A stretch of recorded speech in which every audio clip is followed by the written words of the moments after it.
躲进去。姐姐，我护不住你们，不要出声，快藏好，藏好。姐姐，阁下这么着急，这是要去哪儿啊？去找他，玩得开心。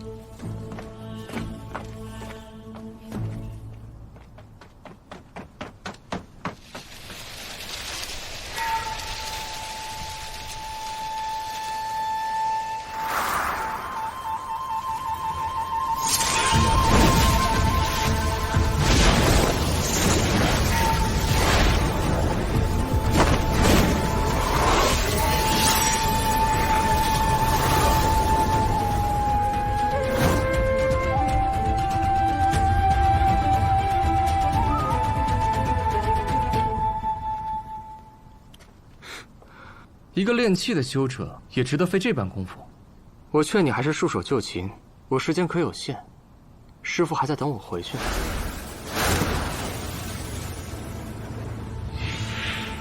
张嘴闭嘴的都是师父。南宫孤鸿，你都多大的人了，还没断奶？还是你的道心乱了，对你的师父产生了什么龌龊想法，想娶她当媳妇儿啊？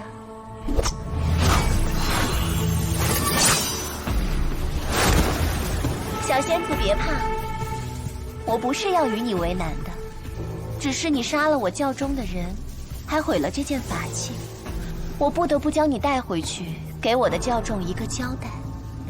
你和那鬼先生出自同一宗门。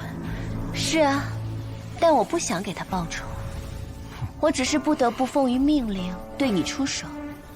不如你乖乖跟我回去，我保证留你全尸。一丘之貉，讲道理都不听，那便只能动手了。阁下可真是出了好大的风头啊！破了我的阵法，还扫了仙门的颜面，如今又想救下那个女子，怕是故意与我为难。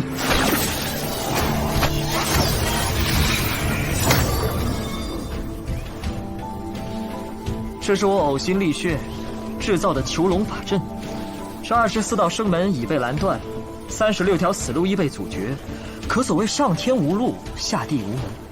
就算是金丹修者来了，也难以破开。现在我们可以好好聊天了吧？有没有人告诉你，你的话真的很多？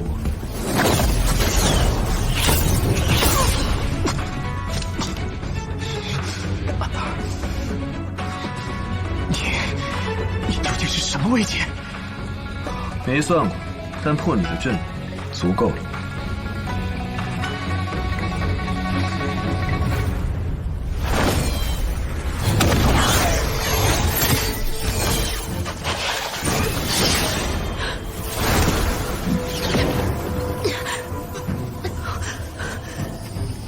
吹笛子的，还等什么？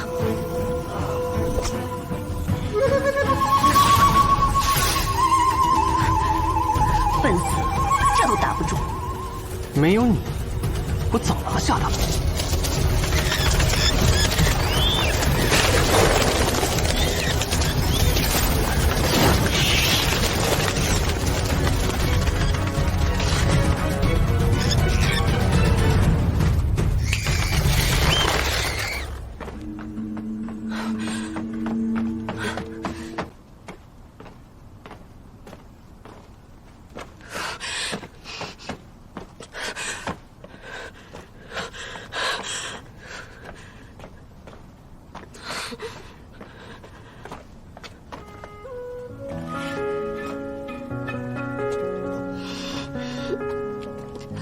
破钟缠身，即便残忍，好过命运困我们的是进退。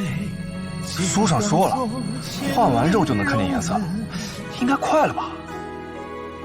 是魂换骨我都忍，是痛入归涅槃生，只为余生换回一世为人。让我烈酒一樽醉三更，让我有缤纷灵魂。让金钱豹的疼痛来为我活着作证，让我尝尽血肉的人生，让我有无畏红尘，让世间冷暖容我同存我，敢梦不败火，畅快一程。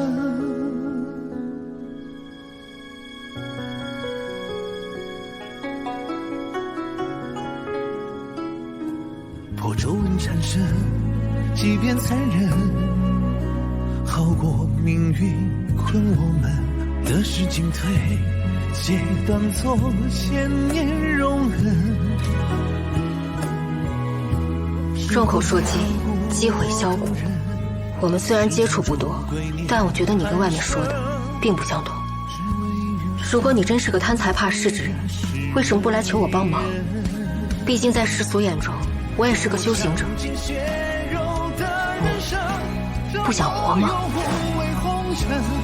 让世间冷暖容我同存我，敢梦不败火，畅快一程。重不重啊？不重。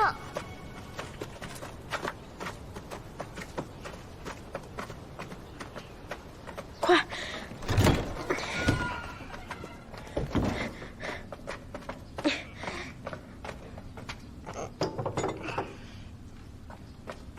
咦，这是什么？好像是药。药是给姐姐治伤的吗？谁给她的？不知道，药不能乱用，都不知道是哪儿来的，万一是毒药呢？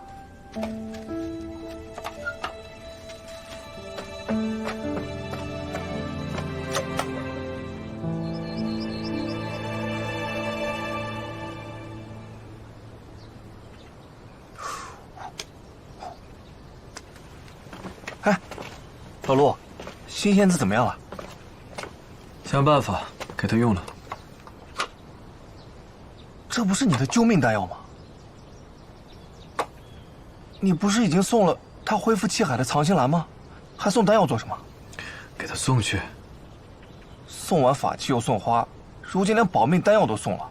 老陆，你心疼了。没错，换做是我也得心疼。新仙子办的这事儿属实仗义，他和你也就几面之缘吧，如今竟为了你豁出性命，受了那么重的伤，你说他图什么？莫不是真的看上你了？如果你有一天像他这样，我也会心疼你的。嗯，这话听起来不像什么好话。不过今天我心情好，我带你去个地方，长长见识。长见识？走了，到了就知道。你们在那儿忙什么呢？今天是爹的3期，他要回来看我们的，所以我们买了点祭祀的物件，想给爹送点纸钱。那你呢？你为什么要成亲？我的亲人都不在了，我也快要死了，还没娶过媳妇。我怕我死了之后没有人祭奠，逢年过节的时候连个香火纸钱都收不到。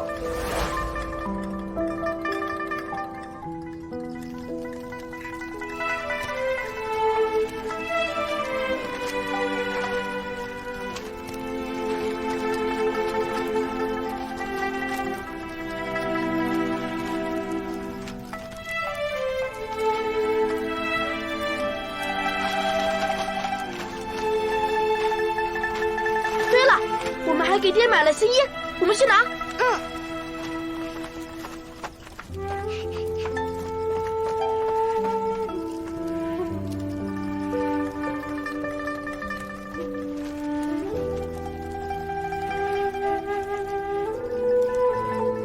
小时候，术士说我有寡秀孤沉的命格，会克死3任夫君。我便想着，既然如此，我便找个恶人嫁了便是。可没想到找到了你。陆大人，你是个好人，不该被奸人所害。会不会真被那术士说准了？如果你没遇到我，也许就不会死。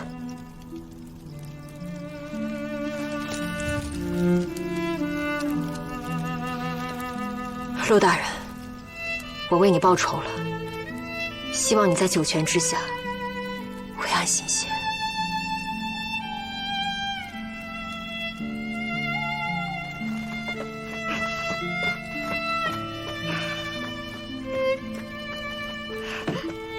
陆大人，我和九九认你当爹了。这衣服送给你，你在天上有衣服穿。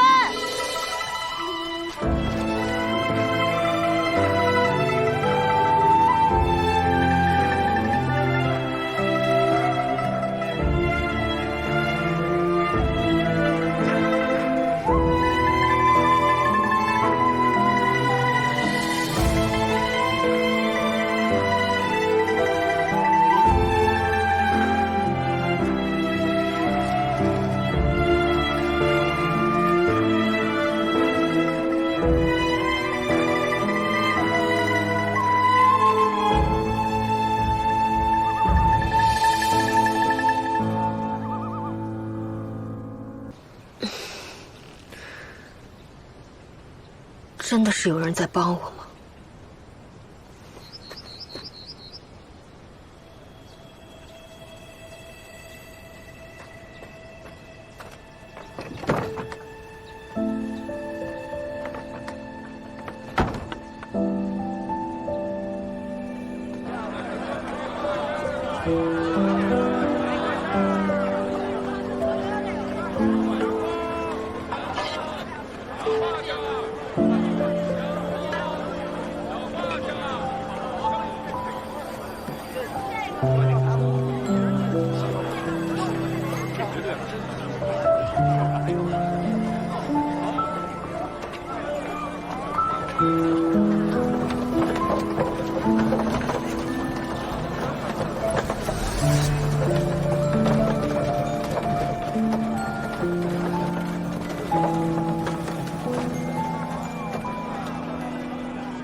去那边看看。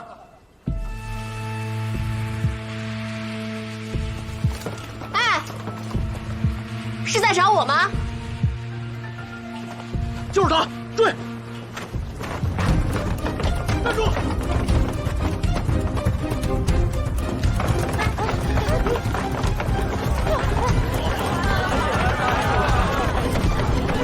站住！别跑！站住！别跑！别走啊！跑！别跑！站住！站住！别跑！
前辈你在吗？我有话想说。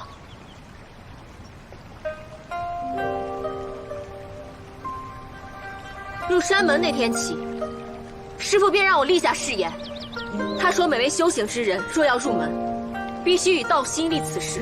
弟子心梅今日在此立誓，我自愿离开俗尘，踏入仙门，自此当潜心修行，感悟天道，善始令终，抗怀物外，绝不以仙家术法涉凡尘世，扰人间序。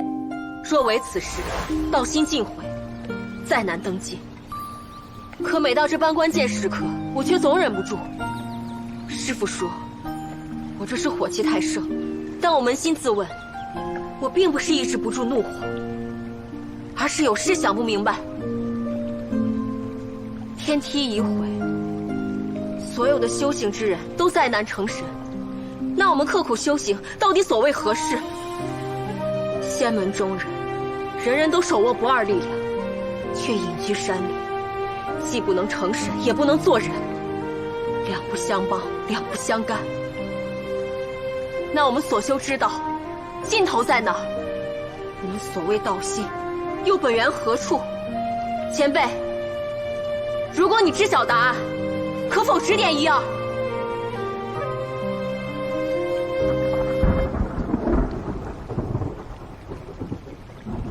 要下雨了。无论如何，多谢前辈管我这桩闲事，但说到底，还是怪我违背了誓言，酿成大祸，是惩是罚，都该我一个人担着。所以前辈，莫要再插手此事，以免被我牵连。多谢。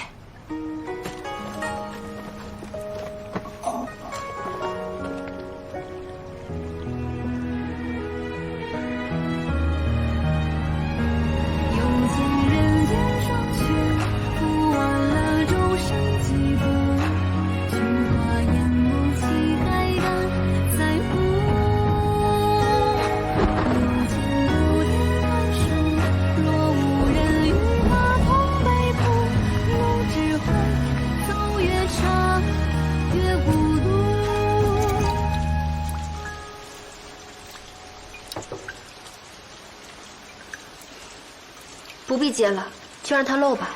反正明天我们就要离开了。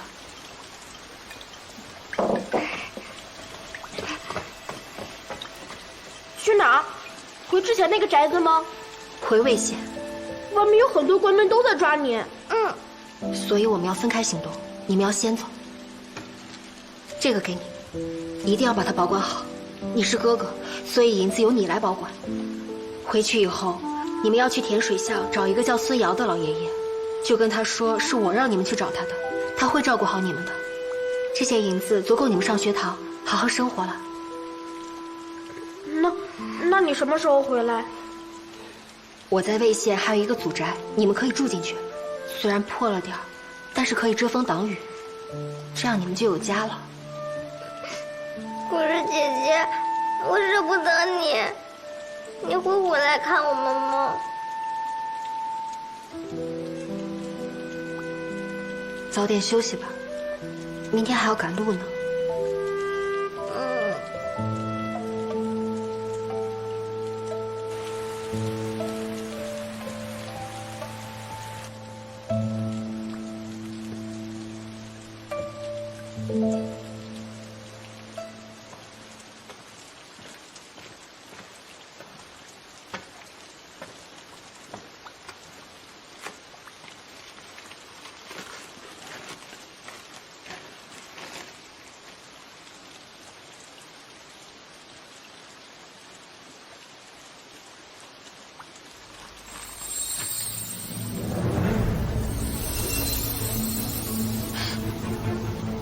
怎么回事？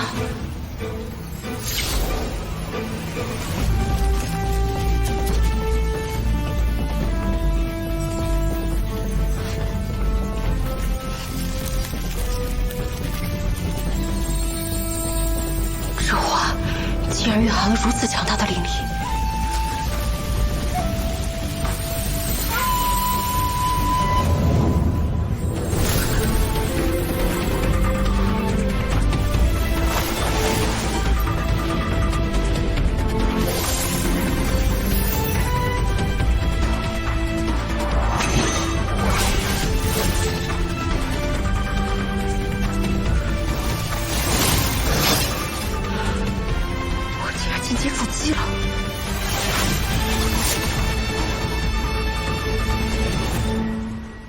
这花为何有这般功效？如此天才地宝，陆大人为何会送给我？他到底知不知道这花的底细？官员，站住！我们有急事啊！排队，快点！走。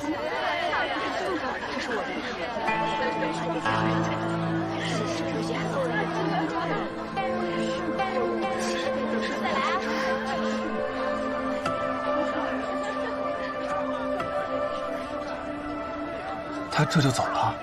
仙门众人都在四处找他，现在不走，恐怕难以脱身。走了最好。新仙子是清醒的。等一下，头抬起来，把帘子掀开。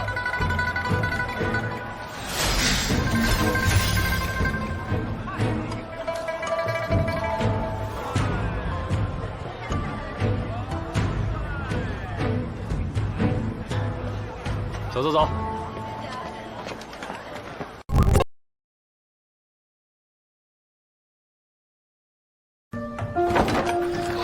你醒了？想喝水？你怎么不叫人呢？你现在感觉怎么样？饿不饿？想不想吃点什么？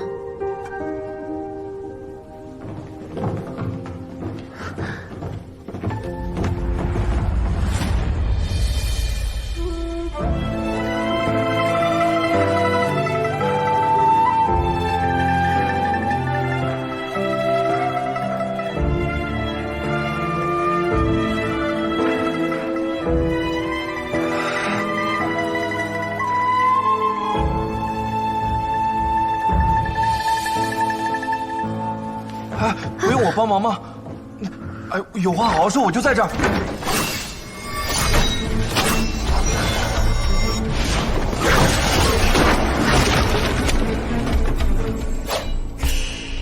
辛姑娘，你不是死了吗？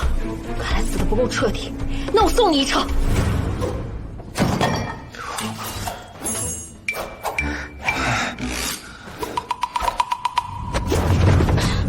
你冷静点。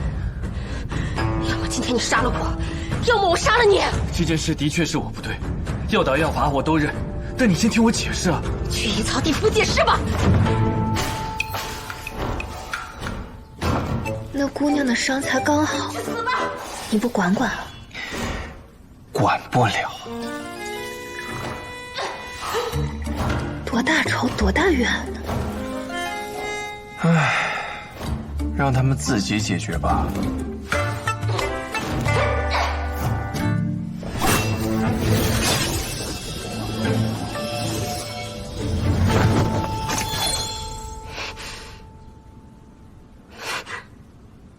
还打吗？好，既然我动不了，那便听你的解释吧。凌迟那日，我的确没死。不应该从这儿说起吧？陆大人，在京城屡次暗中救下我的人，也是你。你既然有这般本事，为何会身陷囹圄？又为何会甘愿束手就擒，遭人凌迟？我自有缘由。自有缘由。好，那我再问你，你明知自己不会死，又为何与我成亲呢？又为何对我说那些话，让我以为你会死，让我心有牵念，对你不敢，为你报仇？我没想到你会那样做。好一个没想到！你空有一身本事，却放任别人冤你、罚你，让自己身陷极刑，让旁观者为你不值。你明明不会死，却还要与我成亲，还交代我死后为你烧香供佛。你到底想做什么？是在耍我吗？是你要解释的，那你便解释给我听。我真的很想知道，我以微末本事打抱不平，替你报仇，险些送命的时候，你究竟是作何感想？是觉得可笑，还是觉得我愚不可及？是感激。辛姑娘，我很感激你。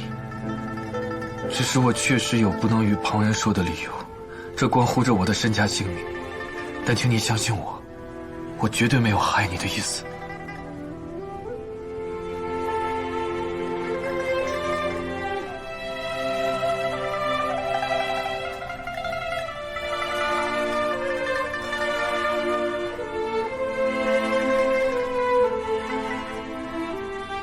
你先好好休息吧。如果仍然觉得怨恨未解，就来大堂找我。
新姑娘，其实我想通了，是我的问题。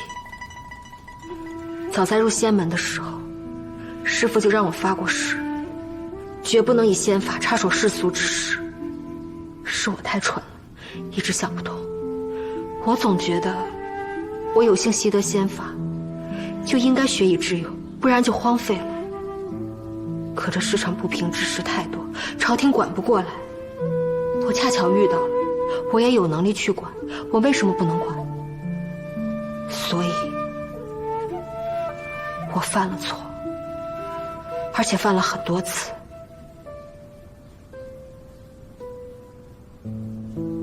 从前，我不知悔改，总觉得错的是规矩，不是我。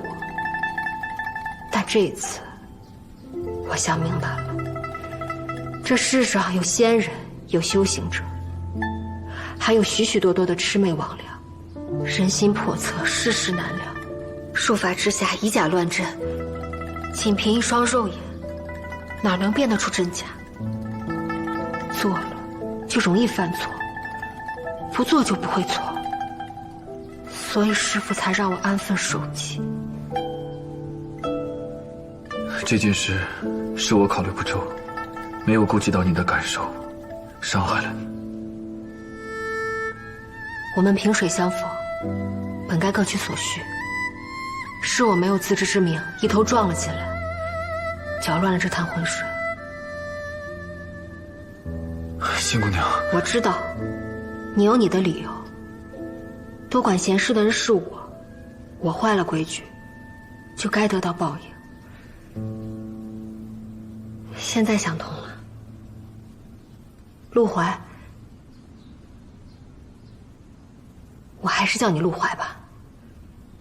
多谢你给我上了一课，我以后都不会了，再也不会这样了。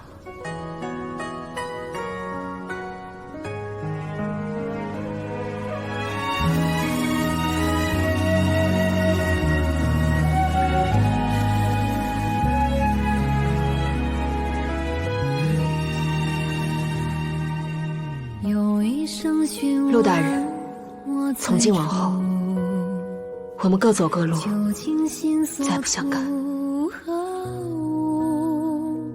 等闲姐妹一步，无数的孤魂谱，可有人摘云梯断前路？烈焰金光照秦荣辱，暖不尽天下寒雾。望变整天啼哭，问离别屈辱，这众望的前途有一个雾，又见人间霜雪，不忘泪中生几股。他很伤心呢。他没有颜色了。什么？是我做错了事。你才知道？你去吧。我？去哪儿？用你的术法抹去他这段时间的记忆，让他忘掉陆海这个人，就当做这一切从来都没有发生过。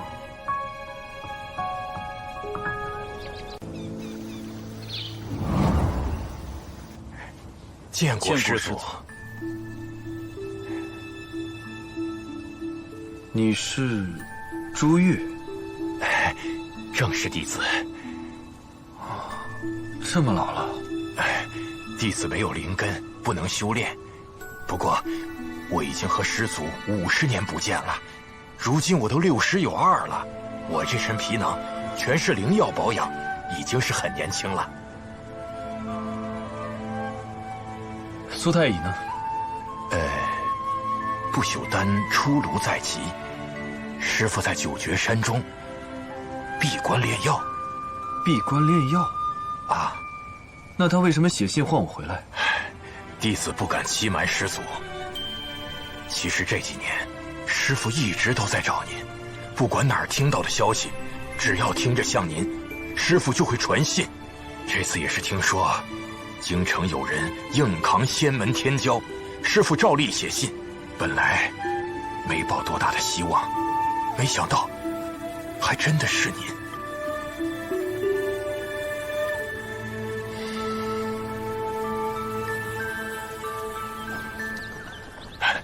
师祖请。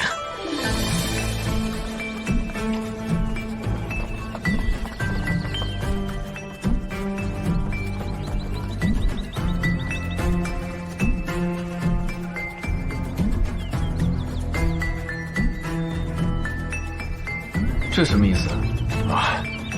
不朽丹即将出炉，师父需要全力以赴，为防小巧们惦记，师父专门命我将此门给封死了。嚯，这封的也够严实的。有用吗？有用。这洞内还设置了断龙石，只有从里面才能打开。若是有人想在外面强攻的话，这整个山腹就会崩塌，到时丹毁人亡，一无所有。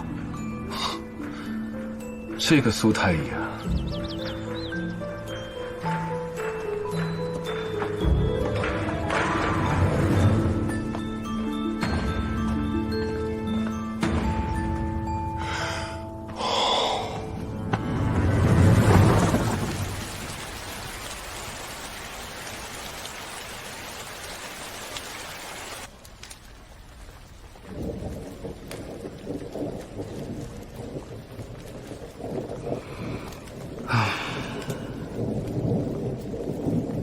怎么了？唉声叹气的。我这桩案子，怕是办不成了。为何？她是吕静的女儿。吕静是谁？是一位将领，在北疆戍边多年，很是骁勇善战。前年，老庄义和蛮族一战，他带着2000士兵守城3月。弹尽粮绝，立即而死。听说敌人以为他是修行者，便想要寻他的灵根。不想刨开他的尸首之后，发现他肚子里全是草根和树皮，还有未曾消化掉的香灰。吕靖将军戍边多年，父母早亡，妻子过世。听说他只有一个女儿，还是个哑巴。没想到就是他。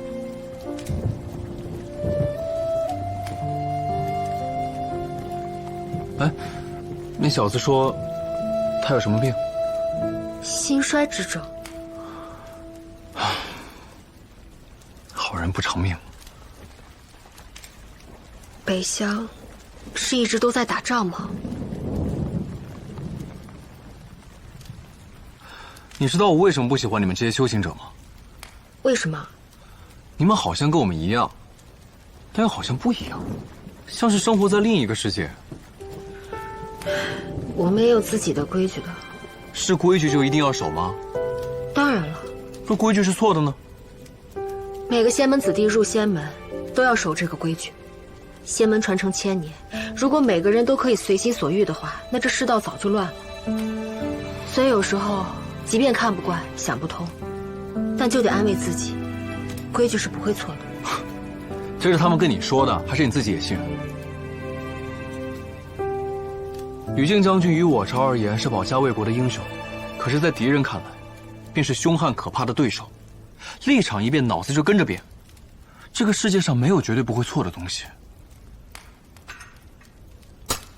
像我手中的剑，看上去很普通，却是天下第一神剑，我坚信于此。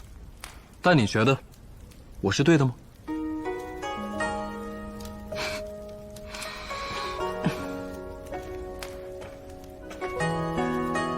算了，今日过后，就当我们从没见过。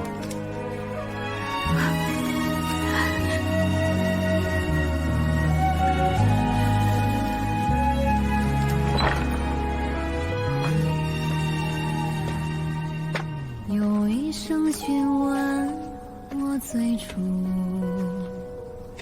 究竟心所图何？是规矩就一定要守吗？若规矩是错的呢？吕敬将军于我朝而言是保家卫国的英雄，可是，在敌人看来，便是凶悍可怕的对手。立场一变，脑子就跟着变。这个世界上没有绝对不会错的东西。不忘了柔声击鼓，菊花烟幕气还敢在乎。又见不点寒暑，若无人与他同悲苦，龙只会与仙归结缕繁木。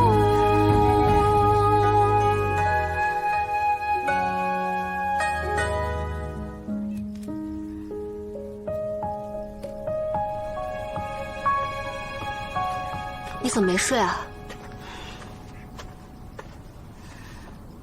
啊，给我的，谢谢。喝水会吐，但吃饼子没事，吃梨子应该也行吧？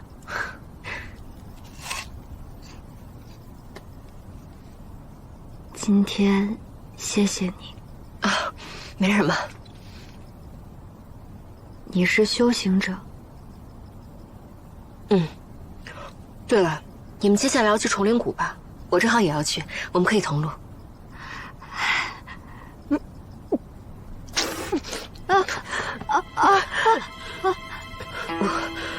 我是之前喝水就会吐，没想到连梨子都吃不成，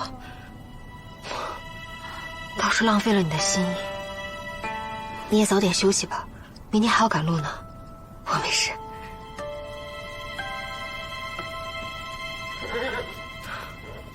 这是什么意思？谢谢你，早点休息。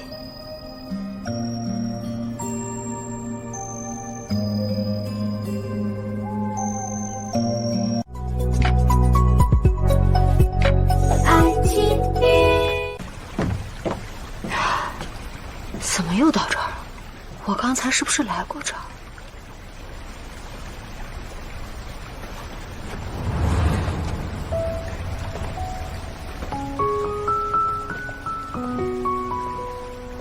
师兄，师兄，请问林院的杂货房怎么走啊？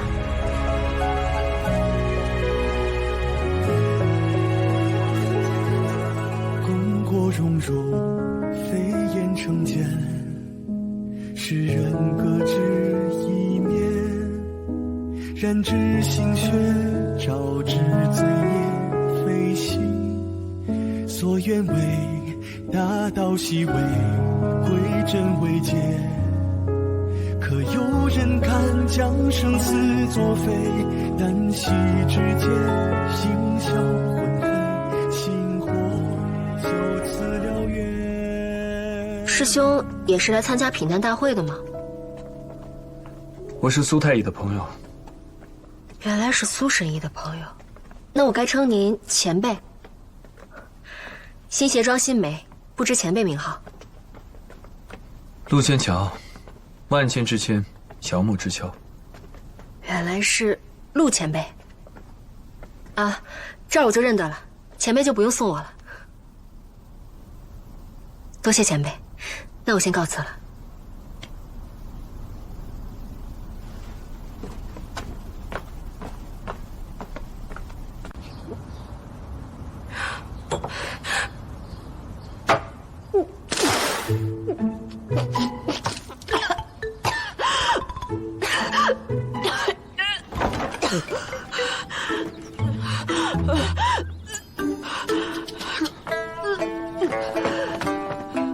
敢问，可是新鞋庄的新梅仙子？你是？我们家少宗主请您一叙，仙子可方便前往顺心院一叙？不方便，我今天不舒服。那仙子哪日有时间？我们家少宗主那可是灵迹山，哎，他还等你呢。大婶儿，要不要号牌啊？比这早10几号了，2两银子，2两银子一个。小哥，我要。哎，好嘞，拿好了，往里边走啊。新姑娘，新姑娘，哈哈哈！哎，是你啊，张大虎。对呀，新姑娘这是来看病啊？身体不舒服，跟我说说。我呀，常年在这谷中行走，也算半个大夫。我就是最近不能喝水，一喝水就吐。哟，那你不能在这儿排着呀，这是朱大夫的诊，他擅长的是风寒肺胀、心病胸痹，你这属于是脾胃不适啊，得找柳大夫，治的病他拿手，我带去。柳大夫？是啊，柳大夫就前面，走那边，哎，走。嗨，刘师兄，哟，又来了。嗨，给张师兄送信。哎，来，就是这儿。哎呀，这柳大夫啊，专攻脾胃调试，就是年纪大了，每个月只有初7、初92日巡诊。今天不就是初7吗？哎，他那号牌2个月以前就没了。哎，别着急，我有办法带你见见。见？这怎么见？你这病啊来得急，咱们得特例特办。这么着，一会儿啊，踏着我肩膀，咱从这儿翻过去。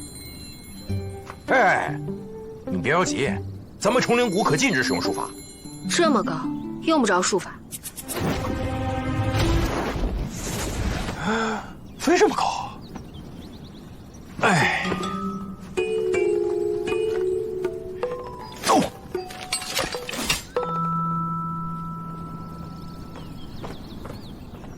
哎，新姑娘，哎，别走了，就是这儿。啊！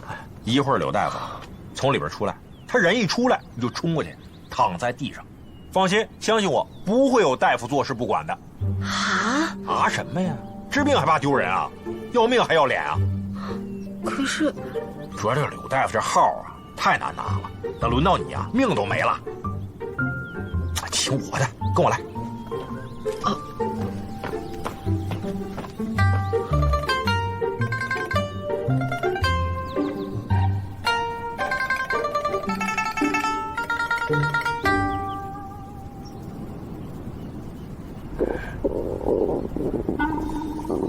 哎呦，坏了，肚子疼。许是昨天晚上吃坏东西了。我去炖个茅房，一会儿回来。哎，你别走，你走了我怎么办？哎呦，姑奶奶，我不都告诉你了吗？一会儿人出来，你就躺在地上，直接喊疼。咱们谷里的医师都是菩萨心肠，不会不管你的。千万别犹豫。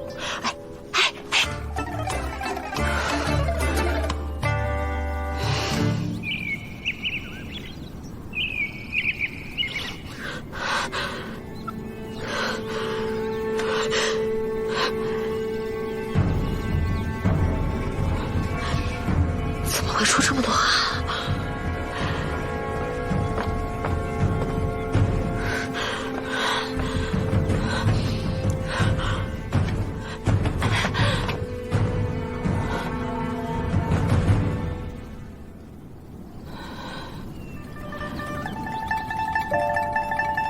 前辈。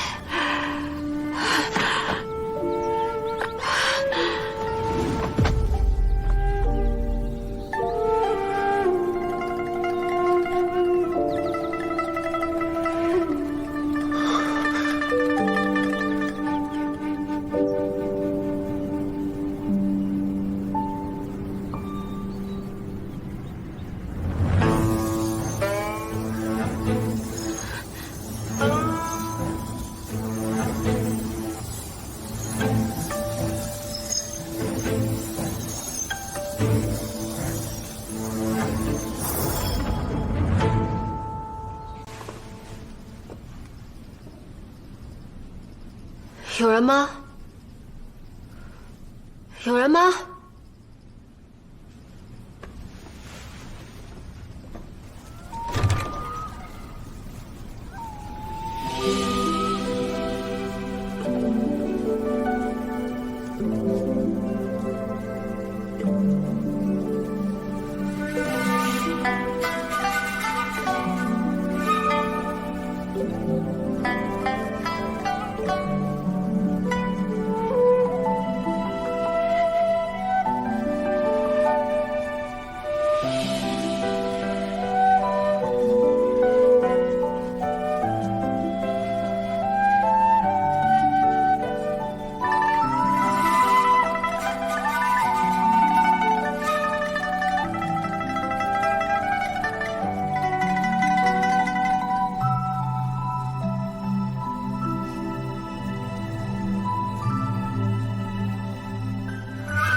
我也没想到会碰到前辈您。我本来是去找朱毅大夫看病的，但是排队的人太多，然后有一位熟识崇灵谷的小哥就把我带到了素问堂的后院，说是在那儿能等到专治脾胃的柳大夫。然后你就躺在了地上，让大夫给你看病。很多人都这样做，你不是第一个了。把手给我。啊？给你把脉。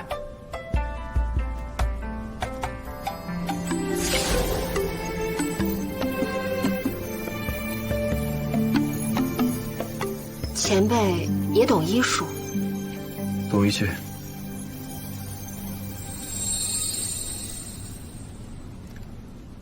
身体已经稳定了，但在找到彻底解决方法之前，你不能再饮水了。不能再饮水？前辈，我究竟得了什么病？不是病，是术，叫延髓术。延髓术？你可以理解为言出法随。这个术法一旦实施，受术者便会对施术者言听计从。你仔细想一想，你的身体从什么时候开始出问题的？如果这么说的话，那应该是在萍乡小镇。我本来是赶路，然后就遇到了一个疯疯癫癫的男子，朝我跑过来。看他的扮相，不像中原人，像是从北乡来的。他对我说水里有毒，让我不要喝水。我当时以为遇到了一个疯子，后来仔细一想，基本上是从那之后便不能饮水了。可是我与这疯癫男子无怨无仇，他为什么要害我？他不一定是施术者。延髓术使用的时候，有时候不需要施术者亲临，人、动物，哪怕一片绿叶，都可以成为施术的媒介。我当时竟然一点都没有察觉。延髓术只能由高阶位者向低阶位者施展，你的术法不高，没感受到也是正常的。我该如何破解术法？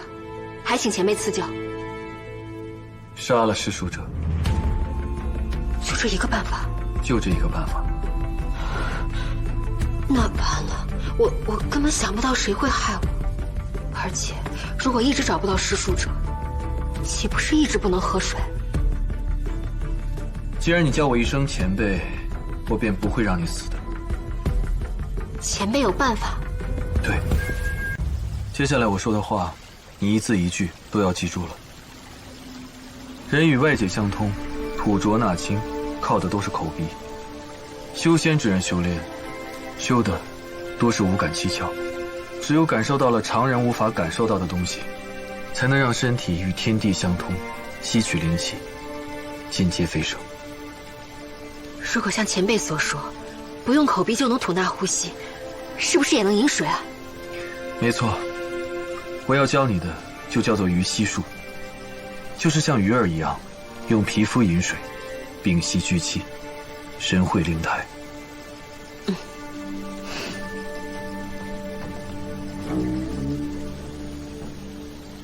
气通周天，走合谷，闭心脉，沿着你全身的经络运行，让灵气汇聚于体表之上。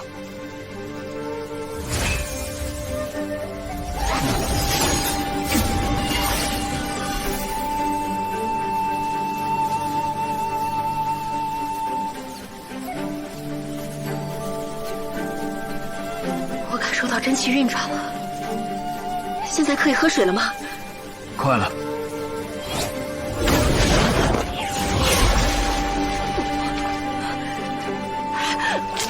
前辈，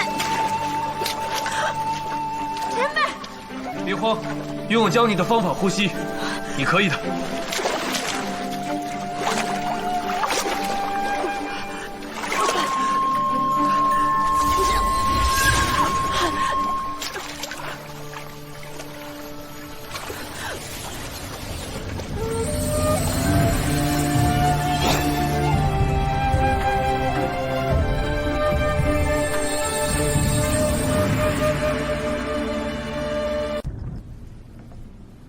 把头发擦干吧。这几日我会多带你练习，鱼息术不难掌握。前辈，你说我学会了鱼息术以后，是不是就不用再喝水了？你现在觉得渴吗？好像不渴了，不渴了。多谢前辈救命恩情。西梅，墨池难忘。他日若有吩咐，刀山火海，任凭差遣。不需要你刀山火海的闯，早日学会了鱼息术，能省掉我不少功夫。多谢前辈。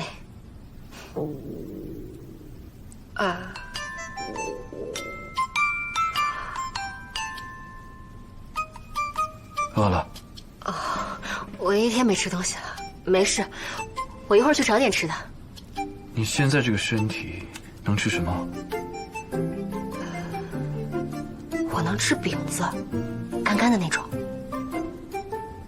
知道了，等我。好。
陆前辈，来，吃吧。多谢前辈。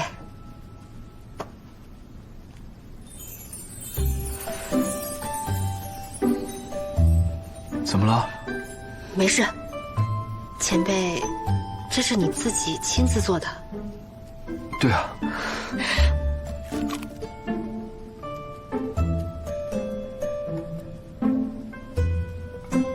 是不是不好吃啊？没有的事，好吃，就是有点咸。那我再去做吧。哎，不用不用，那就浪费了。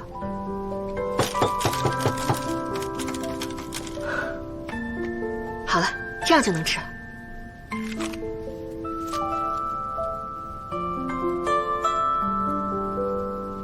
好吃。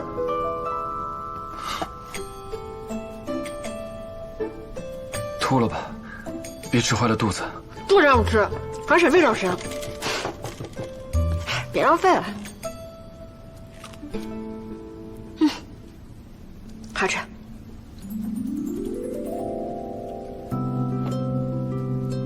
前辈，其实这饼子，如果你能让它薄一点，就更好了，这样更容易熟。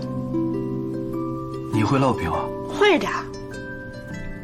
那多薄才合适啊？差不多这样一半薄。放水和面的时候放一些盐，不用一把，1勺就行。还有吗？你和面的时候可以放一个鸡蛋，再撒上些许葱花，这样饼子出锅的时候会更香，还酥还脆。以后有机会，我做饼给你吃。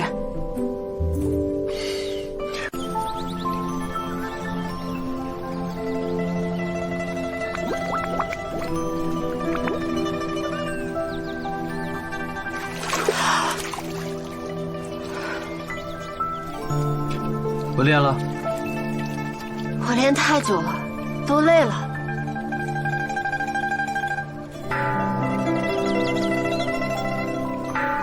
曹松堂开饭了，去吃饭吧。好吧。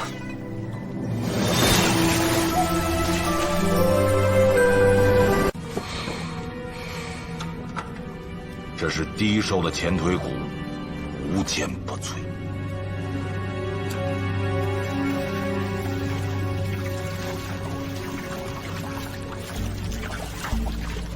哇，果真有效！这次换骨可不比你之前换皮换肉，骨头一碎，食髓消失，这剧痛会骤然而来。这粉骨碎身之痛，你可有想过？当然了，这是我的愿望。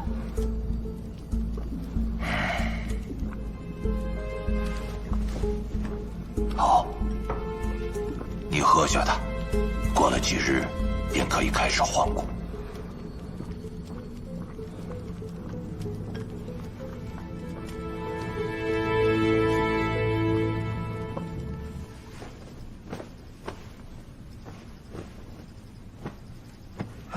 老陆，你身体虚弱，慢点走。啊。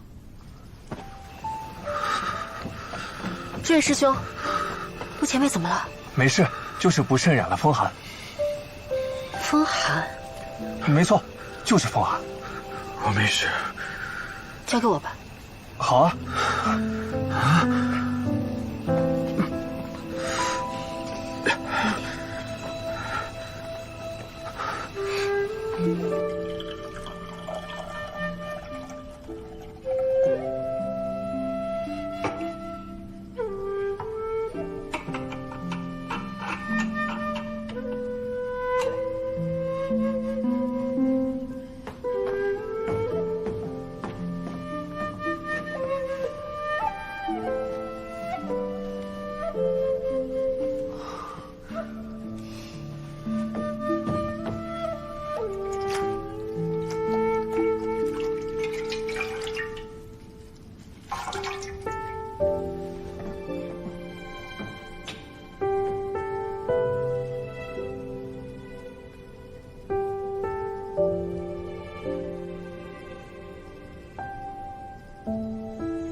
新仙子怎么了？他体内留不住水，玉溪术救不了他太久了。可还有别的办法？想要破掉延髓术，只能杀了施术者。那就去杀人啊！这事你在行。他现在已经被盯上了，我如果离开了，谁来保护他？哎呀，崇灵谷除了你，又不是都死绝了。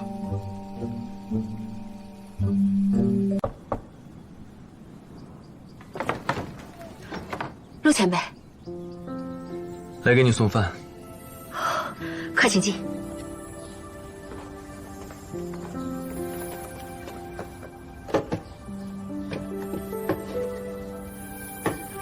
都是给我的。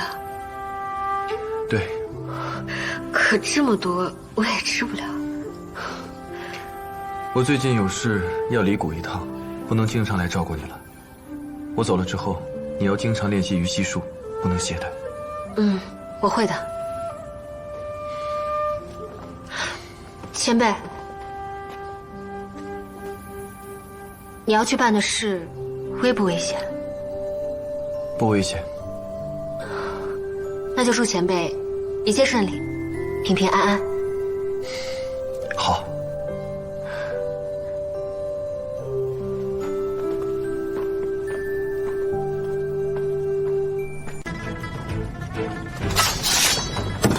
仙门狗，你能活着走到我面前，说明你真有些本事。以及，我养了一群没用的废物。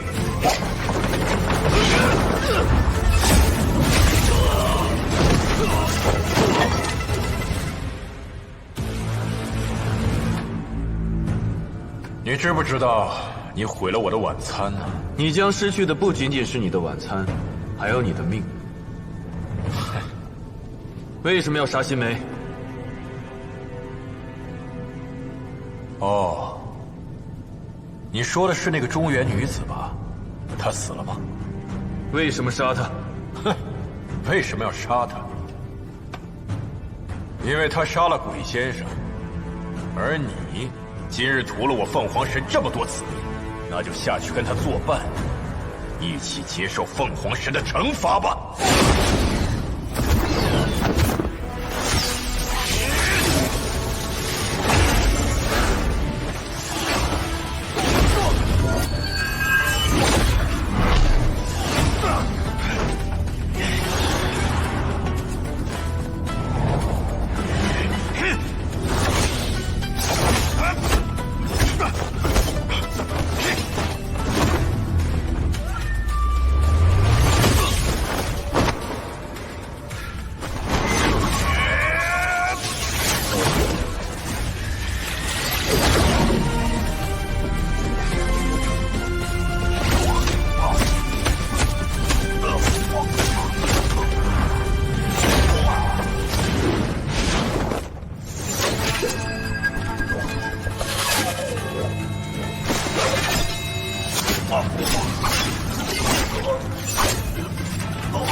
要你命的人，我是凤凰神的使者，我神的光辉可以代替日月，烛照世间。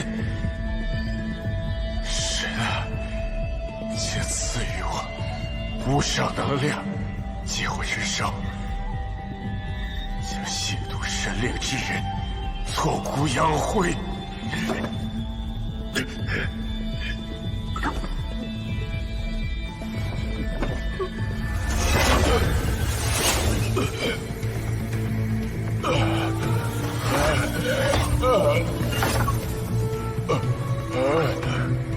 金丹变元婴，原地进阶。拿主为我，凤凰神天威在世，所向披靡。就算凤凰神来临，今日也得陪你一起死。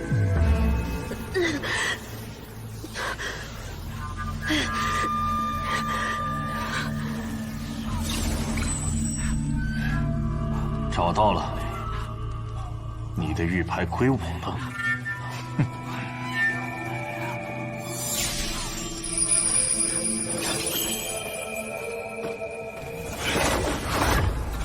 起身发射！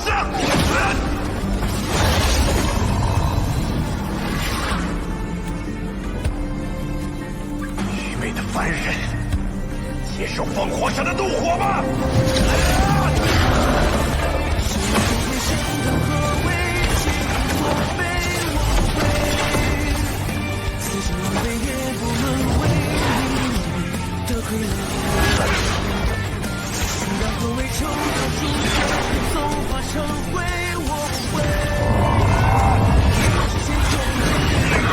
万人千心归。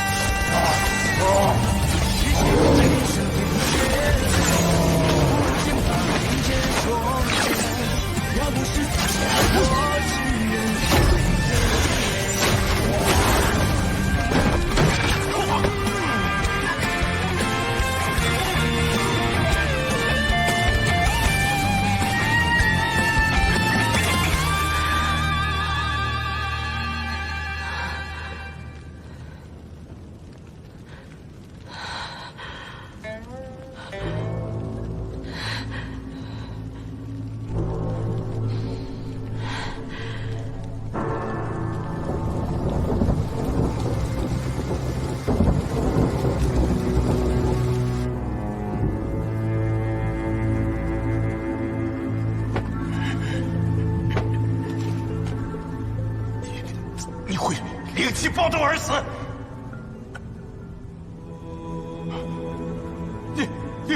你会七窍流血而死，你会自枪而亡，你会立即死，你给我死！怎么回事？走！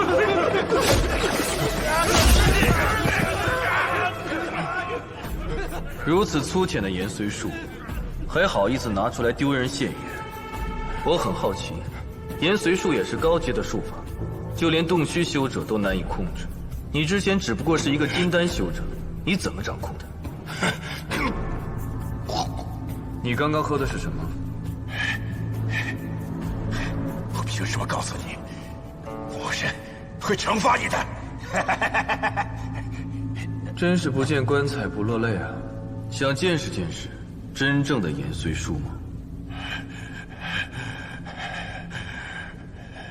你满手血腥，罪业缠身。此时此刻，你将七窍流血，经脉尽断。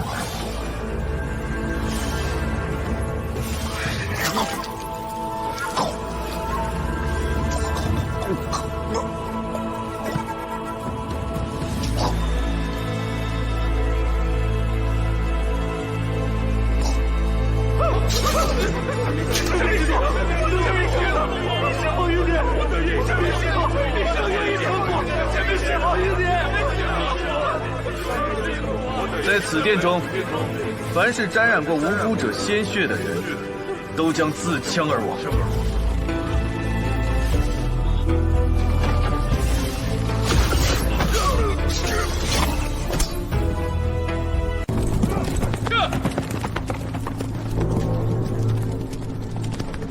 又有一对仙门弟子，不会也是去喝茶水的吧？怎么了？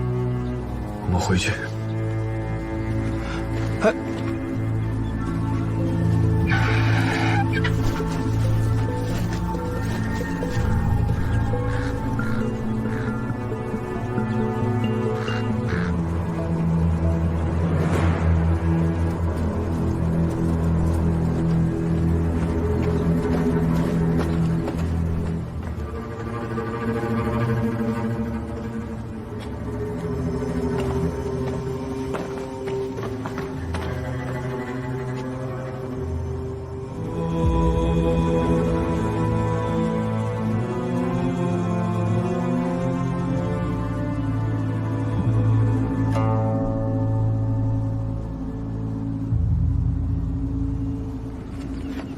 玉牌交出来，饶你不死。你们杀我师兄师弟，还想让我交出宫山玉牌？做梦！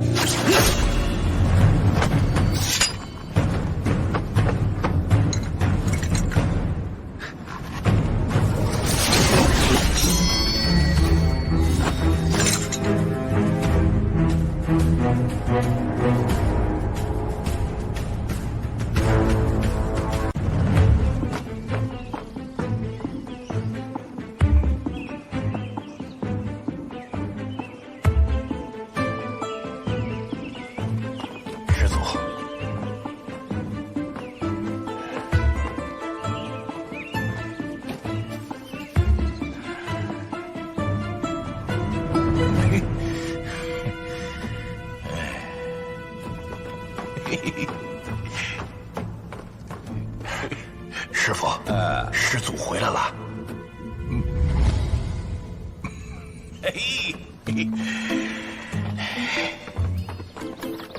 哎呦，新姑娘，嘿嘿嘿嘿嘿嘿。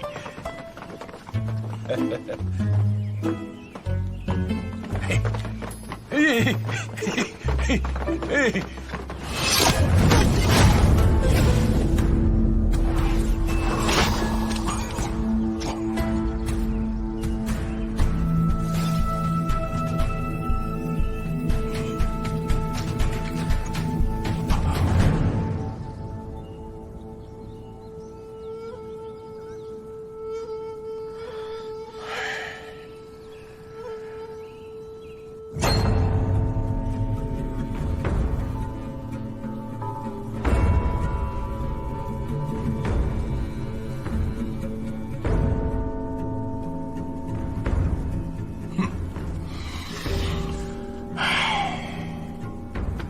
那是他们自找的。师父以前曾经跟我说过，这世上是分大道和小径的，大道易过，小径难行。可世人所求之物，往往都在小径之中。所以呀，他们要想过去，就得拼尽一身的血肉，伤得筋骨寸断，撞得头破血流。哎呀，这是人心贪欲驱使，跟我有什么关系？哼！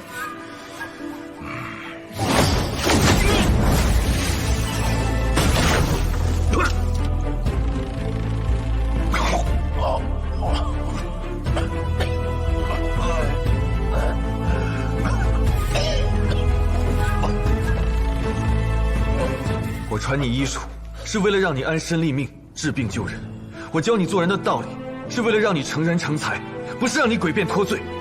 你说想要长生之人，皆是在走小径。那你告诉我，那些百姓呢？他们为什么要为了你们的长生而丧命？难道他们所求的一切都是在小径之中吗？爱情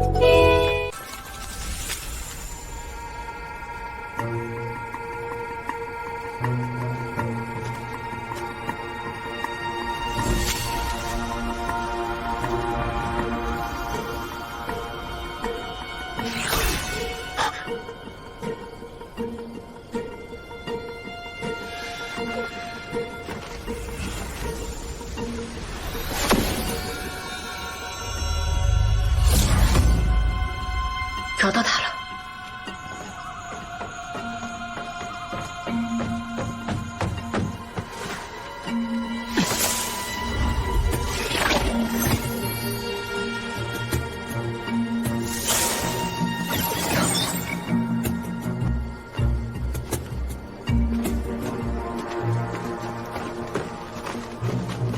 看那身形，好像那夜与我们交手的人啊。我也有所怀疑，不过此人身怀宫山玉牌，不管是不是他，先跟上去看看。少宗主，我们为何不施法赶路？这2日我探查过了，这崇灵谷到处都是阵法，别说施法赶路了，就算稍微跑得快一些，都有可能触发法阵。怎么了？他在用糯米粉试探阵法。难道他想盗取不朽丹？不知道。走，这边。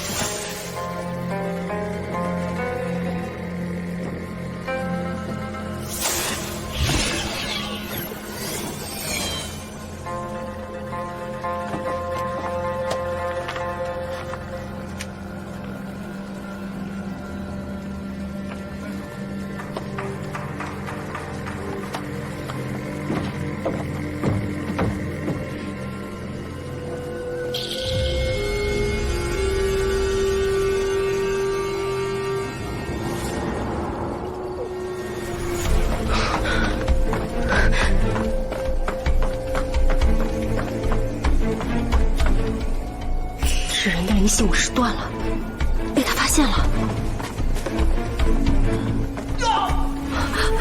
不好！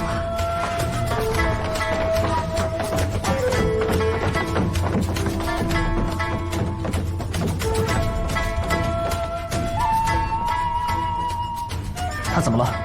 我们也不知道。经过的时候，我们听到有声音，我们就进来了。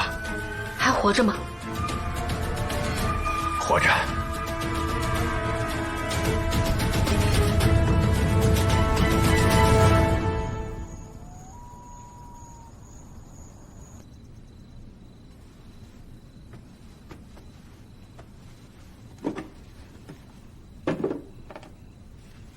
大夫，李大哥怎么样了？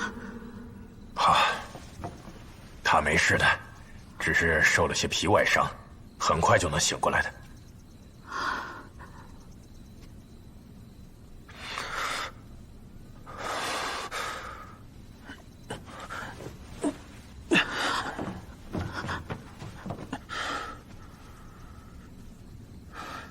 们怎么都在？出什么事了？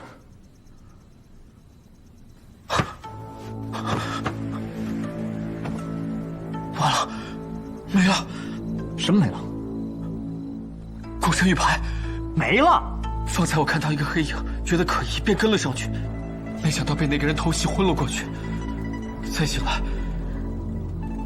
孤身玉牌就没了。你和他打斗的时候，可有看清样貌？有什么特征？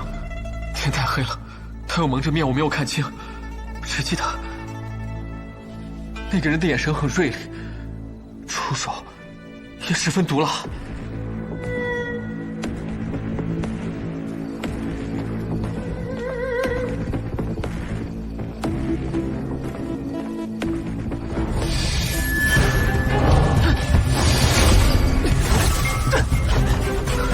李四，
别白费力气了，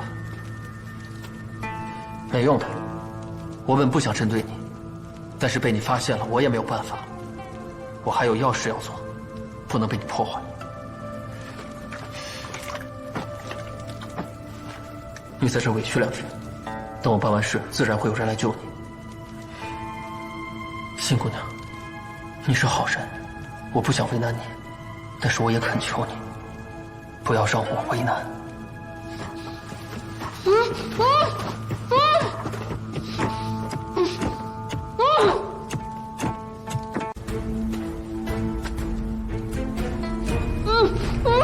想出去，那你得替我办件事儿。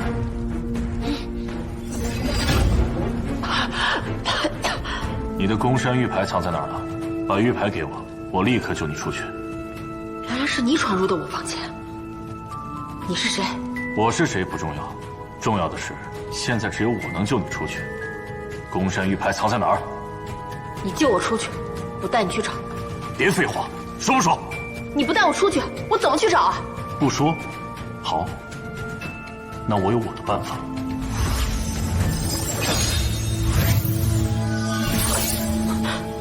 宋文书，我本来不想用这种法子折磨你，可惜你的嘴巴太硬，只能我自己找了。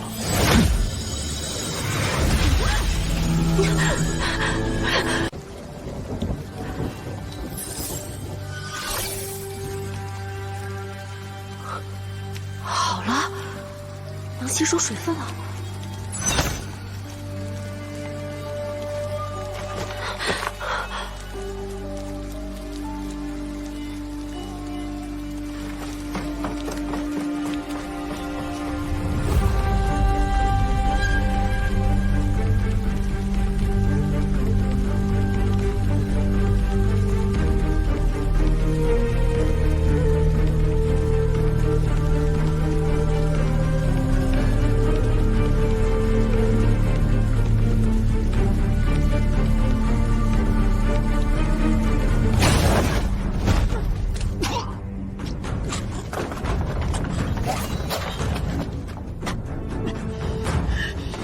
动手吧！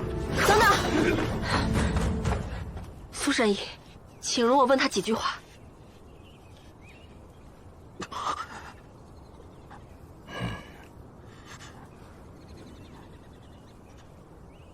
你的计划是从什么时候开始的？从进入崇灵谷之后，还是在破庙相遇，还是更早之前？我听不懂你在说什么。破了护山阵法，摸到九诀洞外，还险些毁了断龙石。我看你走到这儿的每一步都费了不少心思，想偷不朽丹就直说，何必装糊涂？什么叫偷？那日在拼丹会上，你们所有人都看到我有玉牌了，难道就因为我牌子丢了就不给我丹药了吗？吕姑娘的心疾，即便没有不朽丹，也能治好的。我怎么知道你们是不是在骗我？满嘴的假仁假义，我看你要不朽丹不是为了吕姑娘，就是为了你自己。我为了我自己又如何？能令元素一介哑女，我比她差在了哪儿？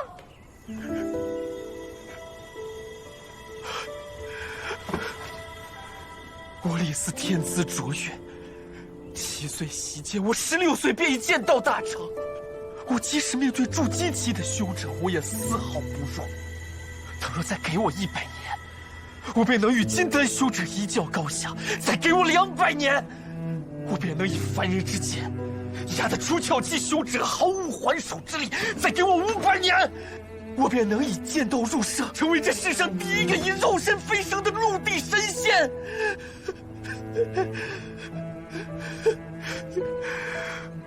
难道就凭我这般天资，我都配不上1枚不朽丹吗？所以，你的计划是从结识吕姑娘开始的。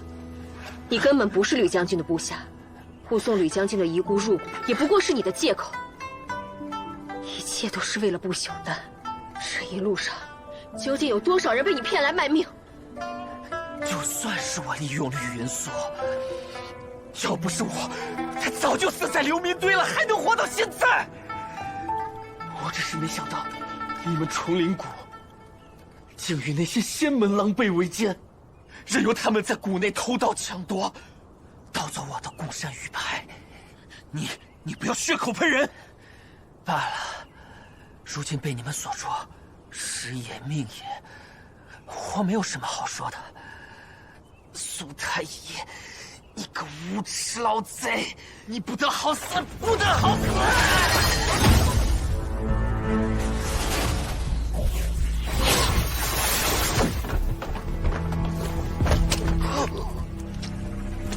丹炉未起，伤神医者，断不可留。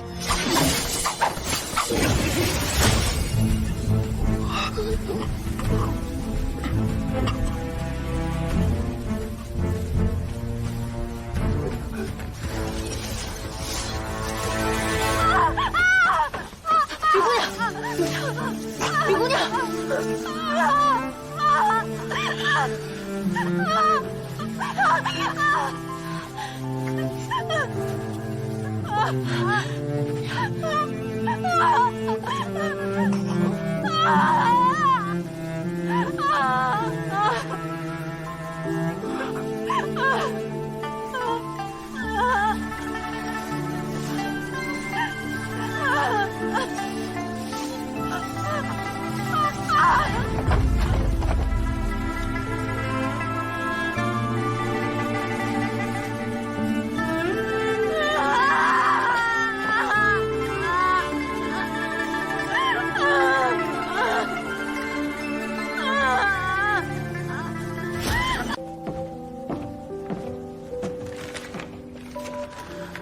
华清说你睡下了，心很乱，睡不着。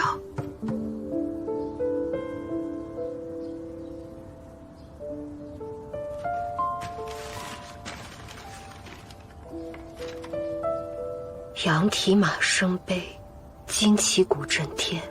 利刃迎风去，羽袭急骤来。此身不足惜，但躯赴国难。长驱倒敌营，捐躯亦可堪。这是你写的吗？是李大哥写的。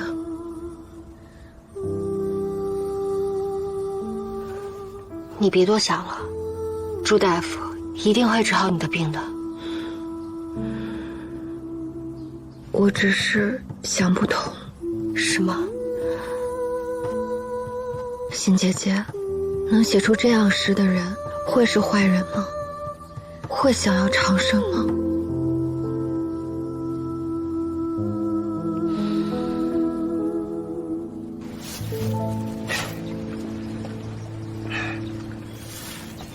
哎呀，新仙子，你怎么在这儿？哎，养家糊口嘛，什么都得会点。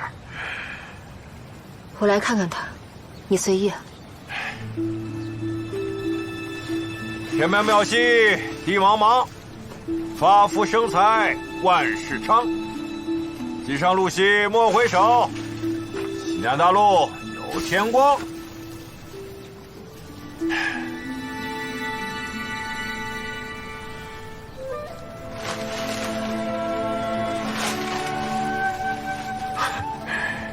新仙子不是本地人吧？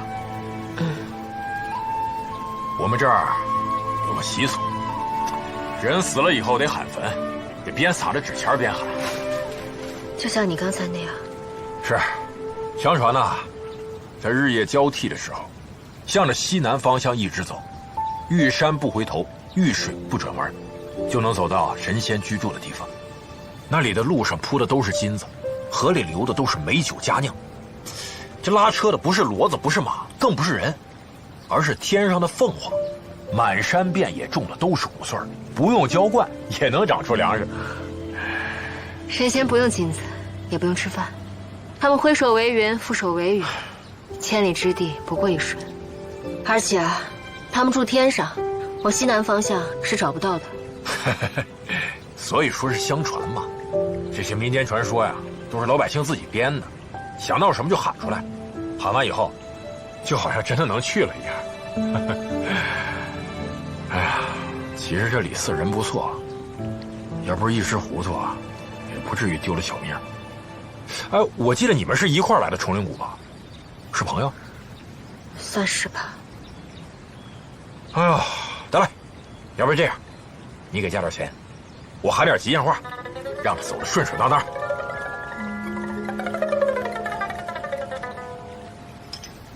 啊，这个给你。哎呦，够了。哎，历峡市，你往前看，西南大路平又宽，天台楼阁千万间，无病无灾无苦痛，两旁高高不满园。爱情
不问自举，是为贼。尊称阁下一声前辈，你便如此行事。不问自取是贼，那杀人越货呢，又算什么？前辈慎言，即便你与崇灵谷交好，也不容你辱我天元派的威严。懂了，能做，但不能说。宫山玉牌事关重大，不管前辈是何背景，有何目的，今日若不交出这玉牌，怕是走不出去了。宫山玉牌是无主之物，你怎么抢来的，就怎么从我手中抢回去。失礼了。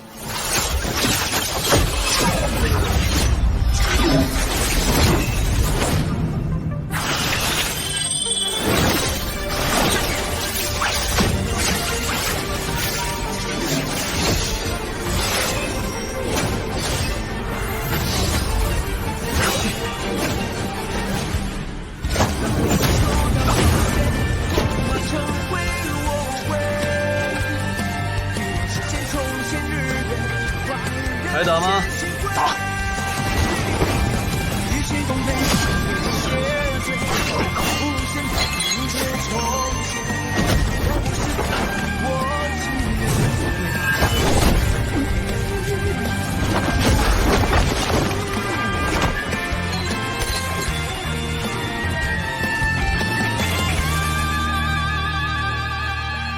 陆前辈。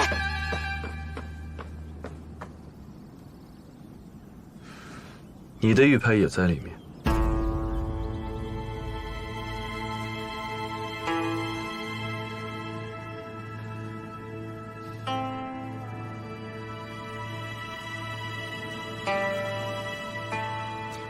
东西我带走了，你应该庆幸今天遇到的是我。如果遇到一个像你一样心狠手辣的，那你今天就跟蔡恩一起共赴黄泉了。前辈真的想好了吗？今日你若是踏出这个门，便是与我天元派为敌。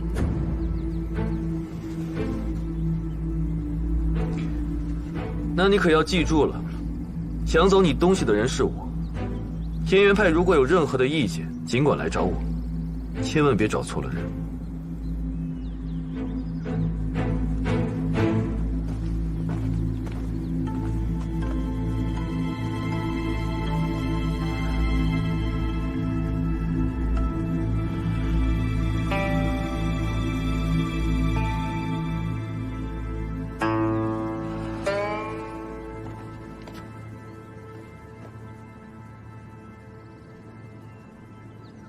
不走吗？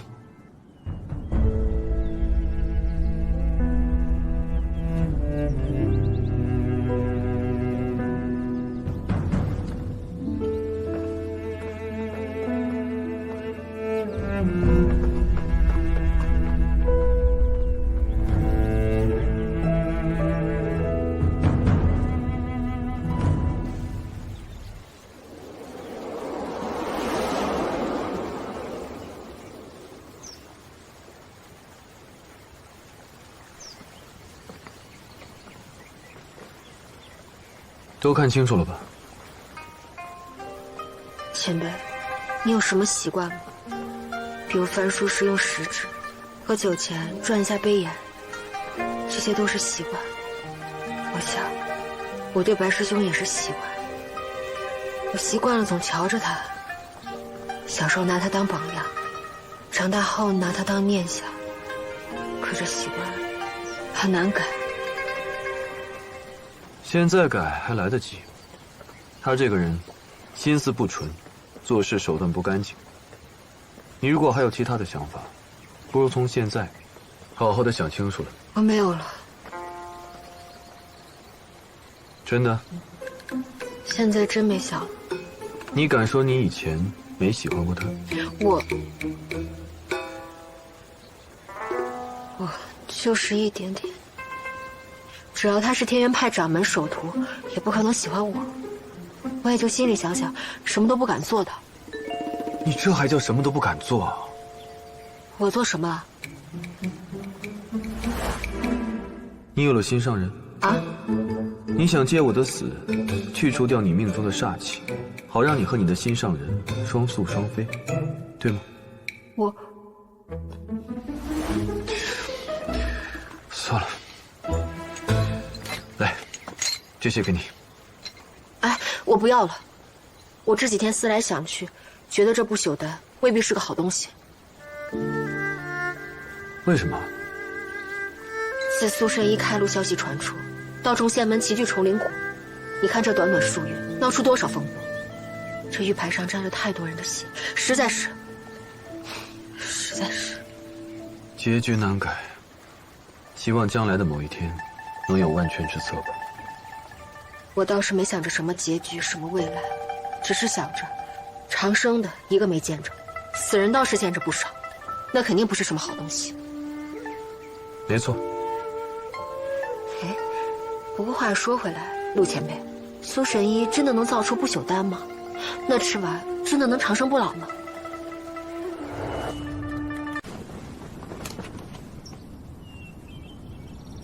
师父，时辰到了。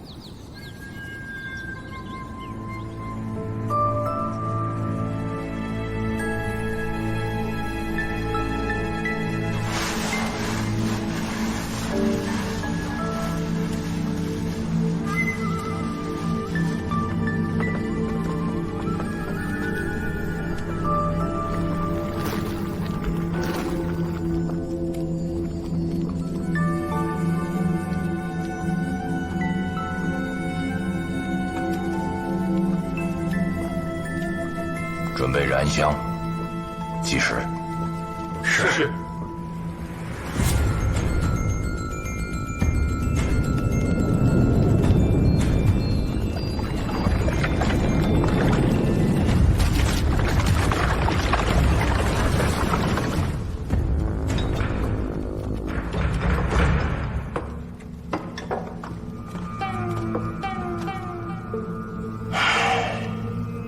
焚龙沙化骨至少要3个时辰，为保期间药效不变，需持续添入新药。许长寿，你亲自盯着沙池，若药效淡1分，就立马添药，不得耽误。是。马良，龙玉都准备好了吗？早已备好。龙玉与他骨质软硬相近，你守在这里。若沙池中龙玉不再消融，或有其他异状，即可叫我。请师父放心。战鬼人骨中石髓，最能抑制痛感。如今他全身筋骨打碎，石髓也会消融，恢复痛感。剧痛会逐层叠加，你看准时机，用东西勒住他的嘴巴，以防他咬断舌头。是。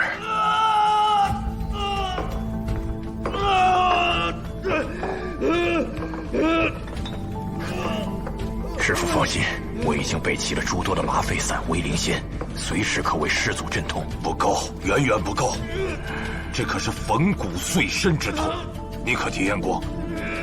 与其相比，百毒穿肠、切腹刮骨、拔牙剔筋，都不过是蜻蜓点水，不值一提。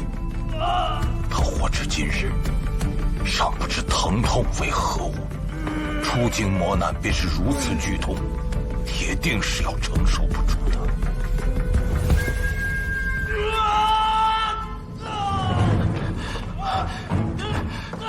师祖的骨头已经全都碎了，我们用皮绳勒住他的口齿，以防他咬舌。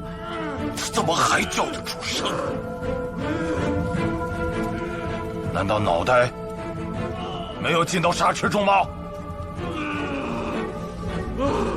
头骨不是骨，还是头骨不消化？知道了。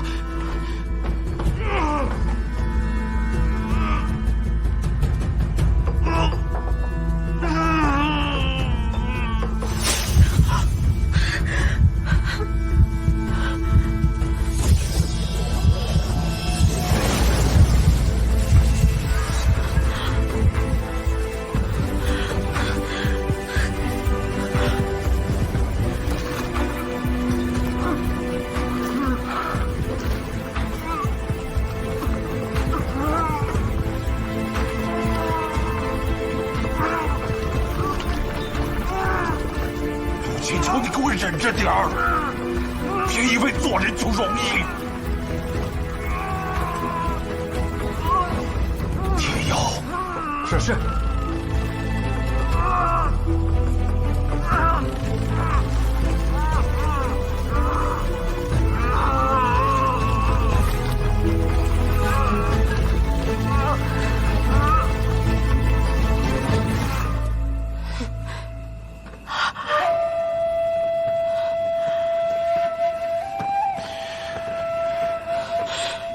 哎，仙姑娘，你怎么还在这儿啊？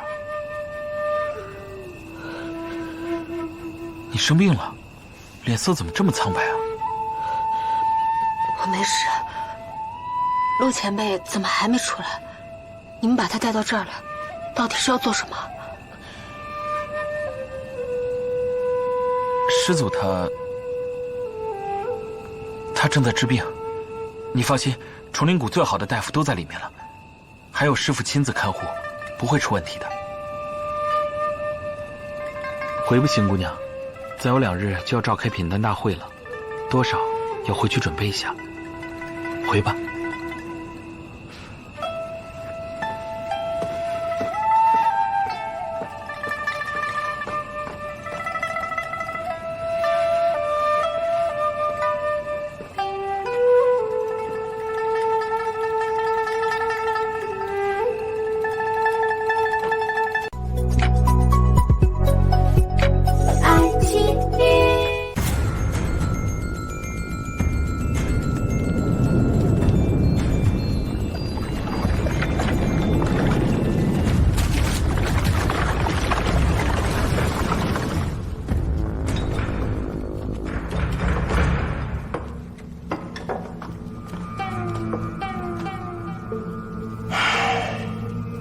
焚龙沙化骨至少要3个时辰，为保期间药效不变，需持续添入新药。许长寿，你亲自盯着沙池，若药效淡1分，就立马添药，不得耽误。是。马良，龙玉都准备好了吗？早已备好了。龙玉与他骨质软硬相近，你守在这里。若沙池中龙玉不再消融，或有其他异状，即刻叫我。请师父放心。战鬼人骨中石髓，最能抑制痛感。如今他全身筋骨打碎，石髓也会消融，恢复痛感，剧痛会逐层叠加。你看准时机，用东西勒住他的嘴巴，以防他咬断舌头。是。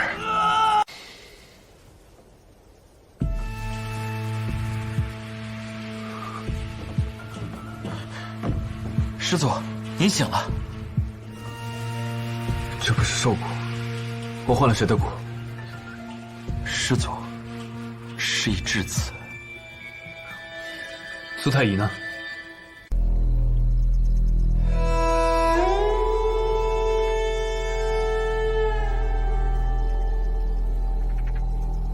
师父他们都在九绝洞，今日不朽丹出炉，师父有话让我跟你说。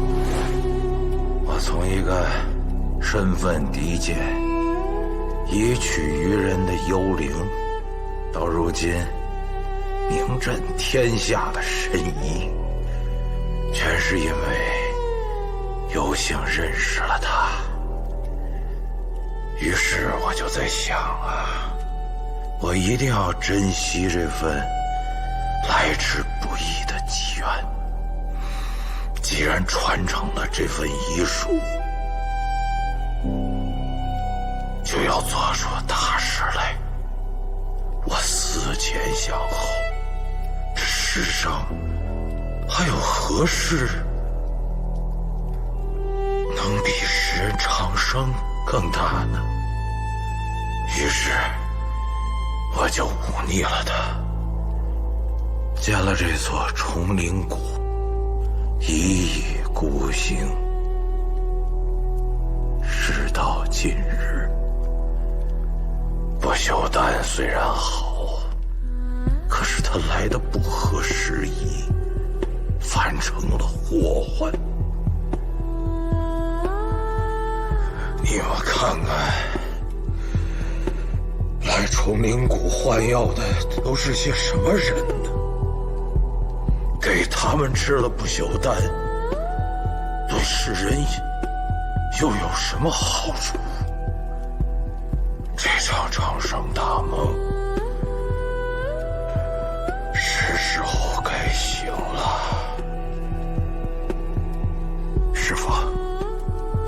心是好的，这不该怪您。如今师祖也在谷中，我们可以把这件事情告诉他，他一定会有办法的。我都多大岁数了，不能因为闯了祸，什么事儿都让师傅来善后吧。我这一生一身罪孽，两手血腥，做人做到糊涂，唯独这一身骨头还算硬。皇帝老儿面前，我都是抬头挺胸的做人。这副骨头还给师傅，他不吃亏。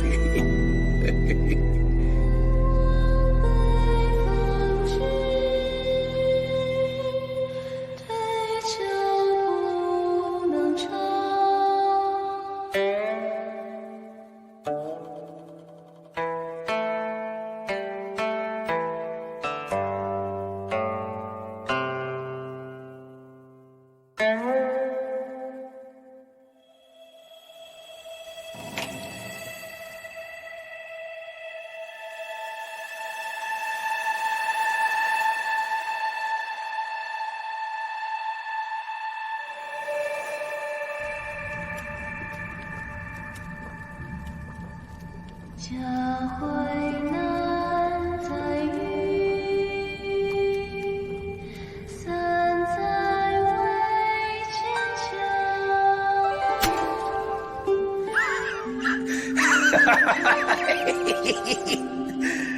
好词，好曲，好歌，好啊！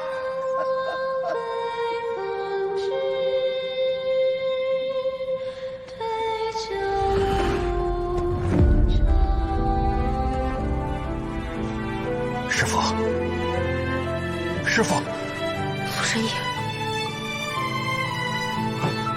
师父，师父，师父。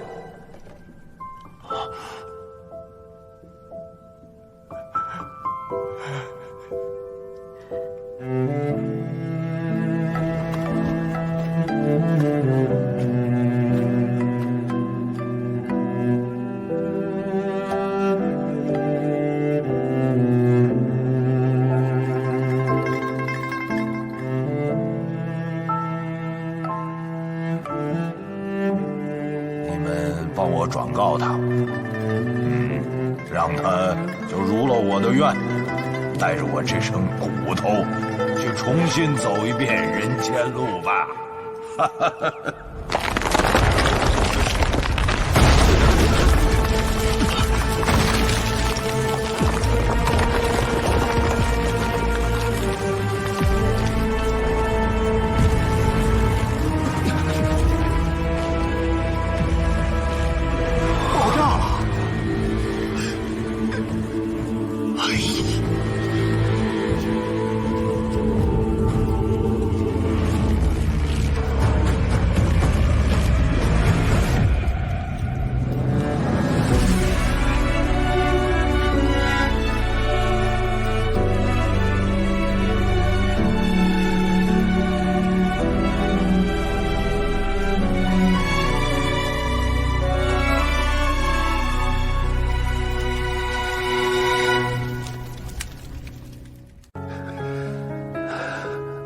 他还说了什么？他还说，您在做人之路上不轻松，越往后力量越弱，在外行走，您要格外的小心。果然是年纪大了，都快要死了，还这么唠叨。他还说，案例临了了，应该给师祖您磕个头。可是您睡着了，这头也就免了吧。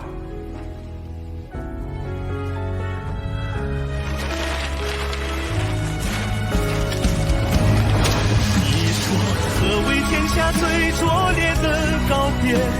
喋喋不休的沙月，摩登岩桥那片薄雪，白了少年。别哭了，再哭就不好看了。谁哭的时候好看？你不许嫌弃我。走吧。手心烧毁，毁人间，这残局该由人来收灭。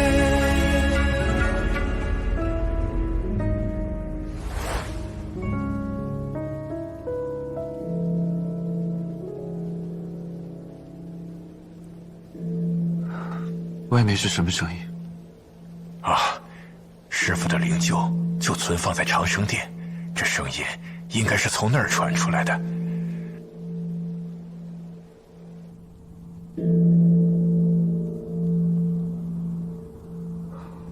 师姐，你饿不饿？我去给你煮点东西吃。我不饿。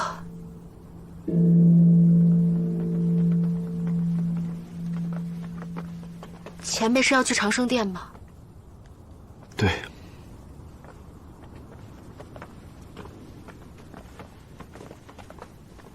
我们一起。师父他平生悬壶济世，救人无数，多少年来为列位仙门炼制了多少丹药啊！如今他老人家尸骨未寒，你们怎么能如此放肆呢？放肆？哼哼！我等为了支持苏太乙炼就这不朽丹，可谓是倾囊相助。若无我等，何来如今的崇灵谷啊？他现在倒好，两眼一闭，死的倒是干净。留下这个烂摊子，谁来接手？总要给我们的付出有个交代吧。不朽丹呢？人已经死了，你们还想怎么样？前辈，我师父尸骨未寒，现在实在不是商量此事的时机，不如我等将师父的后事安排好，再给各位一个交代，如何？不行，从即刻起，崇灵谷闭门封谷，谷内所有的丹方药材、书籍，以及苏太乙的手札，甚至是谷内的每一张废弃的草稿，我们都要带走。3代、4代弟子关押待审，2代弟子同苏太乙的尸体随我回天元派。你敢？有何不敢呢？之前敬着崇灵谷，就是因为苏太乙这条老狗还活着，我们都信了他的鬼话，还真以为他能炼出不死仙丹。你们这些软弱无力的凡人，还想反了天不成？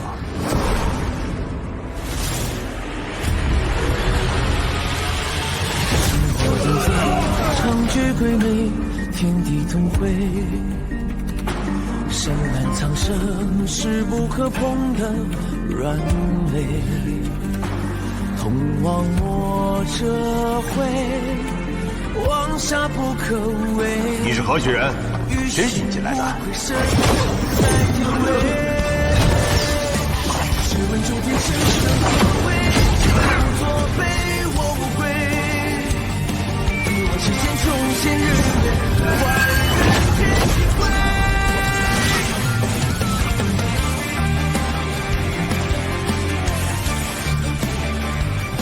你是谁？跟苏太乙是什么关系？告诉你们背后的人，我叫陆千桥，是苏太乙的师傅，有任何的事情都可以来找我。但如果有人敢打崇灵谷的主意，我会灭他满门，一拳不留。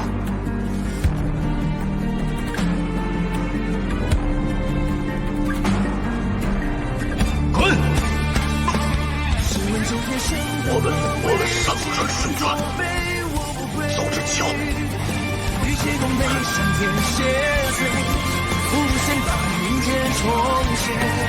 要不是你，我只愿作为这天位。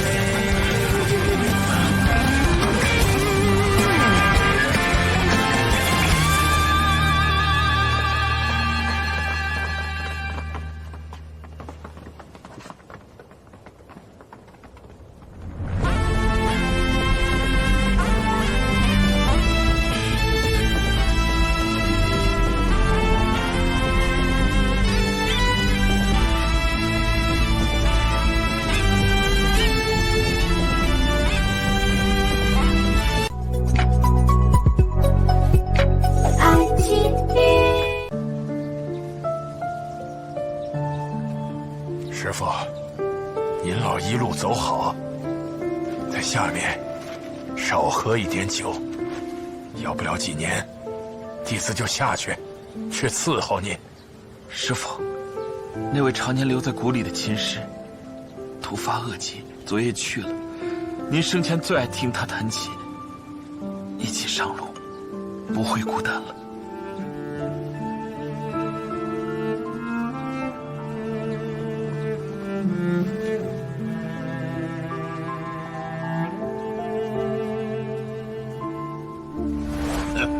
骂爽了吗？要是没消气儿，您就接着打，打到消气为止。你就不能装作不知道这件事儿吗？再有几日，你的药效就会发作，你就能换骨了。到时候你就离做人更进一步了，你就不能踏踏实实做自己的事儿，什么也不管吗？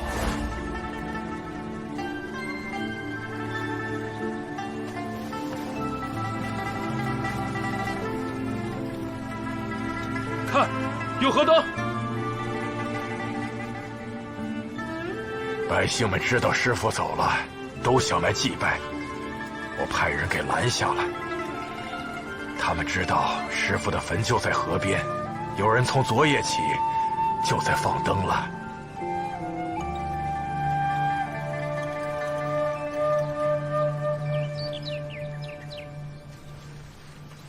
准备回去了。已经出来很久了，此间事了，也该回去了。你呢，陆前辈？你有什么打算？去北乡吧。陆前辈，我们还会再见吗？当然了。我们新协庄在天元山山脚下，靠近燕州城，紧挨着鄱阳湖。我师父名头大，附近随便打听，谁都认识。陆前辈知道天元山在哪儿吗？知道。如果你从北乡回来，若有闲暇，可以来找我啊。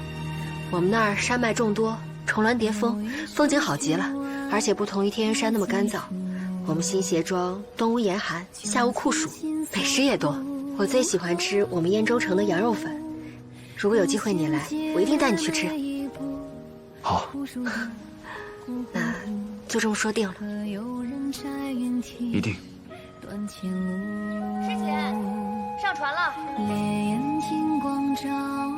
要一起吗？我还要等我一个朋友。北乡路途遥远，前辈一路保重。一路保重。这众望的前途有一个雾，又见人间霜雪，不忘了众生疾苦，菊花烟幕气海敢在乎，几间壮义如土，有几个是不顾，我偏不惧黄土，独行一步，只为见长寿之途，也能与万民同度。我不怕与仙归结履繁木。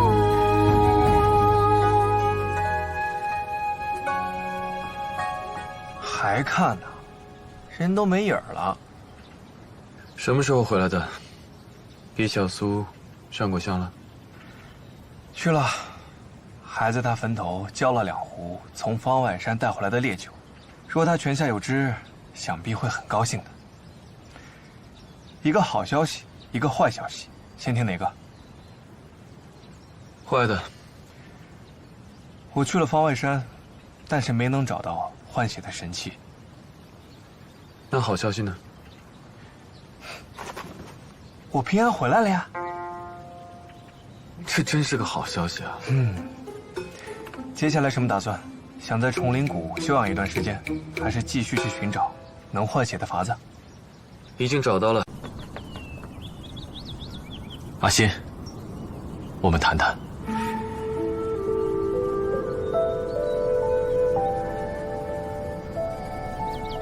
是要回宗门了？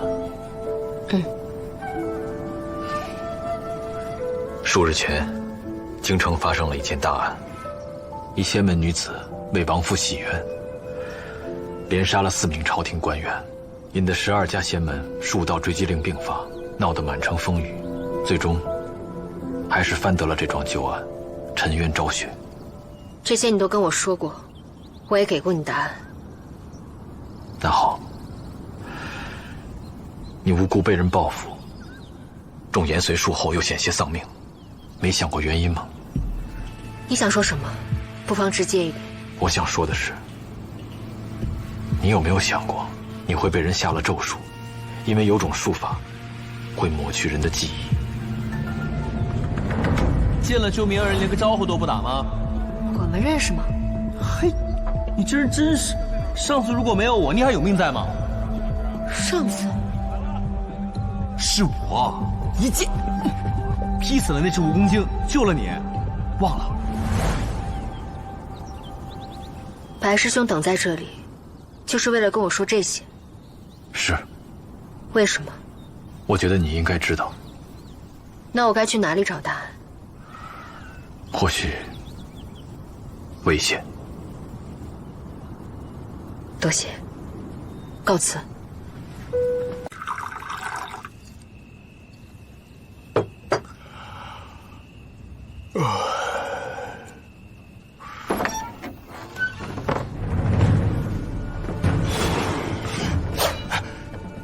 你是谁？别反抗，别叫。你认识我？啊。接下来我问你的问题，一五一十的回答我。好。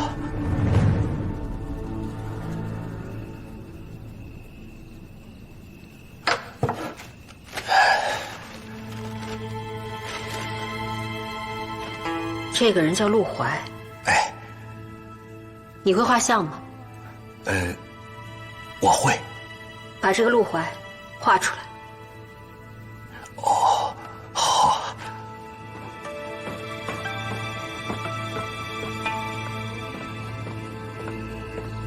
师姐，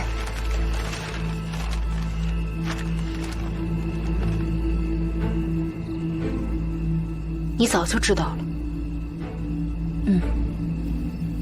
是崇灵谷前我去过京城，当时就猜到了一些，只是一时无法确定。他为什么要骗我？这就要问这位陆前辈了。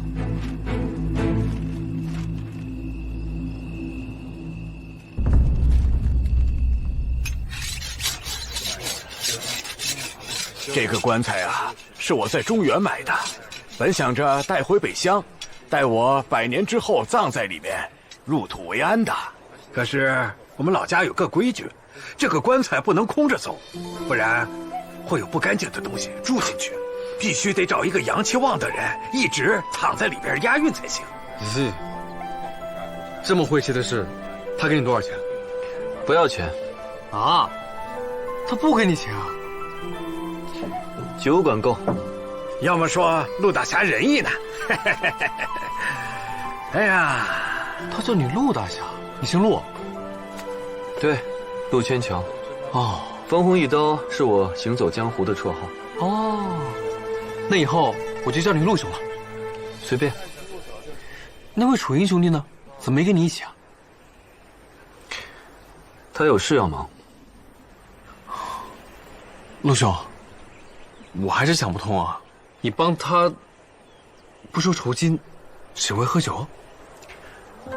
我前段时间受了点伤，身体还没有完全恢复，又有急事要来北乡，本想着和商队搭伙入乡，没想到却碰到了他们。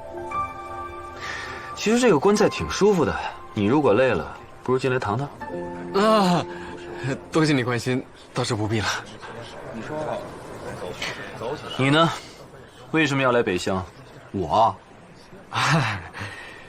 一言难尽。我这一路上吃的苦，比这地上的沙子还要多。哎，这帮穷鬼没给我酬金不说，路上吃饭还要花我的钱，钱花光了，就给人当力工赚银子。想我梅山君在江湖上也是叫得上名号的风云人物，竟然沦落到靠力气吃饭。啊，看他们那副穷酸样，穷的叮当响，还顾护卫，也不知道谁要接他。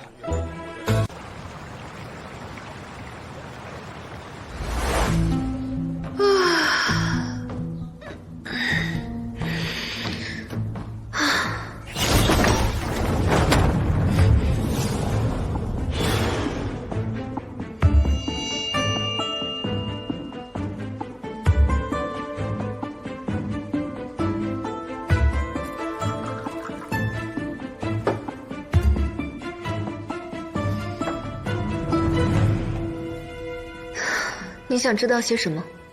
他到底是谁？叫什么名字？接近我有什么企图？名字？这个我真不知道。我只知道他姓陆，所以我对他的了解并不比你多。但有一点我可以肯定的是，他对你绝无恶意。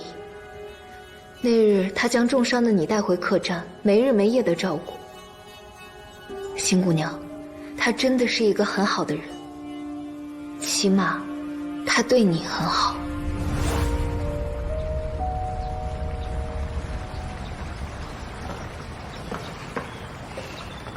师姐，师姐，啊，趁热吃。哎，那个已经糊了，你也别吃了。没事儿，我就喜欢吃这种。师姐，我刚才去了附近的村子，花了一些银子，让他们绘制了北乡的舆图。去北乡共有3条路，只有1条官道供来往的货商行路，就是南边这条路，但路程远了些，还要连过2座山壁。北路倒是路程短些，却都是些沙土小路，不大好走。还有1条西路，路程比北路长些，但可以搭上一半的官道，相对好走。行，那我们就一路西上。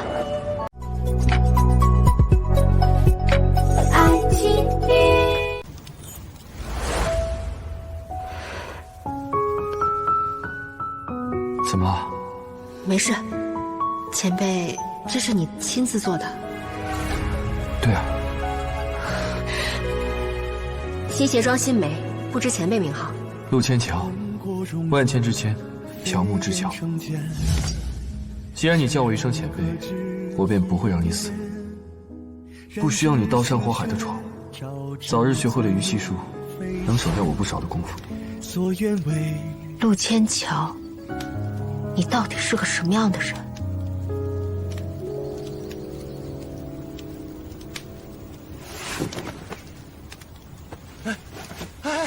老夫的啊，哎呀，是老夫的。来给。发带如线，连接因果。既然落到姑娘手里，就说明我与姑娘有缘。老夫送姑娘一卦。啊，不必了，我不信这个。哎，信不信是你的事儿，算不算是我的事儿？我没钱给你。我们洞庭山风道人门下弟子，只讲缘，不论钱。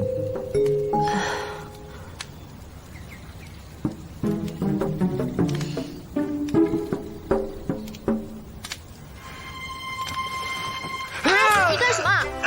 橡树啊！下面拧眼睛看就行了。是橡树，不是相面。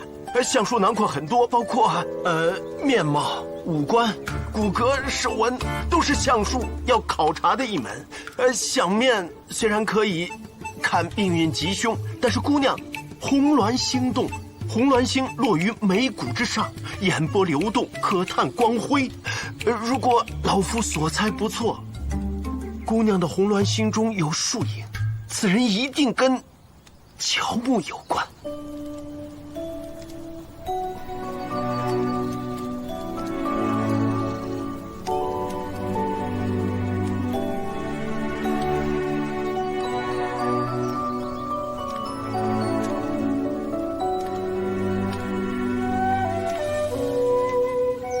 眉骨生凉，中间一点凸起，姑娘心中正在思念一人，而此人与姑娘有千丝万缕的关系，你对他的感情相当复杂，而且此人与老夫也有很深的缘分。姑娘要想找到此人，太过艰难。不过，姑娘放心，姑娘有红鸾星庇佑，但有所念，相见之人定会相见。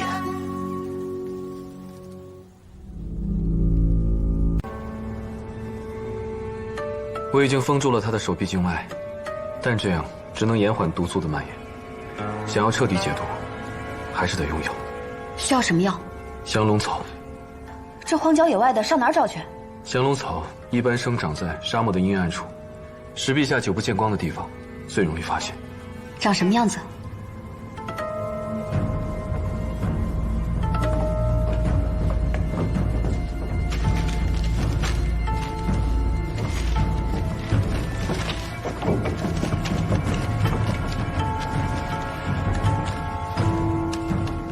水烧好了，好，放哪？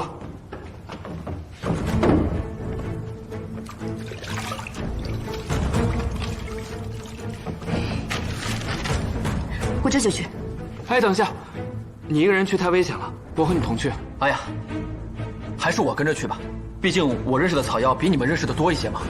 行啊，在这点我呢。我去吧。你们笨手笨脚的，再被蝎子咬了，可没第二口棺材放你们。师傅去，我也去。老实待着，别捣乱。啊！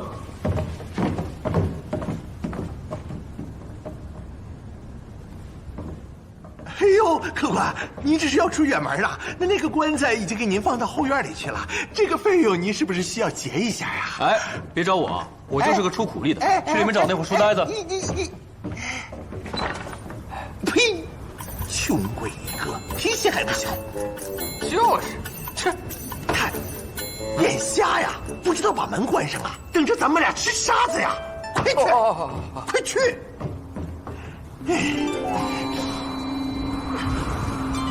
哎，掌柜的，又来客人了！又来客人了，这次没有棺材了吧？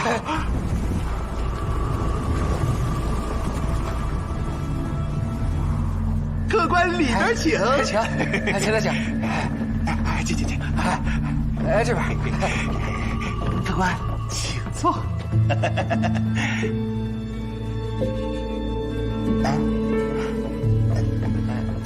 愣着干什么呀？赶快给客官擦干净啊！快！哎呀！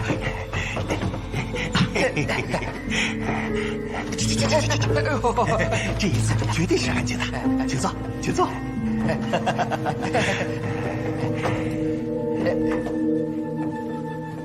真人啊，自从我家老爷搬进新宅，每晚都做噩梦，时常还会听到女子的哭声，怀疑是碰到了脏东西了。哎呀，要不说你怎么找对人了呢？我们钱真人那是师承洞庭山风道人，最擅长的就是唰斩妖除魔，逢凶化吉。哦，看到后面那人没有？看着像个人，其实他不是个人。他是黑风山成了精的猪妖王，吃人的。受到我们钱真人的感化，自愿跟随修行，哎，化成人形。失敬，人畜无害啊！哎，所以呀，你们家老爷子事儿呢，只管交给我们钱真人。好，唰斩妖除魔之外啊，再帮你们看看风水，保你们家老爷3代，好吧，5代平安。那就多谢了。好说。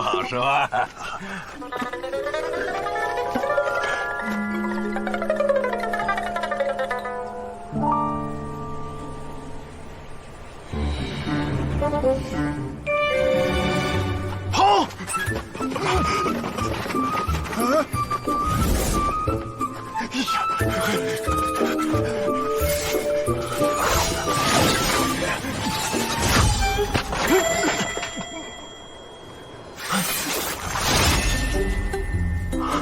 完了，算错了，同行之人怎么会是仙门的人？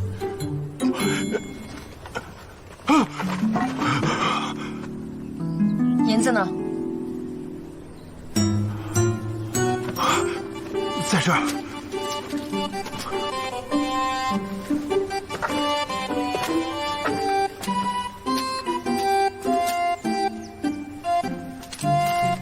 这个是我的。还有，以后别再让我抓到你们骗人。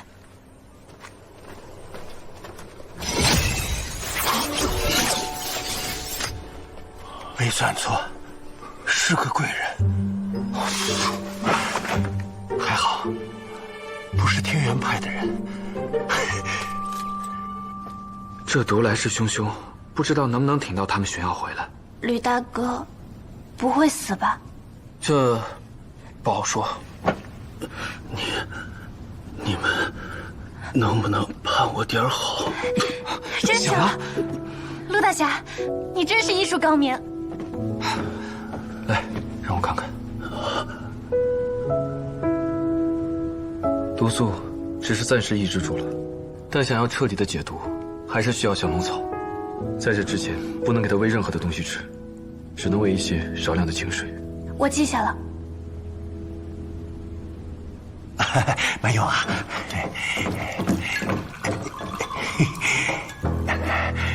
客官是打尖还是住店呢？住店哦，把你们这儿所有的上房都腾出来。哎呦，真是不凑巧，小店呢一共有2间上房，这其中一间呢，这也已经住人了。那就让他们滚蛋。这恐怕不合适吧？别害怕，我们这位法王可是最讲道理的。你不妨和他们商量一下，万一他们也愿意呢？那我就上去问一问。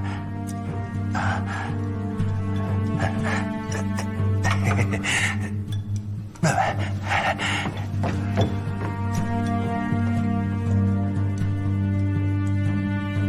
屋里的几位客官，开下门。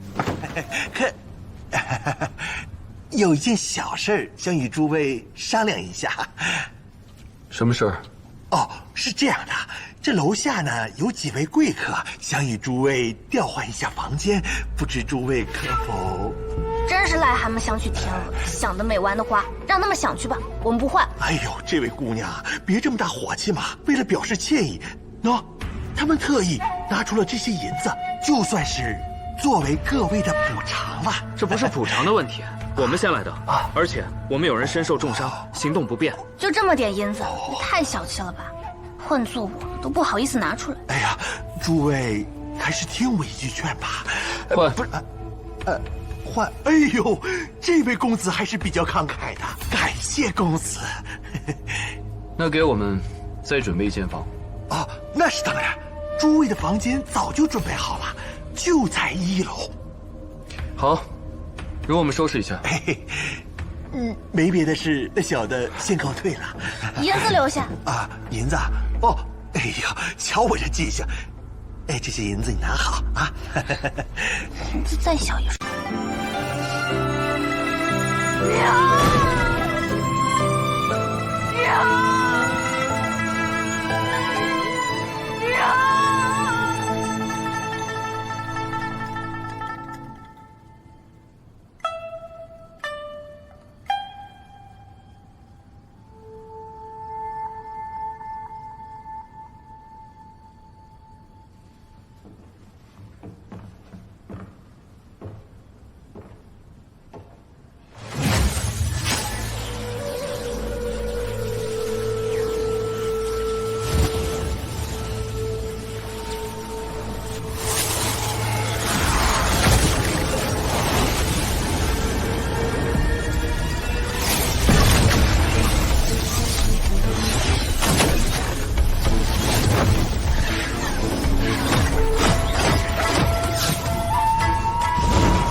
看见徐母了吗？徐母金刚说房里闷得慌，要出去透透气。去找他，盯紧了他。是。今天不是瞧见我了吗？怎么不理我？你想干什么？京城一别，好久不见了，想来给你打个招呼。我们不熟。不熟？可是我知道你的很多事情哦。比如说，有一位女修杀了鬼先生，引得碧水坛主报复，紧接着就有一个男子找上门来，灭了整门的口。那件事儿是你做的吧？你到底想干什么？怕啦！我若是想揭发你，我早就说了。痛快点。你带的那3个累赘看起来可不像修行之人，如今到了北乡，你还懂得起来。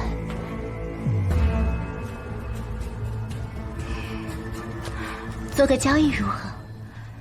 你帮我把文英那个大块头杀了，我保证以后不再找你的麻烦。就只是这样？那你想怎么样啊？我想让你帮我找样东西。说来听听。蔽日幡。我就不信了，这天底下还有银子解决不了的事情。我用50两换你的上房。不换。那就100两，买你的客栈。100两，那好像不太够啊。不太够就是有的谈。200两。银子是好东西啊，可就是怕你有命赚，没命花。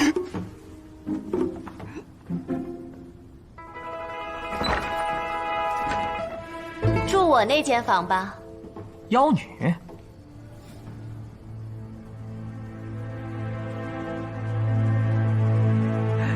兄台。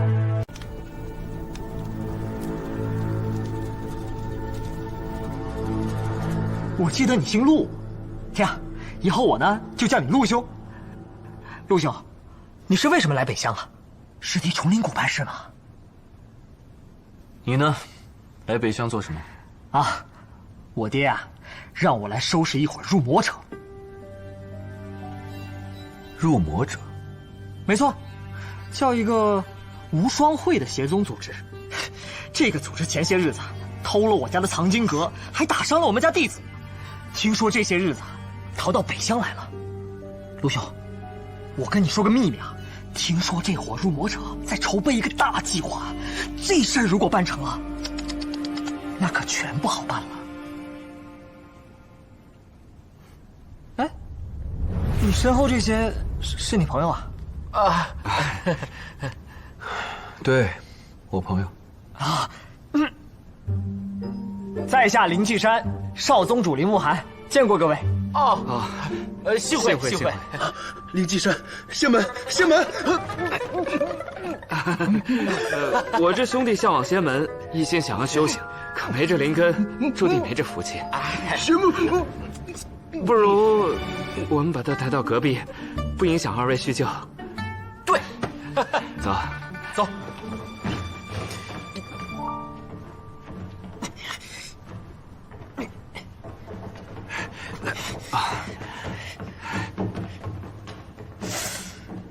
陆兄，你这朋友看着伤得挺重啊，需要我帮什么忙吗？不慎被毒物咬了，已经有朋友去找药了。药？你找我要啊，我带了养元丹。哦，不用了。哦。不过，你怎么和这个妖女搞到一块儿了？我这个妖女要走了，别忘了我们的约定哦。什么约定？没什么。唉，相识一场，我还是得提醒你啊，他可是青红教的8大金刚之一，看着人畜无害，实则性子乖戾，心狠手辣。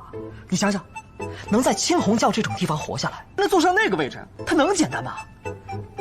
不行，你还是太善良了，你可千万别被骗了呀。我知道。唉。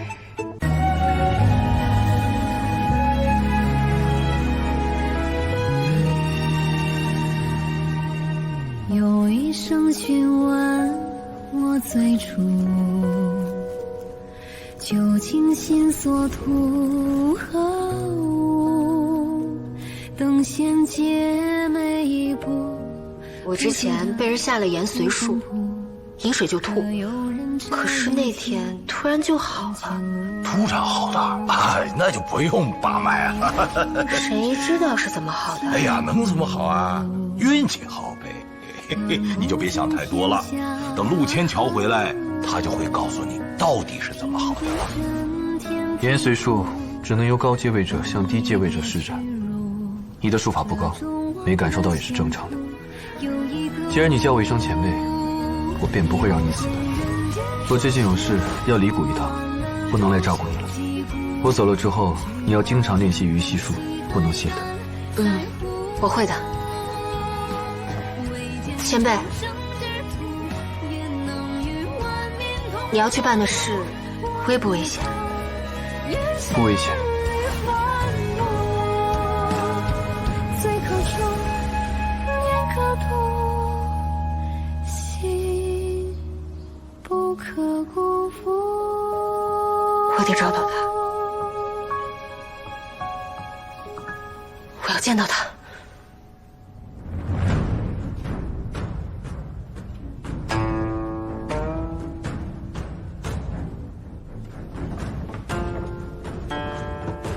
陆大侠，常元的伤怎么样了？伤口化脓，毒素侵至五脏。如果在落日之前，梅善君和卢战英没有找回降龙草，恐怕他撑不过今晚。外面起了黑沙暴，也不知道什么时候能停，就怕他们找到了降龙草，也找不到回来的路。不行，我去找他们。哎呀，你快不要添乱了！外面风山那么大，根本没法行人。你去哪儿找人？那你说怎么办？寻到了，寻到了，降龙草寻到了，看看够不够。取物前煎药内服，3碗煎成1碗，再去煮一些捣烂，敷在伤口上。好，我去。我一起。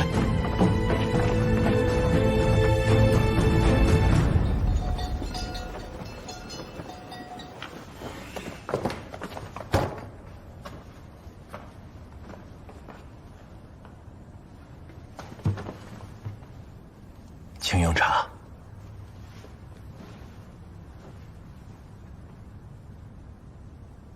仙子找我有事。曾听你说，少时拜入洞庭山，曾追随风道人学艺，此事是真的吗？千真万确，只是仙子你不信。战鬼族中有一门叫做降临的术法，可以隔空控制对方。据我所知，风道人也有一门与之相似的绝学，名为传神。只要见过一个人，就可以施展这门秘术，将精神和意志投射到对方身上，与之对话。那这个你会吗？会啊。爱情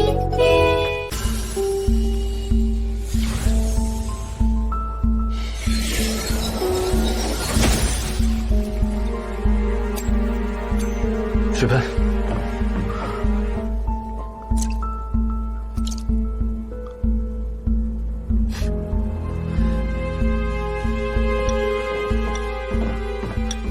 我来。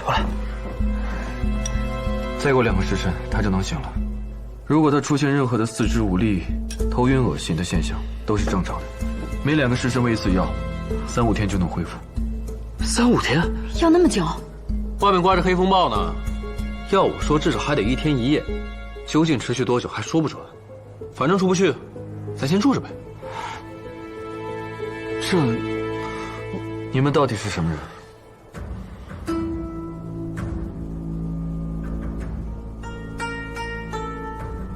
啊，我的雇主啊，不是和你说过吗？外面那些仙门中人是来抓你们的吧？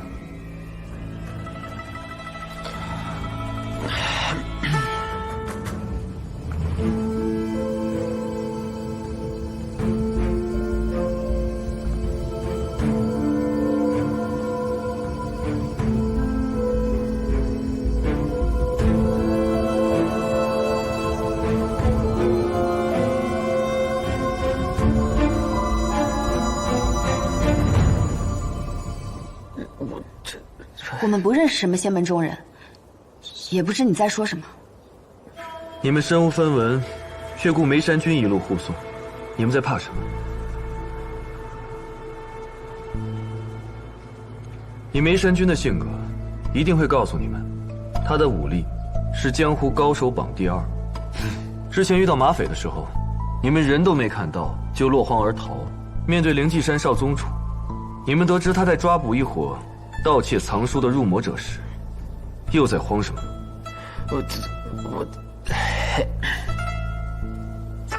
你们在说什么呀？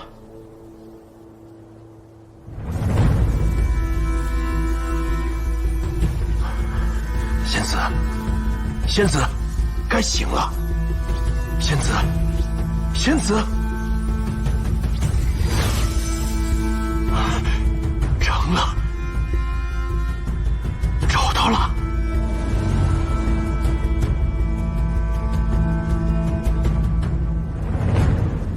陆前辈，陆前辈，谁？谁在里面？是我，新梅。你在哪儿？你在跟谁说话？我在你识海之中。陆前辈，请来与我一见。哎，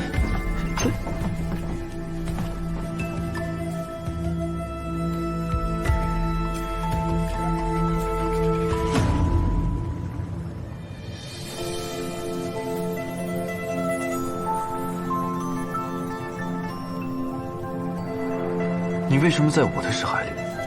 我用了传神之法，从识海里走过属于陆前辈的门，就来到了这儿。传神之法，在你的识海里，有成千上万道印记。想要找到专属于我的门，难如登天。你怎么找到的？我也不清楚，只是想试试看。起初也很难分辨，但我体内有一条血线牵引，顺着那条血线，就找到你了。你是战鬼族和人族的混血，身负5不全之症。想要摆脱神法转生成人，须得过5关，换皮、换肉、换骨、换血、换心，每一关都是生死一线。须得找到至亲家人，同你结下血契，在识海之中连成一线，方能在你濒死之时借你一线生机，助你死里求生。你没有亲人，所以得找个人成亲，同你结下这血契誓约。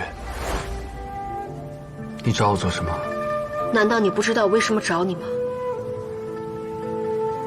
陆怀，陆大人，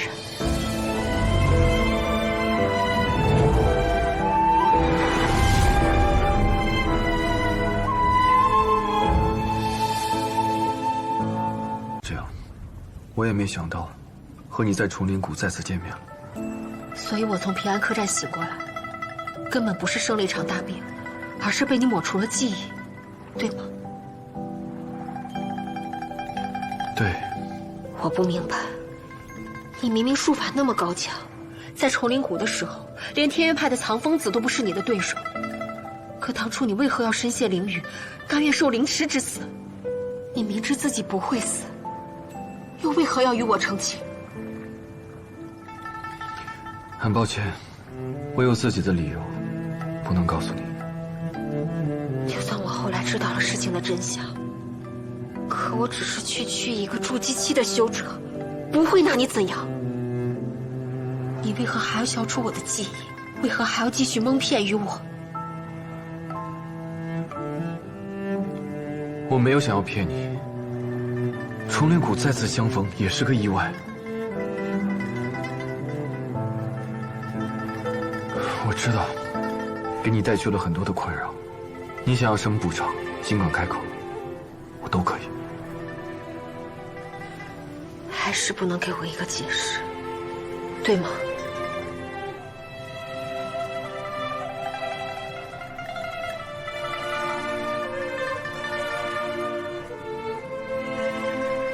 好，那我问你最后一个问题。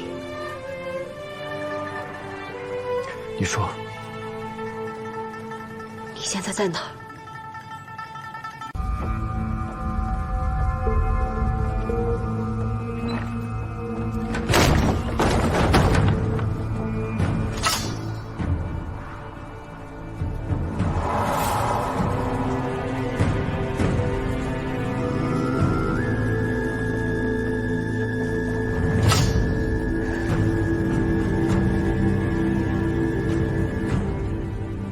水潭的事是你做的，你杀了贺瓦卜，不赶紧夹着尾巴躲回中原，还敢留在北乡，真是找死！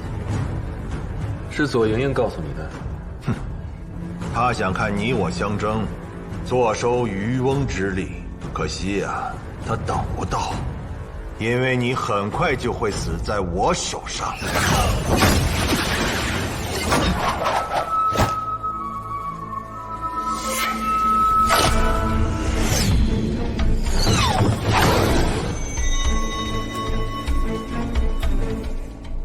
挺壮个汉子，动起手倒挺婉约啊，这也不好听啊，你说呢？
我不是有意和你为难，只是他们偷了东西，我必须把他们带回去受审。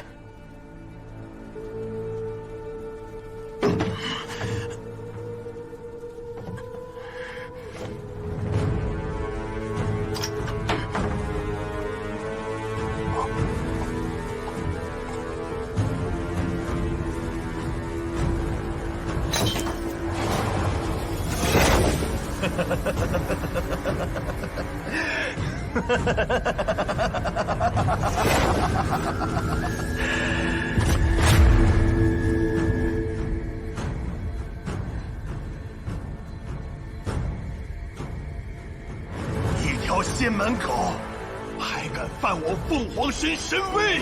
你给我死！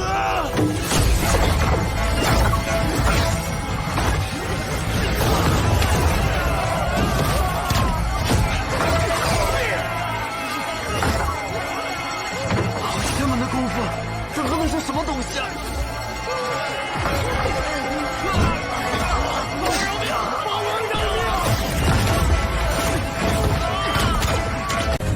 你说火海间缘何时才能唤现分身征讨不回，手心照回回人间曙光，照亮穹天。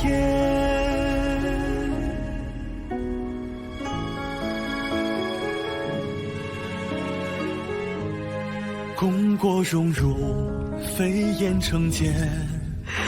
世人各执一面，燃指心血，招致罪孽，非心所愿为，大道西为，归真为戒。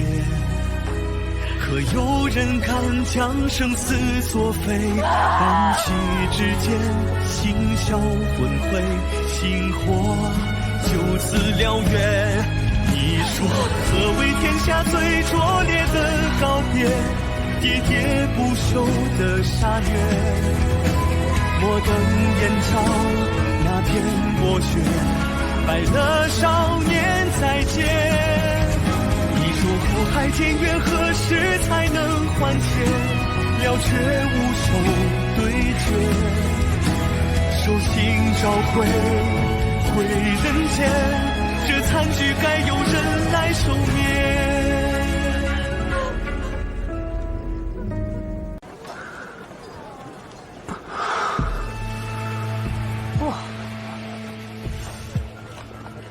来，陆兄，吃饭了。陆兄，嗯，陆兄，啊，你这伤势是不是又加重了？对了，我这里还有最后2粒养元丹，吃了它，吃了就有力气了。不用了。今天是什么日子？今天，7月15。对呀，中元节。一会儿，你从西门出城，一直往南走，便是来时的客栈。我们这是要回去了呀？是你自己回去。是你抓我来的，现在要赶我走？我不走。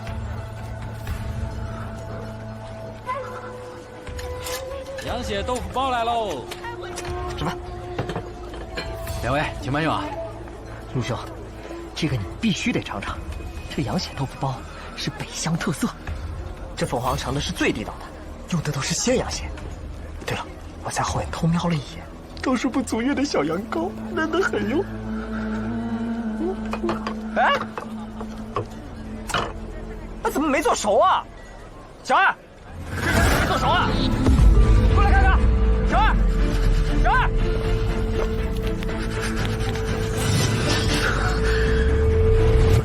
喂，赶紧给我做份熟的！实在不好意思，我马上给您换一份，给您换一份啊。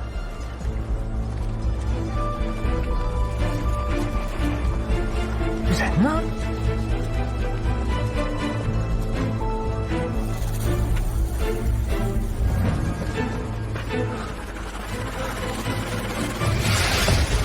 仙桥，你的嗜血正犯，去杀了他，你就不难受。你杀他们，就像他们随意宰杀一只鸡、一条狗一样。猫捉鼠，人食肉，这是自然法则。而我们生来就是要吃掉他们。动手啊，吸干他们的血，你就解脱了。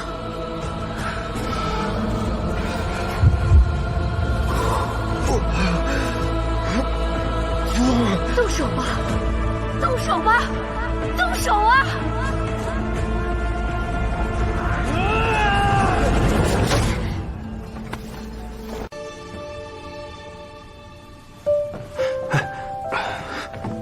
你身体好了，怎么来北乡了？中元节了，怕你嗜血症犯，担心你有危险。什么时辰了？亥时了。你这嗜血症每年中元节都要发病一次，但这一次比以往更厉害，越是心境不稳，就越难以自控。老陆，你得调养一段时间，莫要再与人交手了。还不行，追杀新梅的那个少年是洞虚修者，道行颇深，我看不出他的来历，总觉得不安。还有青红教又死了个法王。这笔账会算到谁的头上，我们根本不知道。我这才离开多久，就发生了这么多事。新梅知道了我的身份。所以吵架了。你知道？猜的呀。你刚才昏倒的时候，嘴里一直念着什么新梅，什么战鬼的。哎，跟我讲讲呗，他是怎么对你的？他要杀你？没什么好说的，战鬼人和人族本来就仇深似海，任何人知道了我的身份都是这个反应。不管怎么样，这些事都是因我而起，责任在我，我不能坐视不管。真应该让他瞧瞧你现在热心肠的样子，这哪有半点战鬼人的模样？哼！什么时候动身？明日。麻烦你叫这里的主持人来一下，我有事情要问。敢问公子，可是来寻瑶娘的？姑娘这么聪明啊！那这个忙我可就帮不了了。您瞧，这满楼的公子哥，可都是来寻瑶娘的。你一定银子，他一定金子的收着。瑶娘她也接待不了这么多人啊。劳您再等等，若是觉得闷，可以找别的姑娘陪您喝酒啊。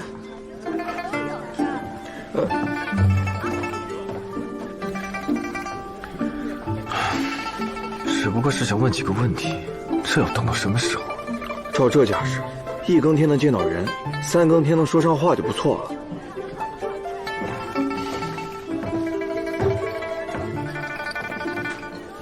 兄台是第一次来天香楼吗？愿听兄台解惑。瑶娘是这天香楼最有名的舞姬，一支胡旋舞响彻北乡。虽然出身花楼，但却一身清白，从不以色待客。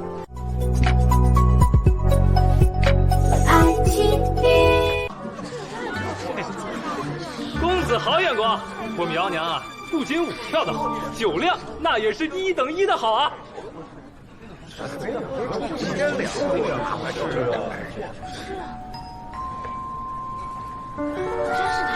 是他遇上的。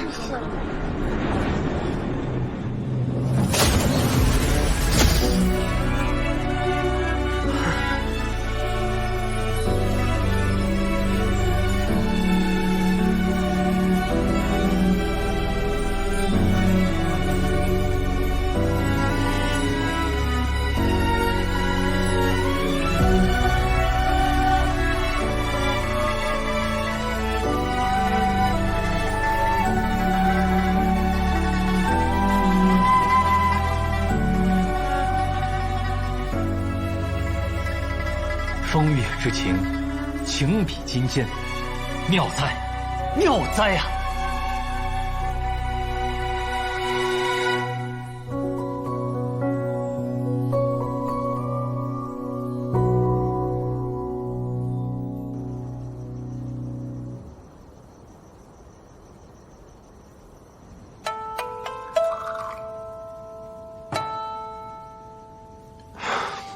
你怎么会在这儿？刚才你走了以后，我伤势发作，昏倒了，被这儿的老板捡到，带了回来。刚刚我是喝了点酒，就被误认为是楼里的舞姬，才被推上台的。你一个堂堂的仙门修者，被抓来了天香楼。是啊，我又蠢又倒霉，我走到哪儿都被人欺负，被人耍，你不早就知道了吗？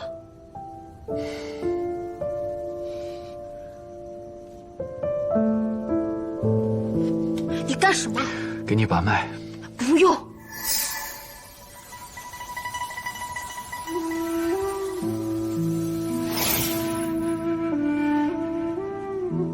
你的身体没什么大碍，认真的调养，很快就能恢复了。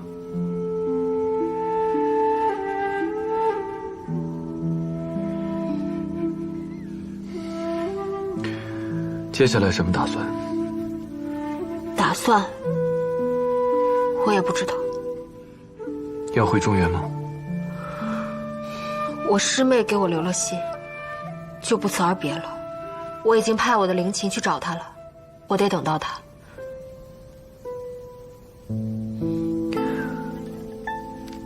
你的伤怎么样了？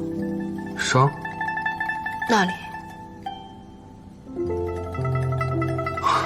早就好了。你又不是不知道我的身份，千刀万剐都能活，这点小伤不算什么。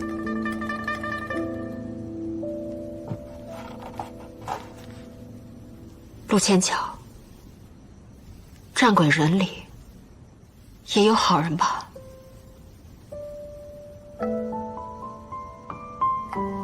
应该有吧。仙门有邪修，人族里有恶人，战鬼人应该也有好人吧。仙妹，我不是坏人。虽然我是战鬼人，但我从小在人族长大，我从来都没有参与过当年的那场战争。虽然我也杀过人，但都是一些恶人。我在人族的军中服役过，当过芝麻小官，我对得起我自己的良心。即便遇到任何的不公，我也从来没有滥杀无辜过。我知道，我不应该跟你说这些，但我不希望你误会我，恨我。我就是不知道该怎么面对你。你是战鬼人，是我族大敌。你骗过我，但你又救过我，所以我真的不知道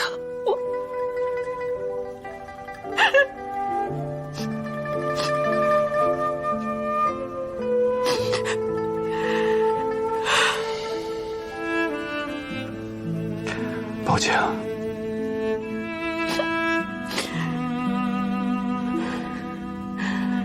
陆剑桥，你真的不是坏人吗？我不是坏人。那你能保证吗？我保证。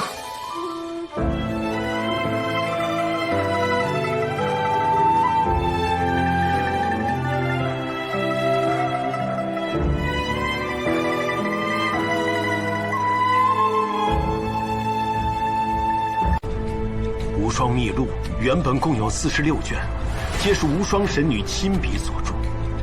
后来许多阅读过此书的将士受到启发，又创造出了很多奇妙的发明，也全都补充在了无双秘录之中。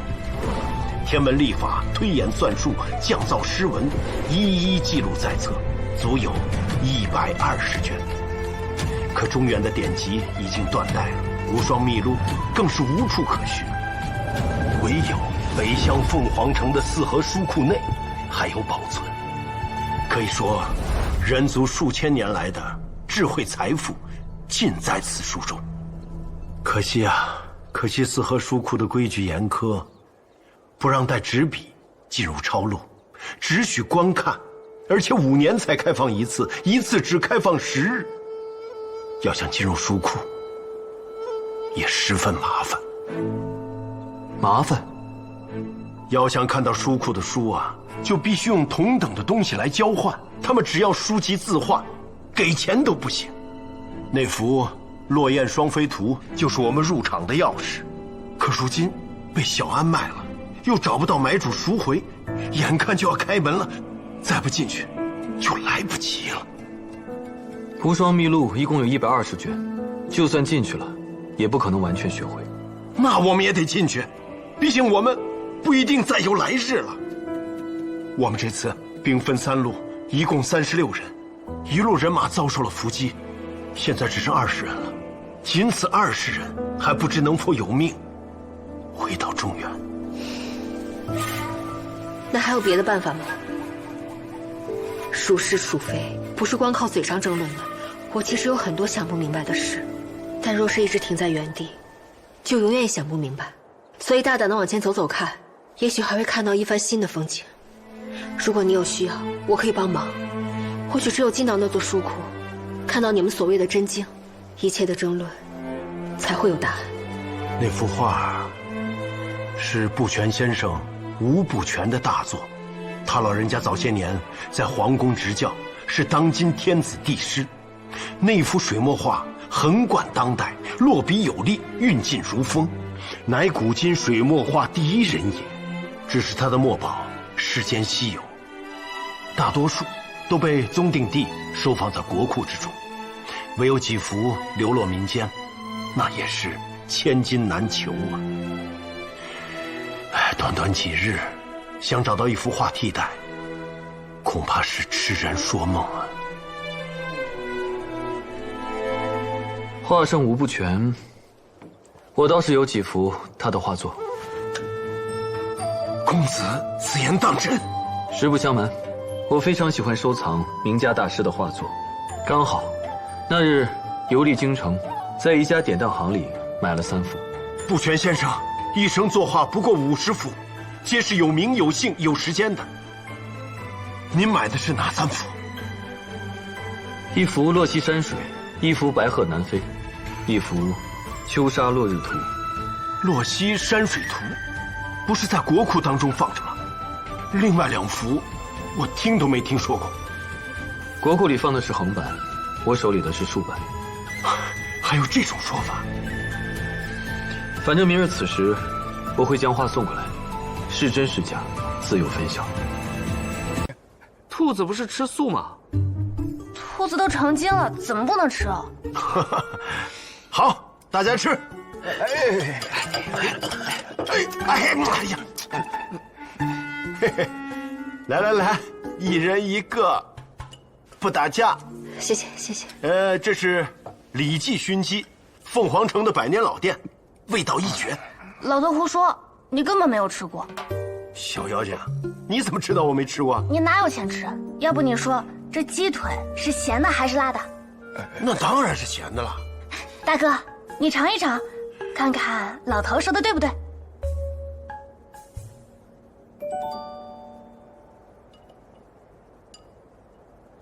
我现在不饿，小安，你帮我尝一尝。谢谢。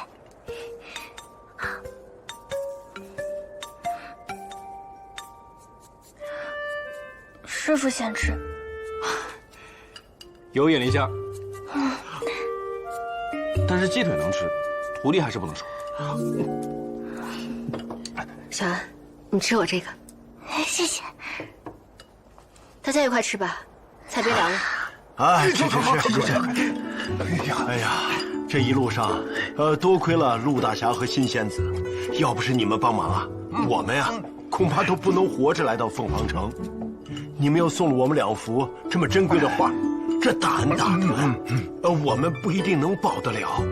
来，大家一起来敬2位。敬2位一杯。2位。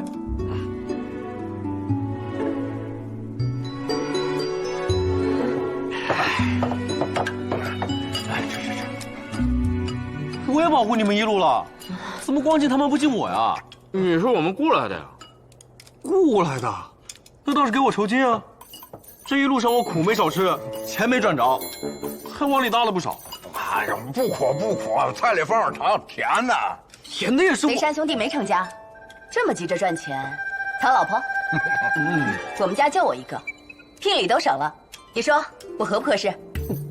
不合适，我没有打算成家，而且我不喜欢年纪比我大的。年纪都到了还不成家？没有遇到喜欢的。那更巧了，我也没有。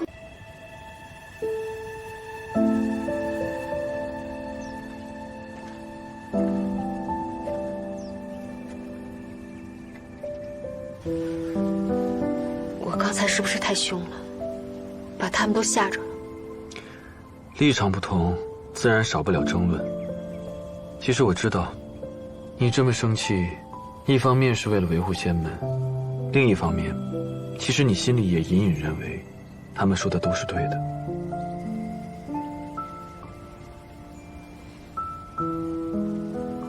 我曾经在沙漠里看到过楼舟，那么大的船，没有水，除了飞，我想不到任何它会出现在北乡的理由。所以他们说的有对的地方，但肯定也有不对的地方。但其实，这并不是仙门好坏的问题，也不是人族好坏的问题。降帝让人族看到了机会，看到了一个可以拥有力量，不再依附他人的机会。可仙门一直以来为人族提供庇佑，自然需要他们的供养，所以仙门不允许人族脱离掌控，去到另外一条路上。你可以理解为，这是仙门和人族在争夺掌控这个世界的话语权。这样想的话，会不会舒服一些？不能，我觉得一切都有对错，是非善恶一定存在。只不过，人们在用一些东西来粉饰它。可是现在的我，还是看不穿，想不通。从我入门起，我就想不通。你说，不让我们干预凡俗世界，那还让我们修炼一身本事有什么用？在崇灵谷的时候，我就想不通，仙门和人族为何会闹到那般地步。现在的事，我更是想不通。就像你说的，不如我们再等等看，往前走，时间会给你答案的。还是外面凉快。你喝了那么多酒，屋里又闷，当然会热了。那这也比徐德成凉快多了。这条街叫做凉丘，自然会凉快一些。这名字有什么典故？原本这里是一片荒地，因为来往的商贩喜欢在这里乘凉歇脚，所以发展成了现在这个样子。前面有一座西连山脉，山峰高大，绵延千里，挡住了大部分的热气，所以这个地方就会比其他地方更加凉快一些。久而久之，大家就称这里为凉丘夜街了。活得久真好，见多识广。这算是夸奖？当然了。那你之前来过这儿吗？来过一次，但已经是很久以前的事了。反正今夜无事，不如你说来听听。也好，我带你去个地方。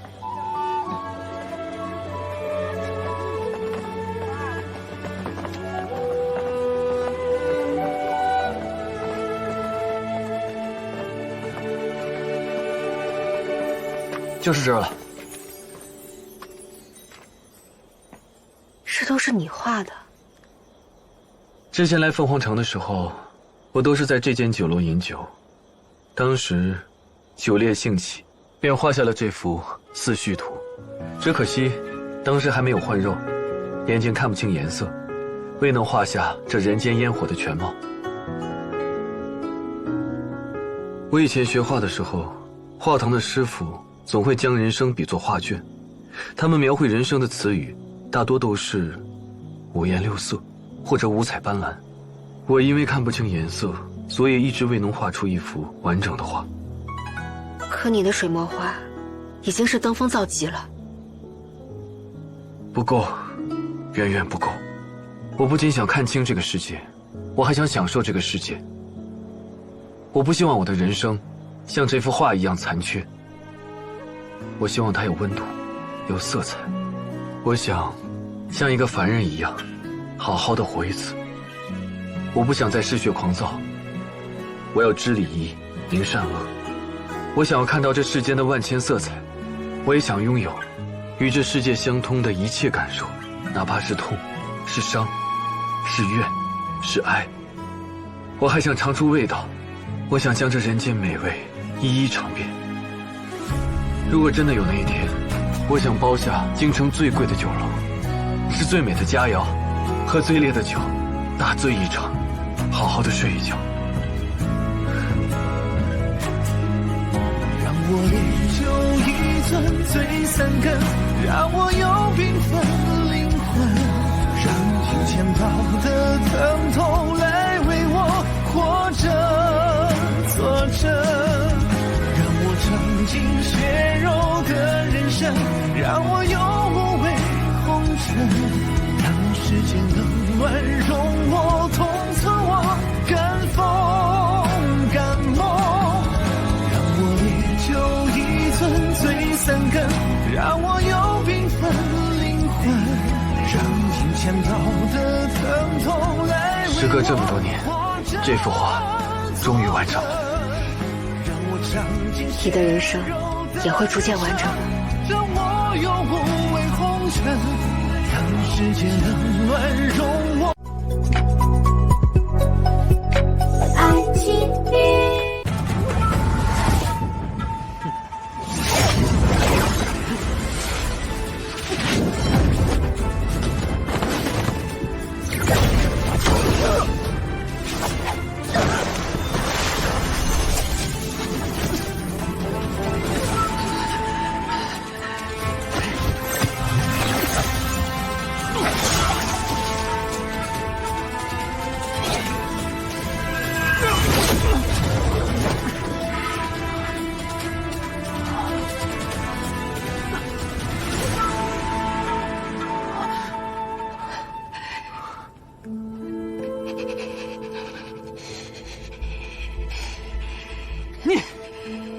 怎么，被铜线重伤到的滋味如何？是不是很绝望，还想骂人？什么时候做的？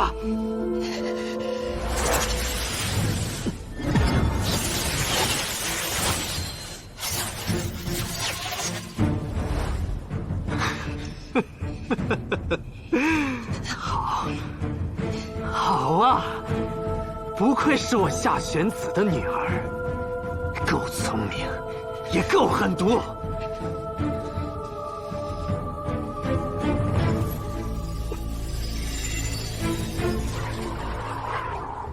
我要杀了你！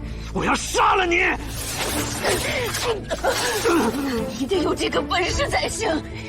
今日不同往日，如今我为刀俎，你为鱼肉，你的命都握在我的手中，除了摇尾乞怜，你还有别的选择吗？你以为我会怕你吗？难道你会为了我殉葬，和我一起死吗？小阿尚，为父之前的确是看清你了，甚至在这100多个孩子之中，只有你是最像我的。但可惜，你还差了些道行。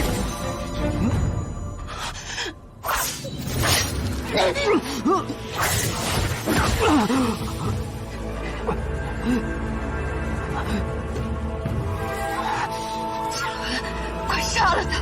杀了他，你会死吗？阿尚，快动手！我坚持不了他多久了。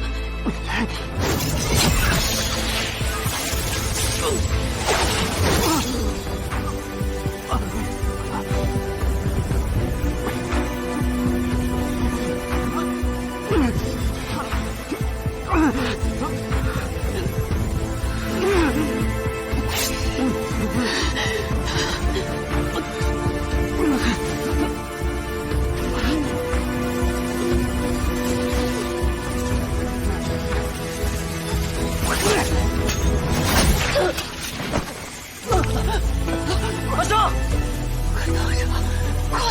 快呀！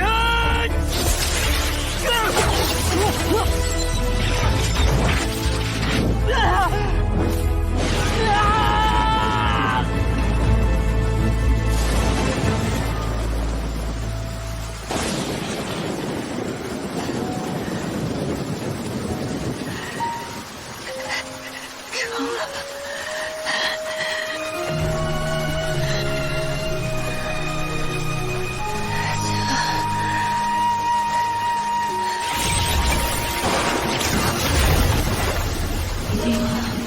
我就变成呼叫血手，逃出青鸾，亲眼哭一款青鸾，救救我！每一笔愤恨长出我无声的匕首，不必对我宽宥紧靠，让我承受。我伤口走向山沟，诉你的心中，终究出世来引火燃尽我不痛。我任苍天有眼怒照阳光，可谁来怜悯我？我任地深情百花一片春冬残落。是我不反抗，让我唯一选择。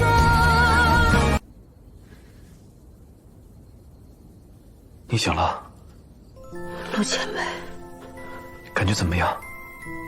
好多了。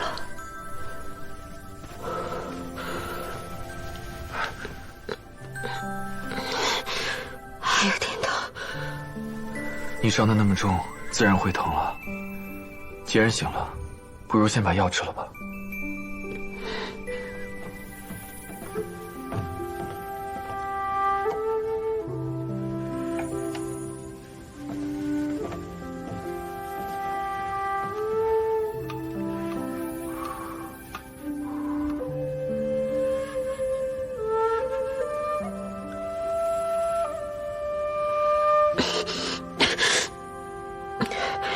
苦。怎么会苦呢？你又尝不出味道，怎知不苦？方子是我配的，苦不苦我能不知道吗？那好吧，我来吧。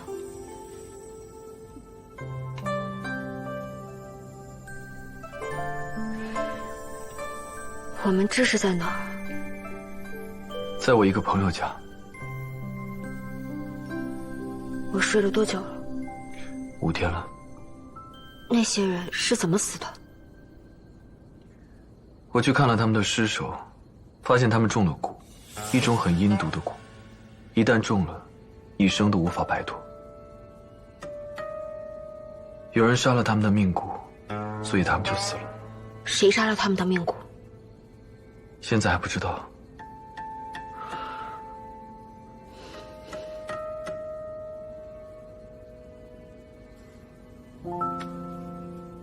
别担心了，有我在。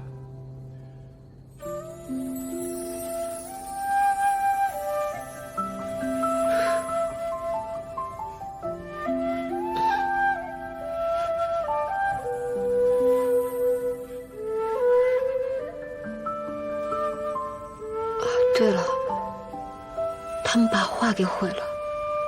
你喜欢？你喜欢的话，不如我再给你画一幅。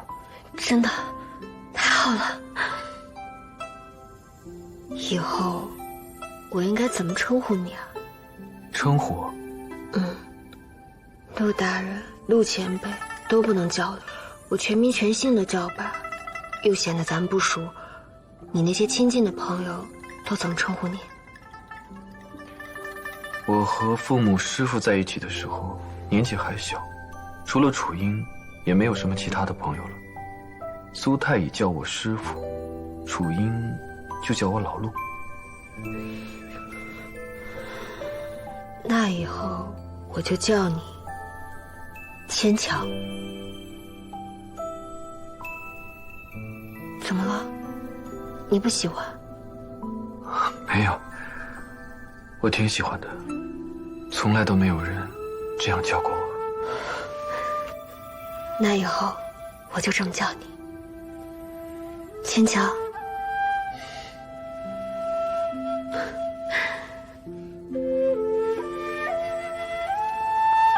补了吧，我还得回新协庄，那儿有我的师傅和师妹。而且北乡这气候我也不太适应，太干燥了。也对，嫂子你还有仙门呢，不像我陆哥，一人吃饱谁家不饿。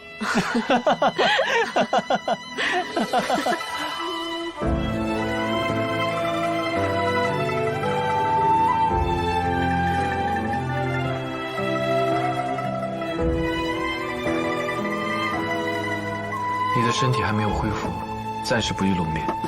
客栈里的东西我们不方便拿，我给你买了一些可以换洗的衣服，好吃的点心，还有打发时间的画本故事。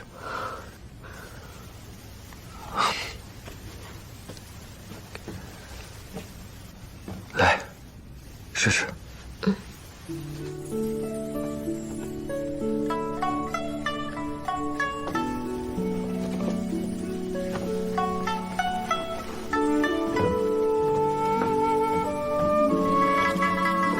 合适吗？真好。我不会煮饭，小沙的手艺也不好。刚刚我在酒楼点了几个小菜，伙计一会儿就送来。你如果饿的话，可以先吃点点心，垫垫肚子。太好了。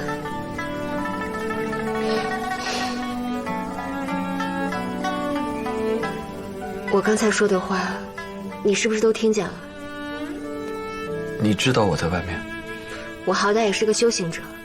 你站那么久，刚开始没发觉，后来肯定发现了。那你说的那些话，都是故意讲给我听的？当然不是。不过你听见了也没什么。你不喜欢北乡？也不是，我只是不想离我师父和师妹太远，尤其是我师妹，她很黏我的。我在崇灵谷的时候见过她，看起来很爽利的一个人。那是因为你还不够了解她。我师妹她这个人啊，外表看起来是只小豹子，其实就是只小猫咪，很娇气，很可爱的。真的？真的，你信我。我们新协庄可大，就我们3个人住。其实，新梅，我换完血之后，修为会大幅度降低，差不多相当于你们人族修者的筑基期了。我知道，我也是筑基期嘛。换完血之后，我还要换心，到时候我会失去战鬼人所有的力量，变成一个普通人。换心，那会不会很危险？这个没关系，我还能应付。可是你现在已经有了痛觉了，那换心会不会很疼啊？你还没明白我的意思。我的意思是，过后我会变成一个普通人，失去力量，失去术法，你在修行界遇到的任何困难，我都帮不了你了。那我就不在修行界生活好了。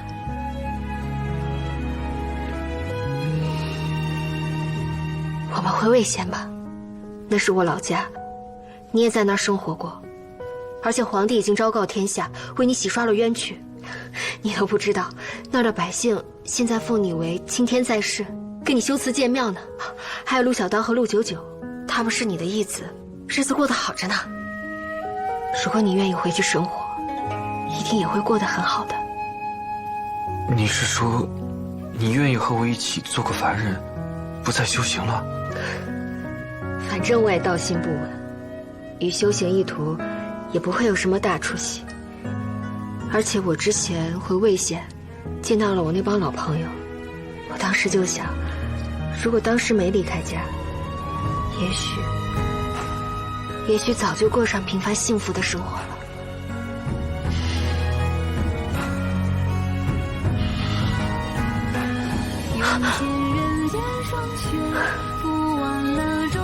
心梅，谢谢你。陆千桥，我可是有条件的。你说。我是要带着我师妹的。可以啊。我还要经常回去看我师傅的。好。而且我想住在我婶娘的老宅里，因为那儿有很多我的朋友和邻居，很热闹的。没问题。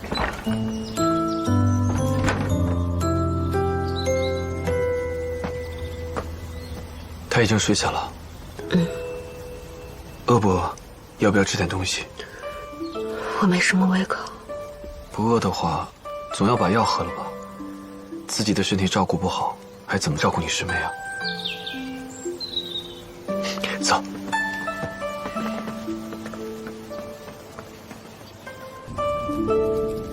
原来是这样，我还奇怪呢，那几个人为什么会突然暴毙？原来都是因为你师妹啊。夏玄子是洞虚境的高手，又擅长用蛊，连你斗起来都难有胜算。更何况，他只是个金丹修者。你没看到他身上那些伤？你的师妹并不是一个轻易会向别人袒露心声的人，她能这样对你，说明你对她真的很好。你之前说，新鞋庄的弟子都是在平湖之战中死去的，那阿生是后家。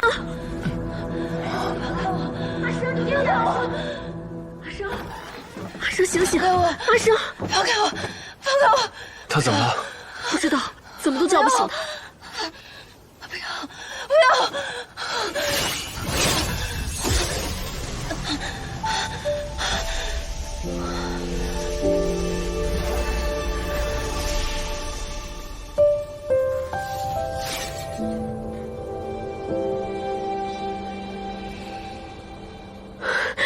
阿生，你醒了。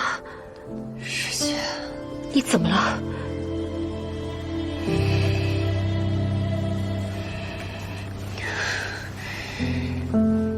师姐，咱们回新鞋庄吧，我想回家了。去年养在鱼池里的鱼，现在也该肥了。我想吃你做的烤鱼了。咱们回新鞋庄好不好？我讨厌这里，讨厌北乡。等你养好伤，我们立刻出发。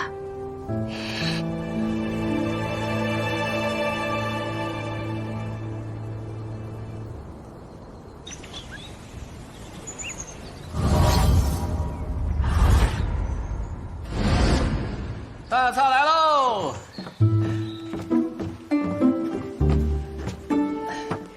我特意给你热了壶酒，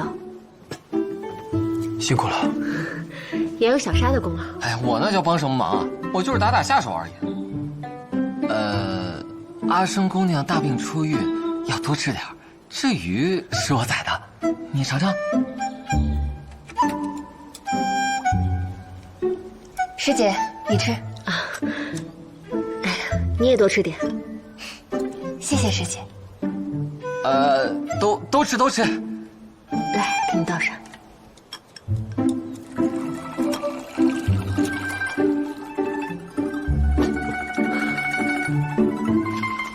这什么酒啊？闻着好香啊！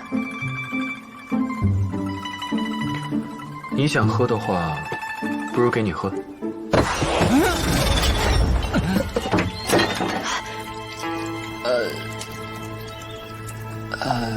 陆哥，不好意思啊，我这凳子。九嫂，我再给你热一壶去。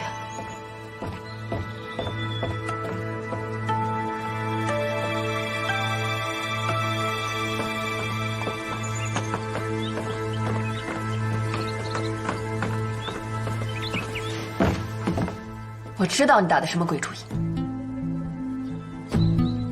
你想算计我师姐。我告诉你，我在这儿，你想都别想。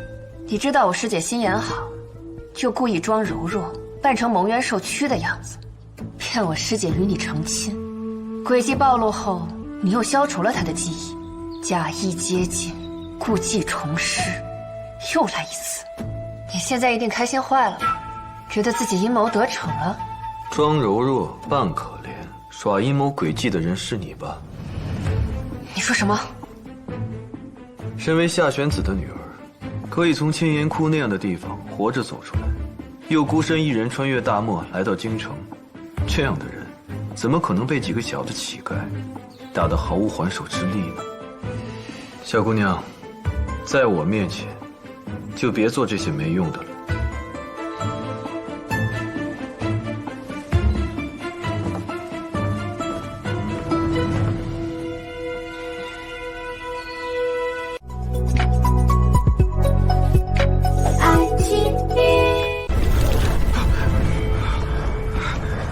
楼梯断了，我要烧上来了，怎么办？你背了多少卷？10卷。好，你背的比我多。你记住，一定要把无双秘录带回到中原，一定。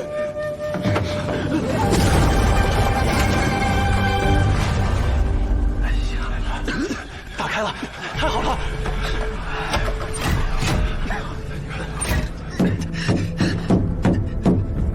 打不开啊，怎么办？找钥匙。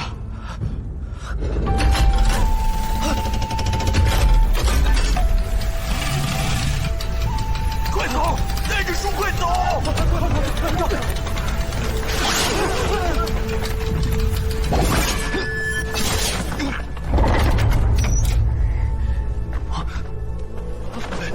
快去开门！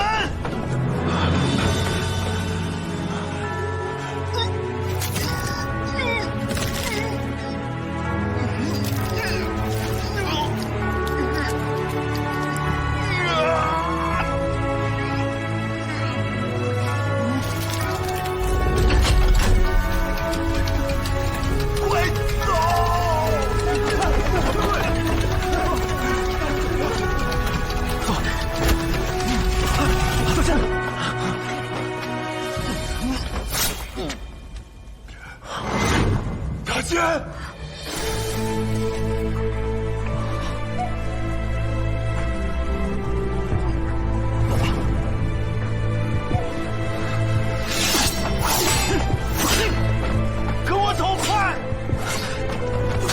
先救人。好。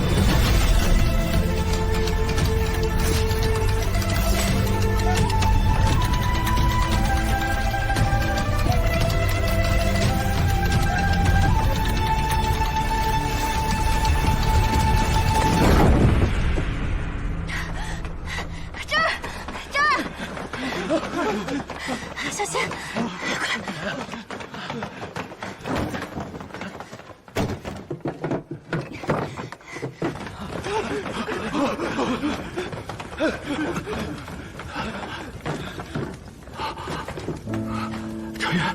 程远，程远。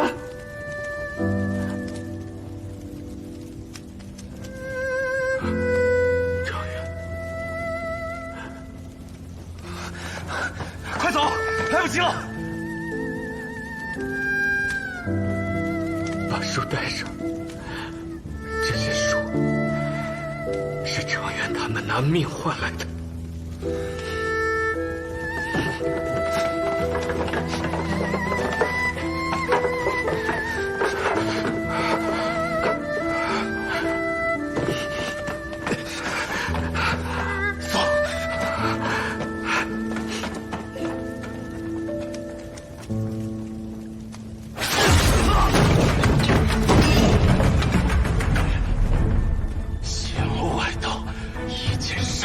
太过便宜了，就该让你们把人间的苦刑一一尝过，再剁碎了喂狗。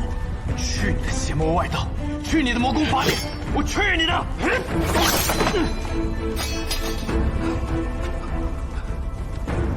我今日战死，亦不夺我天元派的威望，我辈子弟定会为我报仇，杀光你们这群！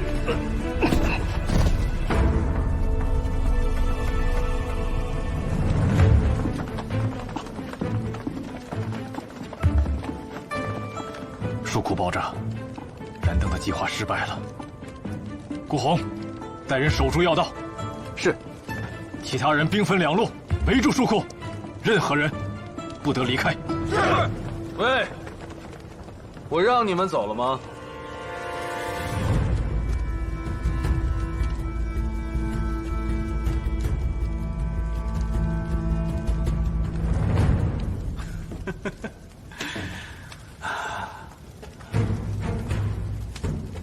你怎么进来的？哈，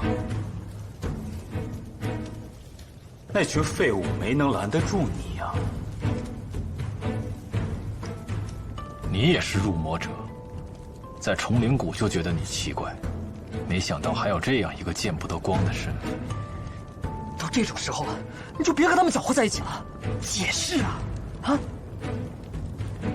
今日有我在，别想动他们分毫。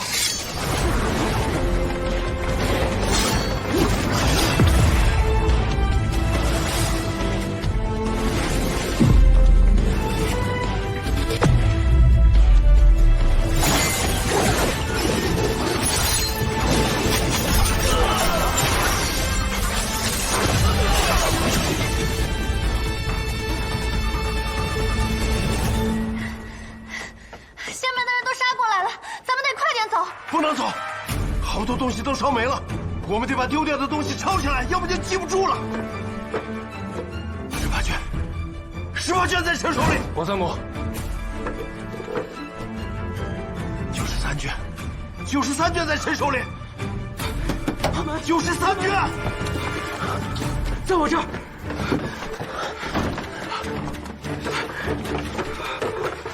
93。104卷，104卷，在这儿。71卷，71，被烧了，只剩半卷。谁能摸？我能摸。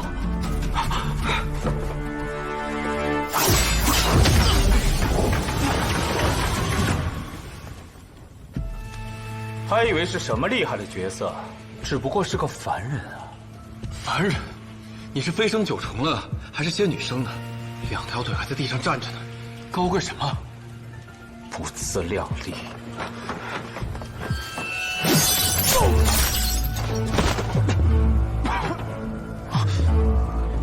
内山太下，快，带着书走！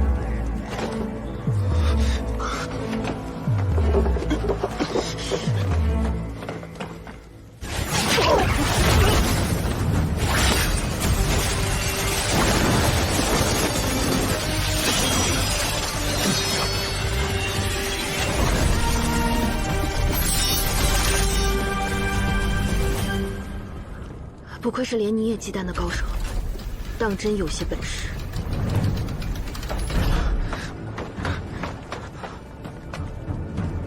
陆兄，先进去，守好门。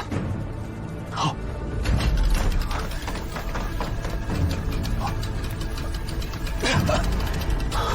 这些入魔者有些手段，我们被暗算了，不得已使用了雷火符，还是让他们给跑了。他们都在茶馆，兵分4路上前围攻，毁了魔宫法典，绝了魔族复生之心。是。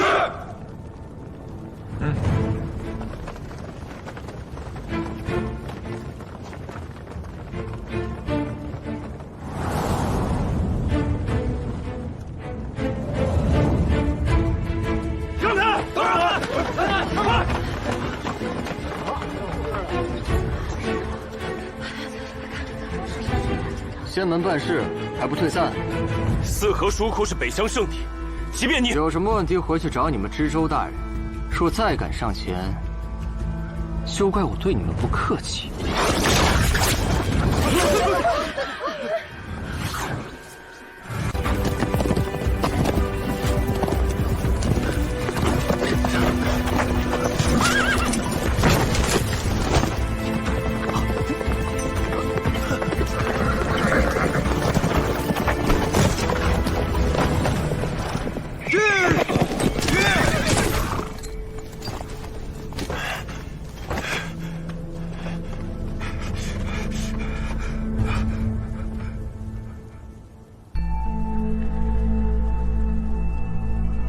怎么会这样？没有了，救不过来了。我们都吃了醒神丸，这东西吃多了，伤到了心脉。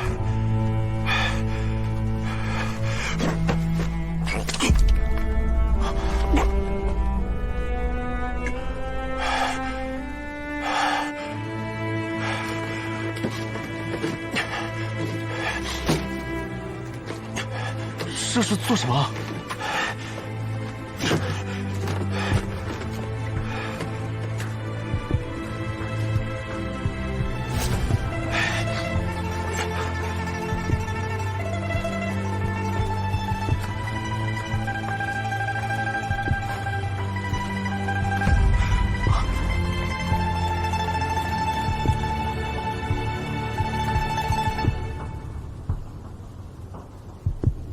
梅山大将，你对无双会的恩德，只能下辈子报了。为了人族的未来，你一定要把无双秘录带回中原，一定要带回中原，拜托。功过荣辱，飞檐成茧。世人各执一面，燃指心血，烧至罪孽非心。所愿为大道西为归真为戒。梅山大将，快走！有人看再不走，仙门就追来了。旦夕之间，心消魂灰，心火就此燎原。你说何为天下最拙劣的告别？喋喋不休的杀孽。莫等眼照那片薄雪，白了少年再见。你说祸海渐远，何时才能还血？粉身正袍不悔，手心交汇，回人间曙光，照亮穹天。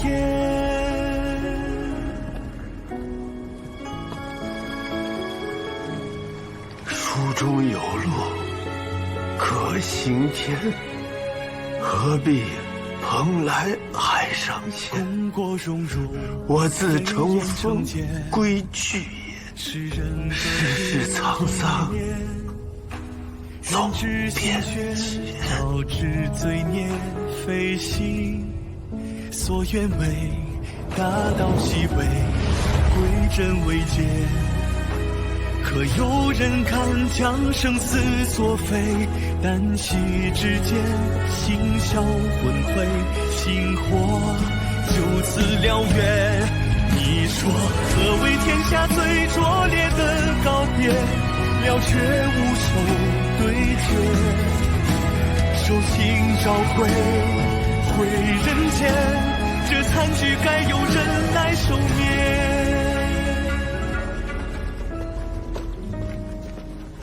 太师姐。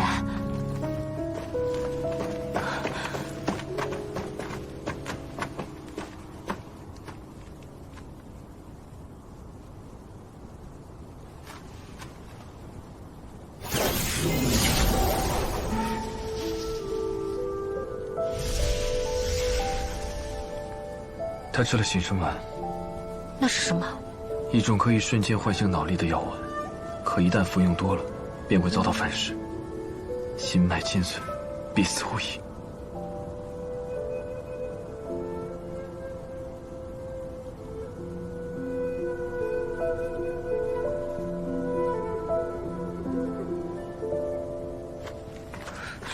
梅山君，别管。危险！别管我，快走！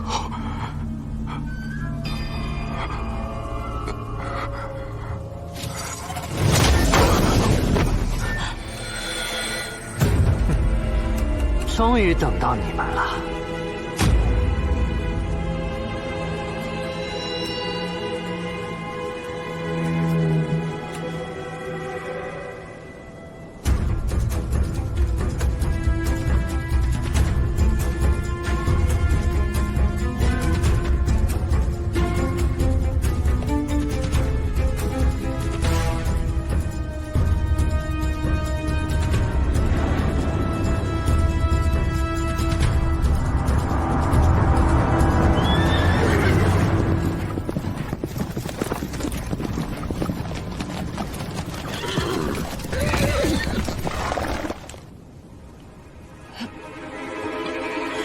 阿胜姑娘，你没事吧？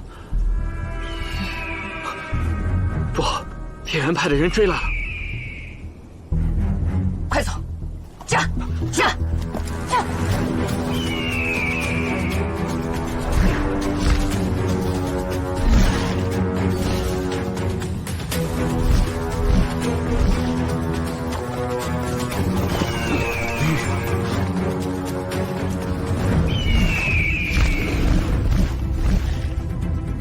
就在前面。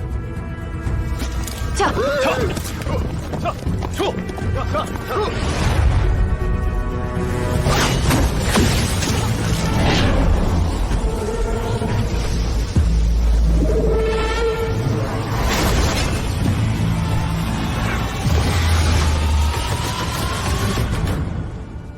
真是难杀呀！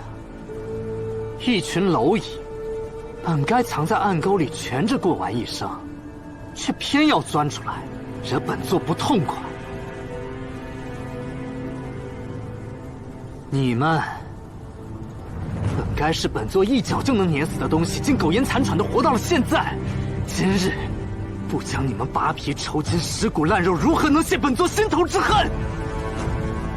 我原本只想做一个普通人，但我一想到这世上还有你这样人不人鬼不鬼的东西存在，就好比阴沟里的蛆虫，看着就恶心。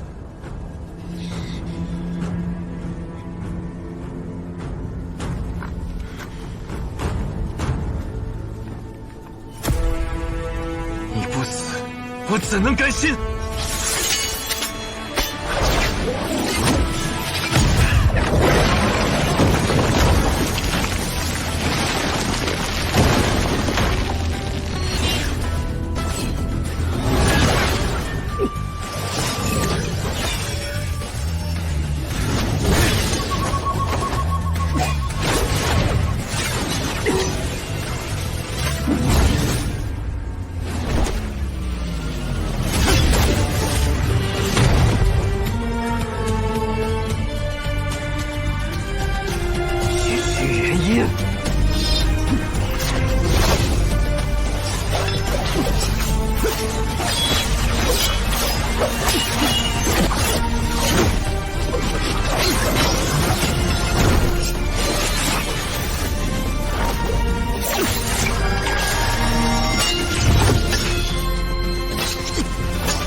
教主，新梅出事了。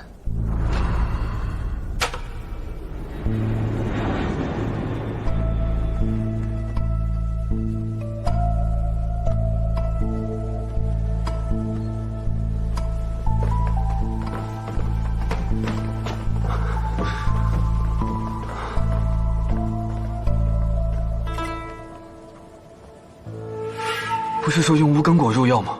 为什么没有效果？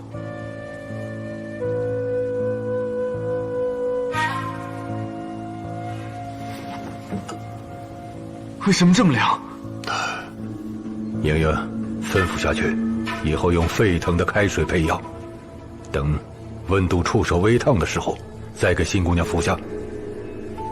是。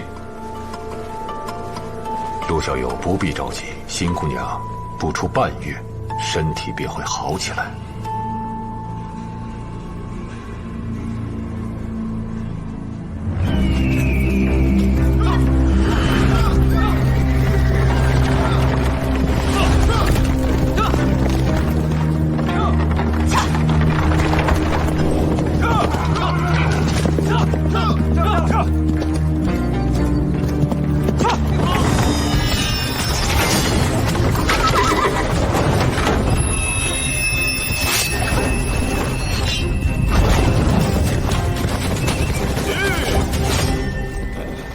新鞋庄教不好的弟子，便由我来替你师父清理门户吧。就凭你！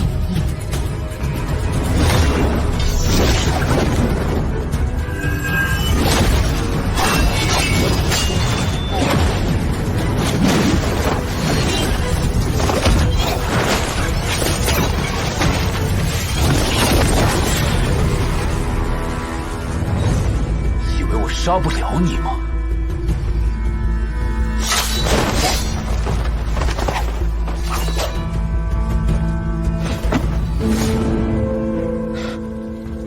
没人，中计了。人呢？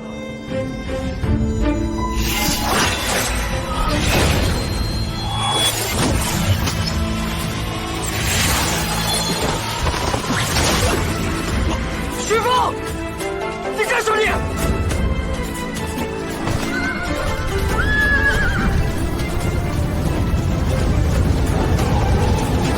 撤！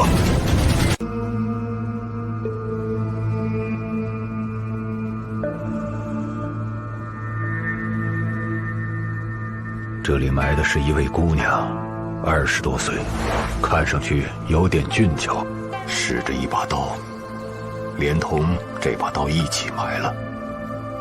我是觉得你有眼缘，我想与你成为朋友。即便我是战鬼人，即便你是战鬼人，你还是带新梅离开这里吧，因为这里的月亮不够明亮啊。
他的灵根被挖走了。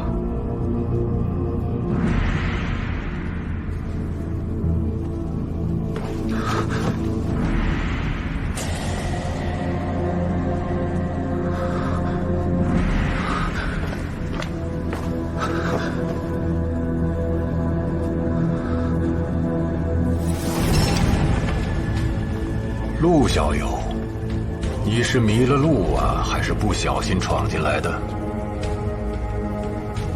你在猎杀仙门弟子啊？怎么，被你发现了？只许仙门的人烧我四合书库，屠戮凡人，而我不能还手，为鱼为肉，躺在案板上任他们宰割，才是对的吗？可卢战英是无双会的人，你如果站在人族的立场，就不应该杀他。非我族类，其心必异。他已经有了灵根，今日在无双会，说不定明天就会投靠了仙门。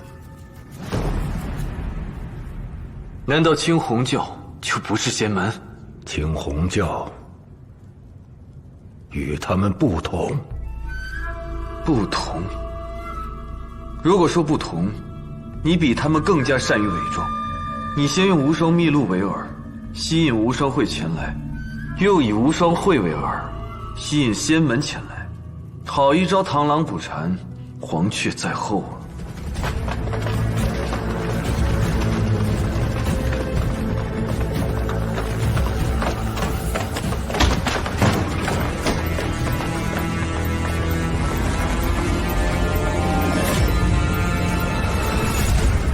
如果我没有猜错的话，你做这些都是为了夺取灵根。可你为什么要将我和新梅单独留在纸坊？你有什么意图？我的确有些事情对你隐瞒，但有一句话，我不骗你。陆剑桥，我真的很想跟你成为朋友。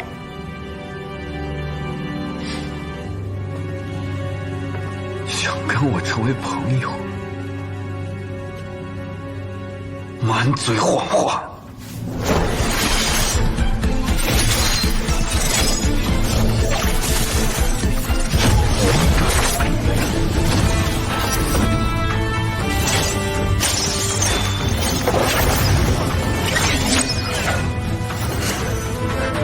小猪小心！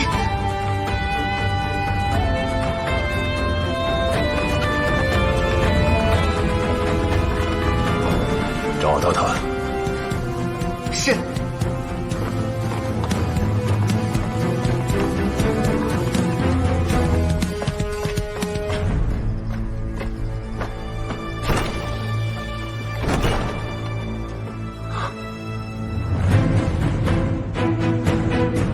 新梅，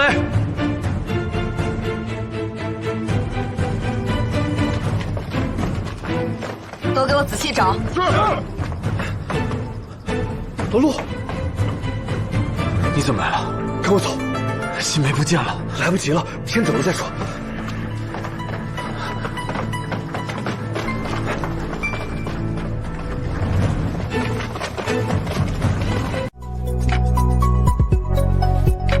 爱情。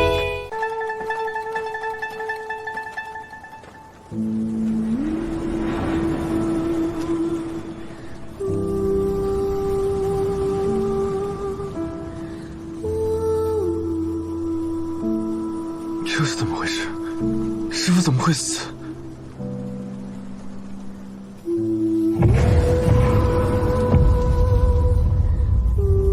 为什么会有我的名字？这是我立的碑。如果是我立的碑，我怎么会不记得？啊！老陆，我……哎！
进来呀。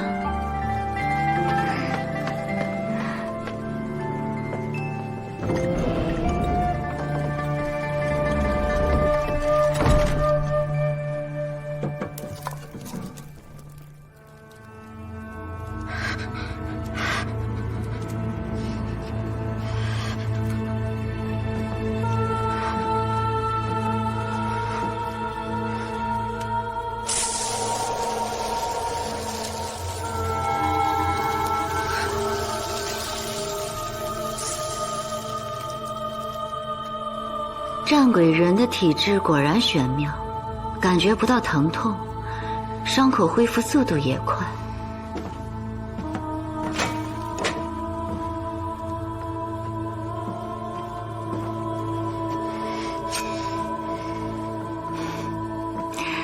乔儿，不如我们再来试试，你的伤口究竟能恢复到什么程度？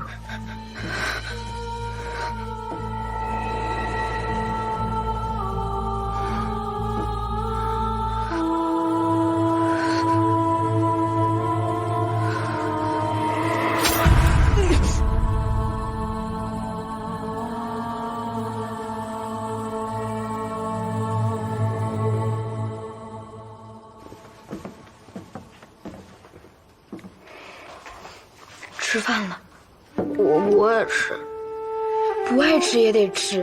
一会儿他又来打你了，不吃饭你挨不住的。你要是死了，我也会死的。为什么？我是他买回来伺候你的，你死了，我也会被他打死的。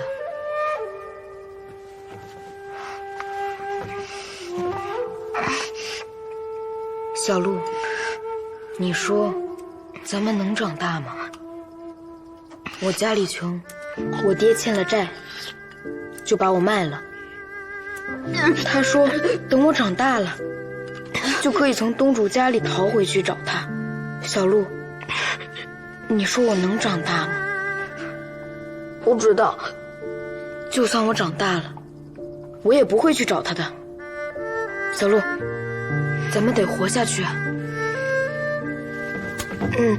小鹿，咱们一起活下去吧。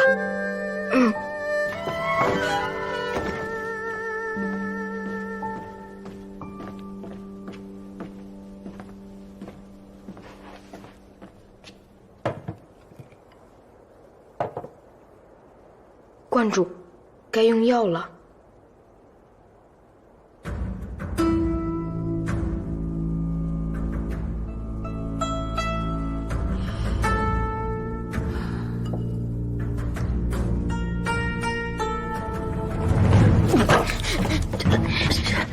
是你！你别过来！别过来！你别过来！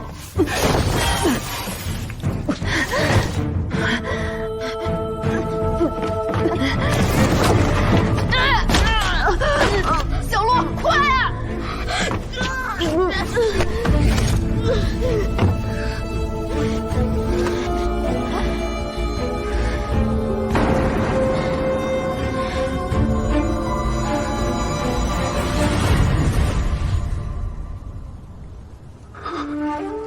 老陆，你都记起来了？对，都记起来了。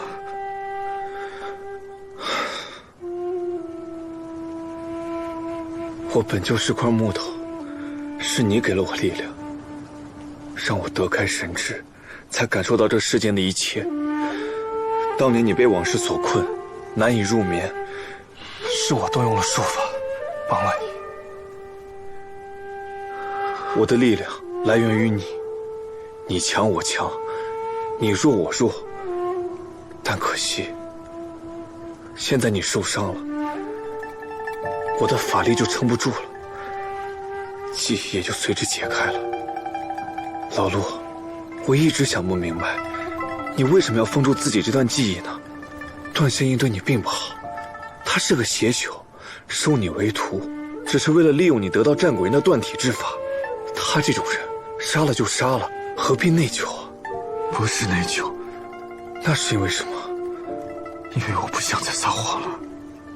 人族总喜欢问一个问题：你从哪儿来？家在何处？那时候别人问的，多数是这个。可是我从哪儿来呢？我的家又在何处？我是战鬼族和人族的混血，父亲是人族的探子，一心想要灭掉战鬼人。母亲恨父亲的背叛，想要连我一起杀了。我夹在中间，算是哪边的？一个没有来处、没有家的人，活在这个世上，就像孤魂野鬼。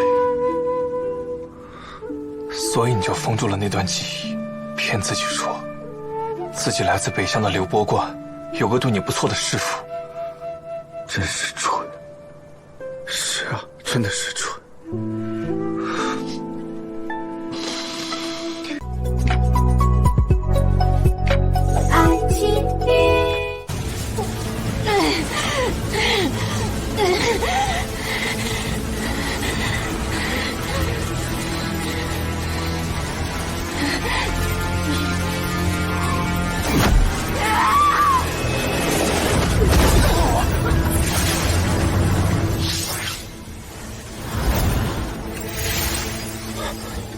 这是怎么了？是小帆。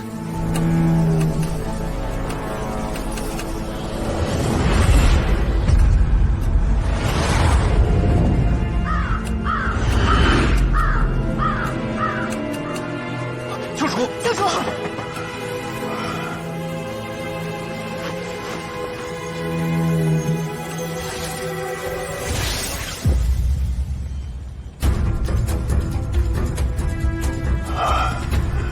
这是什么？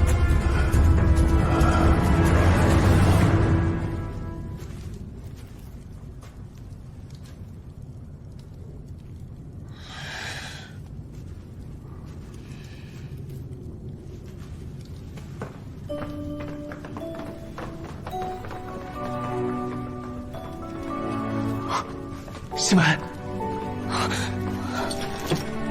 师姐，师姐。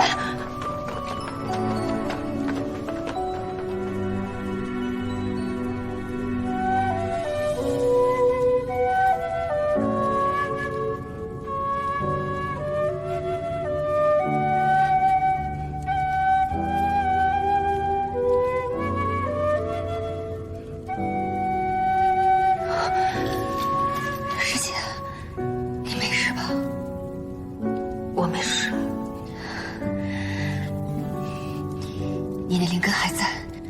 他们没有挖走你的灵根。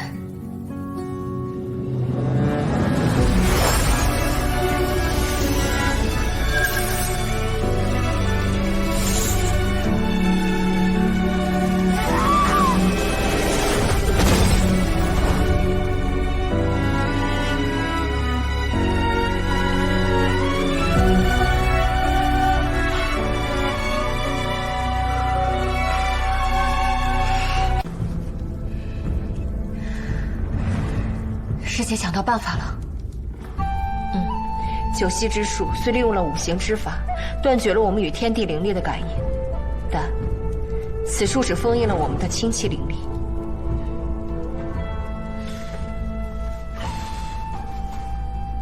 难道这还不够吗？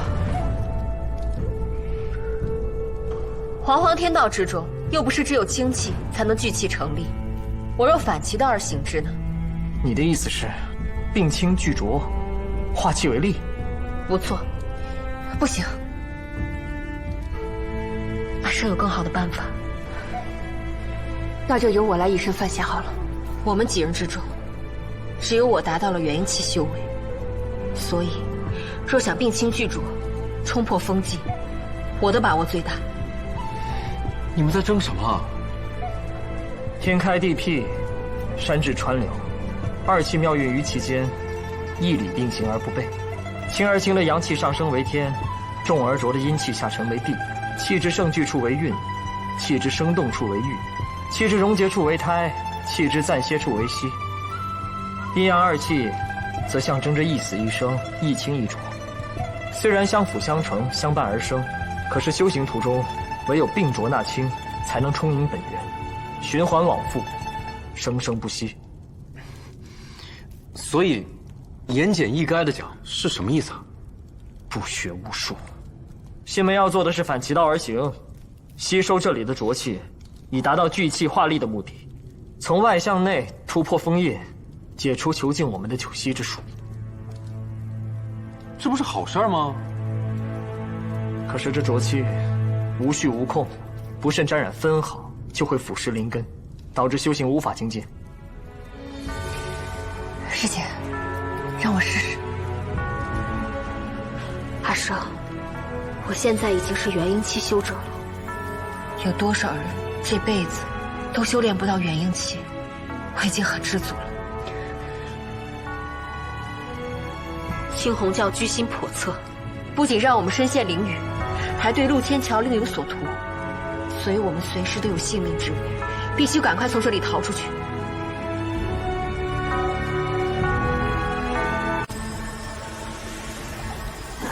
准备好了吗？我要开始起阵了。来吧。五行之身各有极限，二府之境妙而拟，二气交感，化生万物，万物生生而变化无穷。起！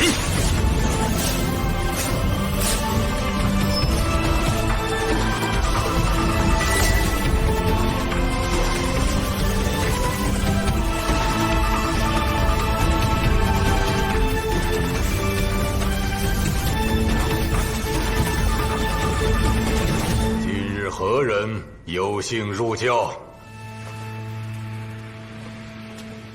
王延青何在？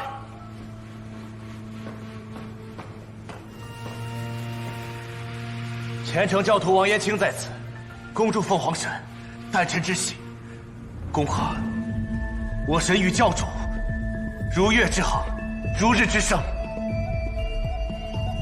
上禀凤凰神，也告诉在场的诸位。你是何人？教徒来自金丘王家，乃王家嫡传。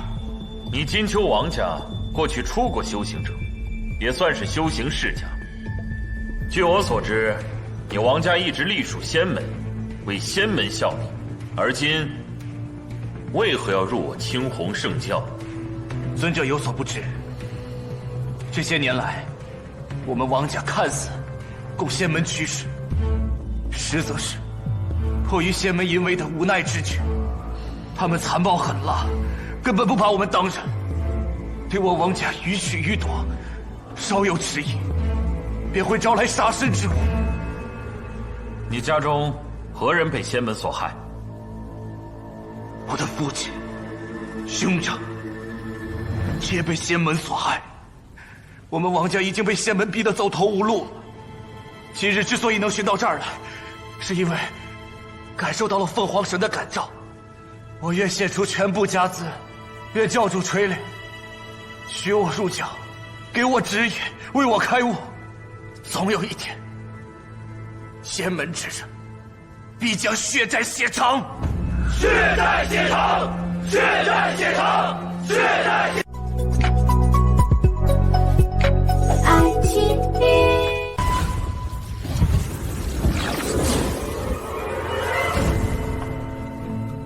是你？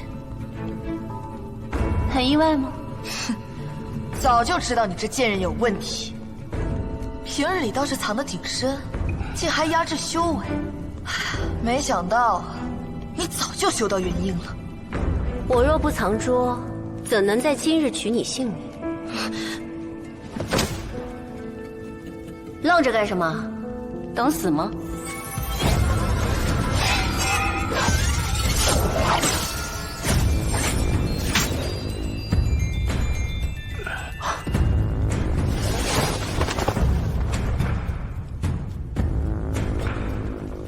白师兄，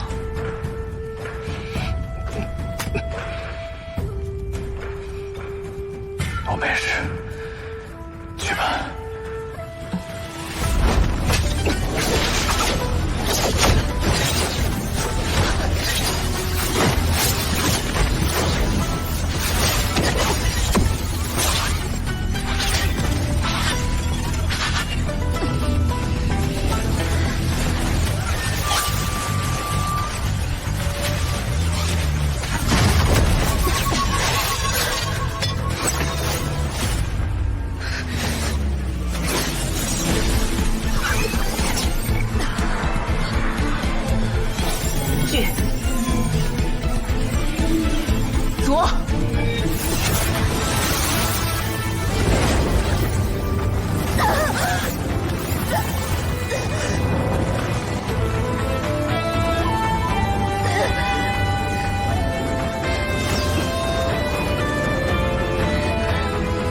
我撑不了多久了，阿生。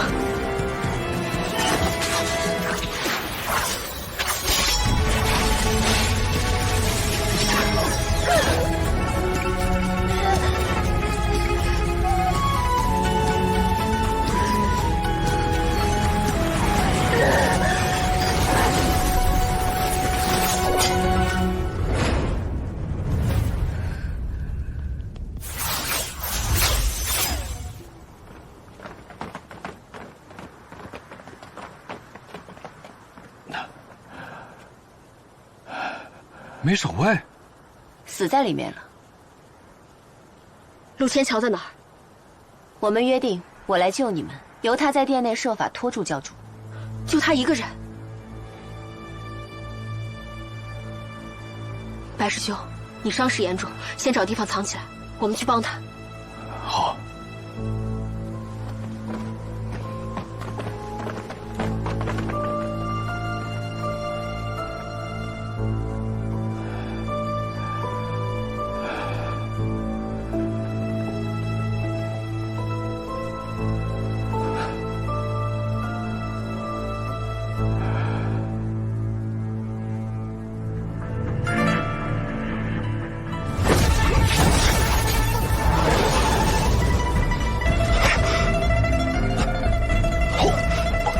你没事吧？我没事。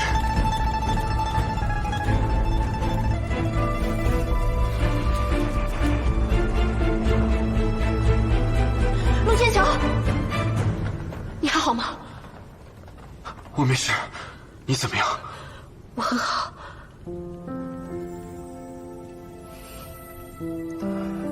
莹莹，我对你很失望。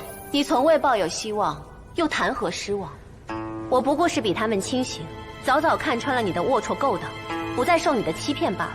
你宁可选择一个人人喊打的战鬼人，也不愿选对你视如己出的师傅，对吗？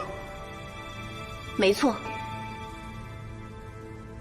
你们都听到了真相，还愿意为我继续做事吗？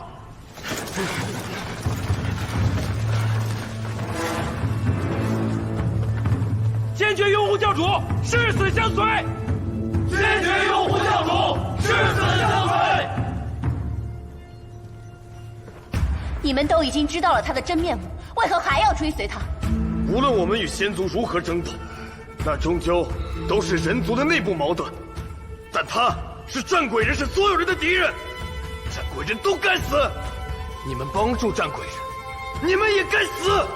对，我们与战鬼人势不两立。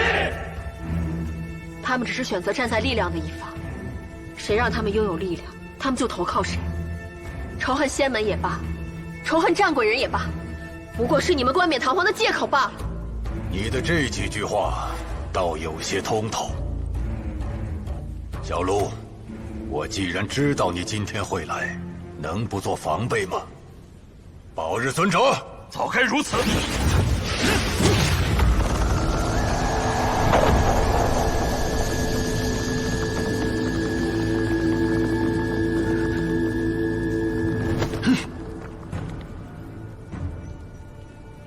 我有必要提醒你，福天可是洞虚境修者，况且他的身边还有2位洞虚护法，3位元婴法王，教内的能人异士更是数不胜数。你拿什么杀他？我要的东西带了吗？这法器有短暂倒流时间之能，献祭自身精血，便可让身体恢复到过去某时某刻的状态。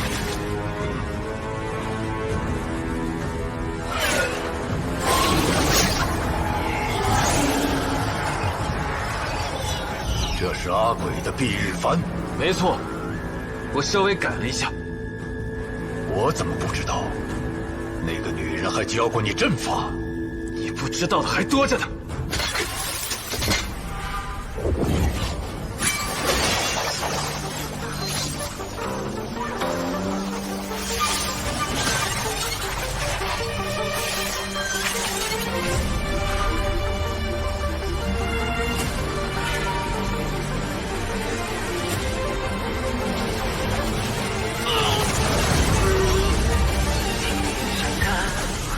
朱县长，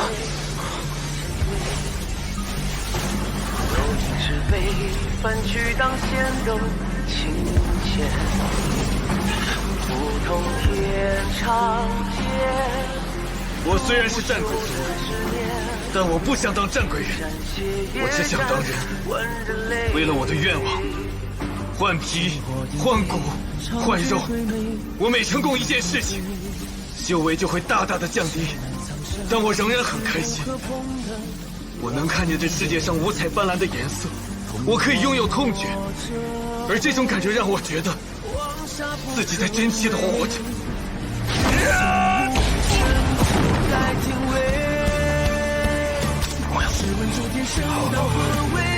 不许进来！对，他还在生。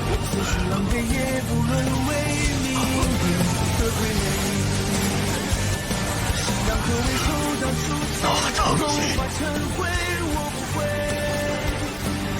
我的天！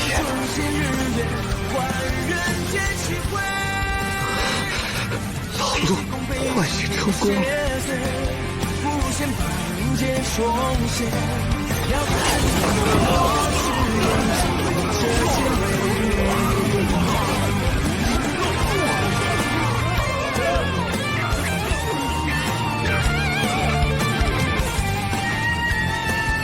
怎么可能？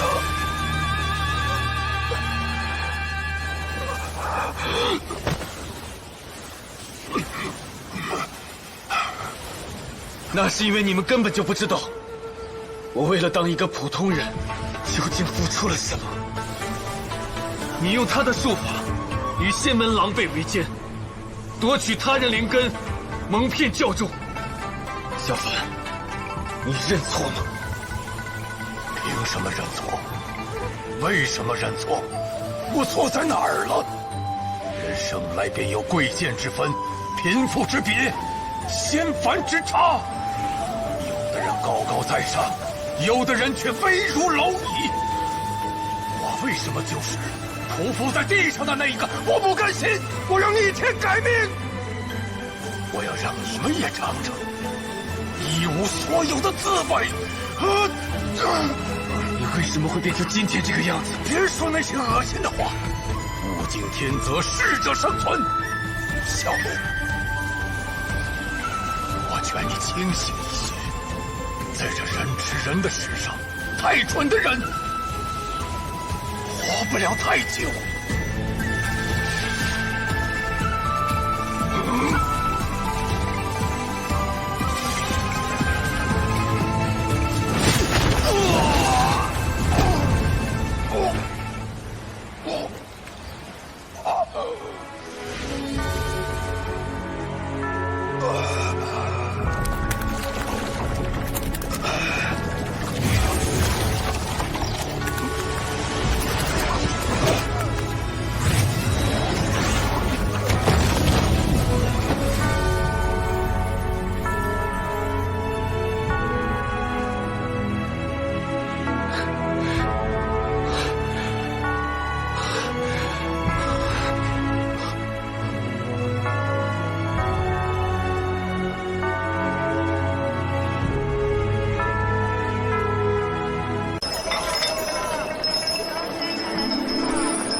这家店是凤凰城的百年老字号，羊血豆腐包更是招牌。新鲜的羊血，骨汤熬制，嫩滑留香。你以前不是吃不出味道吗？怎么这么了解？林慕寒说的。哦，羊血包来喽！您的，谢谢。慢用啊！喝多了。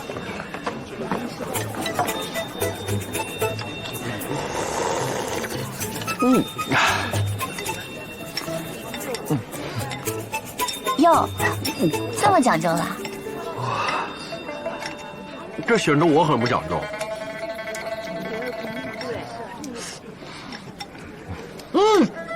好吃！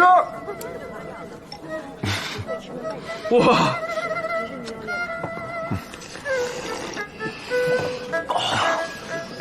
你以前没怎么吃过好的，才刚恢复味觉，就吃新梅做的饭菜，分不清好的和差的，也可以理解。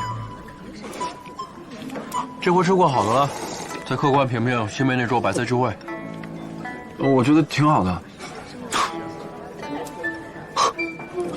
你评评。哼，多得罪人呢。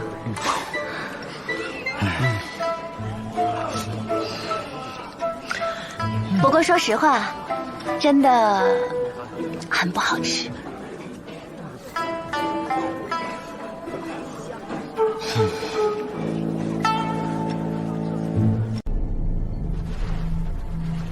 拙乃无序无空，你不慎吸入分毫，就会腐蚀你的灵根。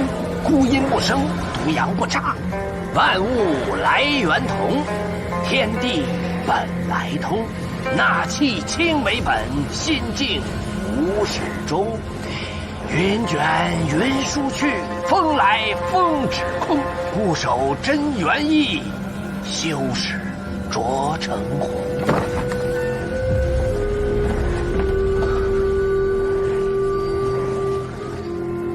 浊气。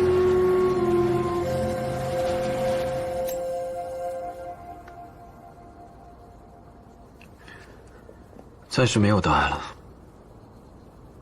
但你的修为，恐怕今后都无法再精进了。我知道，师父给我讲了。你知道，那你还……那当时情况危急，我也没有别的办法了。再说了，我已升至元婴境界，也没什么可贪心的了。倒是你马上要成为普通人了。他境界可比我差不少呢。是，你比我厉害很多，但有一个术法，只有我会，你不会。什么？把眼睛闭上。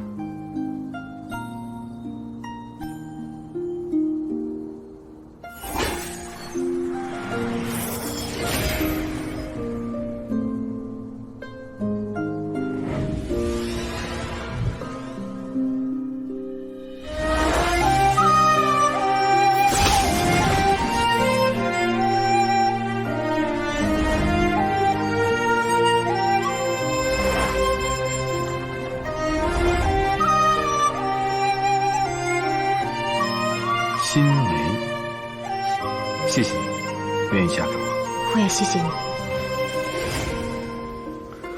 我想起来了，我想起来了。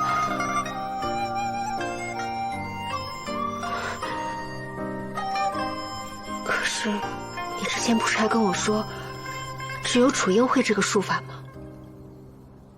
之前是只有他会，但我想起了一些往事之后，我也就会了。我跟你说过的，楚英是一个精怪，不是人。他是依托着我的法力存在，我的法力越强，他越能长时间的维持人形；我的法力越弱，他就越弱，而且他的能力跟我完全一样。那当初我离开流泊观之后，一个人在人间行走，太过于孤单，所以我就用术法注意陵墓修行，这就是楚英的来历。陵墓，那楚英是块木头？对，一点也不像啊。他的性格洒脱，跟我完全互补。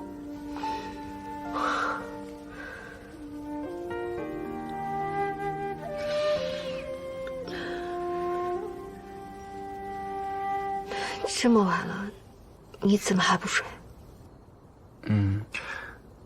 吃太多睡不着。你刚恢复味觉，肯定吃什么都香。那也不能吃太多，啊！我看看。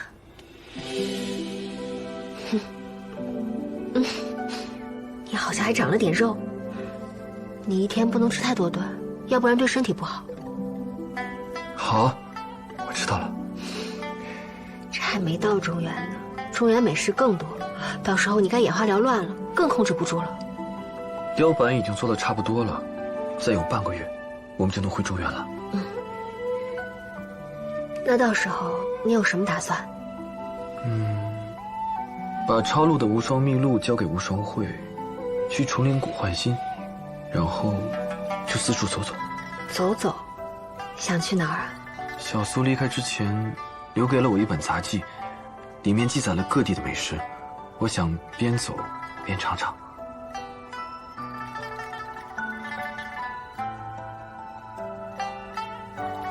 你要不要一起啊？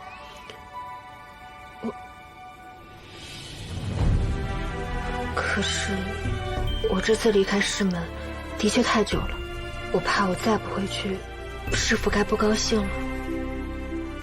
那你师门那儿有什么美食吗？那可多了，我师门旁边就有一条美食街，里面有阳春面，有玉米饼、汆丸子，还有狮子头，你知道吗？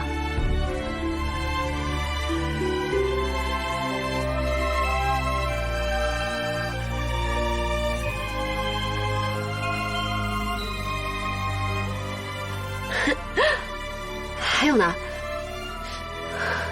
你笑什么？没什么，喜欢听你说话。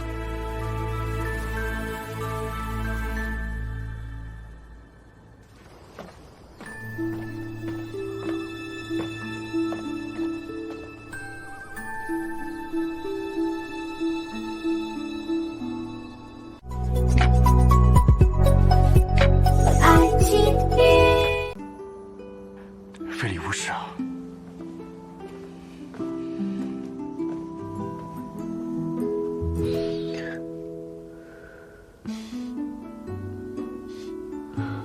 外面还有人呢。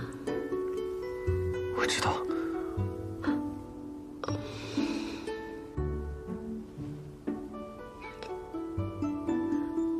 我其实也没什么事了。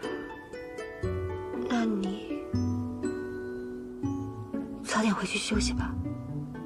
好，那明早见。明早见。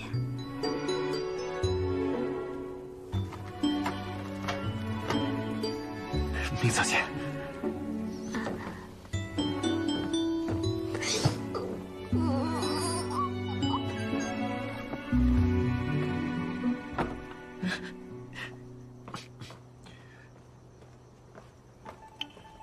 师妹，早点休息啊。谁是你师妹？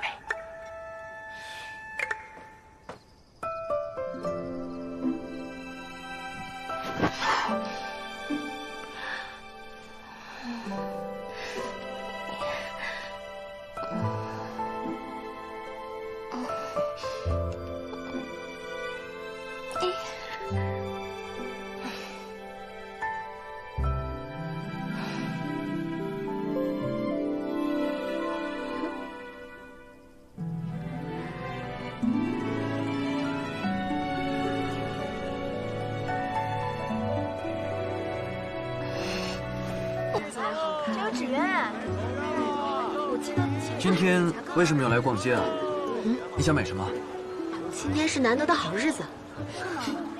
包子，热包子，刚抽过的大包子。店家，包子怎么卖啊？8文钱一个，快您看，刚抽过的大包子。不好意思，我们先不要了。这小娘子8文钱都不舍得花。你为什么不买啊？我今天没吃多少，没吃饱。我们等会儿去吃更好的。哎，你看那有个裁缝铺，你能不能陪我去逛逛？啊，陪我去看看。上别地儿看看去吧。仁寿，行。这件好看，喜欢吗？我有衣服穿，不用做新的。两位客官好啊！要说裁缝啊，在城里就属我们小店是最好的了。那老板，这件我们试试。哎，好。试试吗？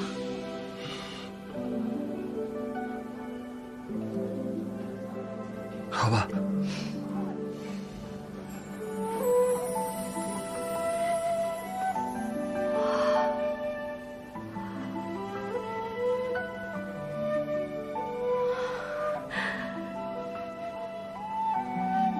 真好看，浑身贵气，风神内敛，特别像温文尔雅的翩翩公子。要是能再笑一笑，就更好看了。你是不太喜欢？喜欢，如果能再吃点好吃的，就更喜欢了。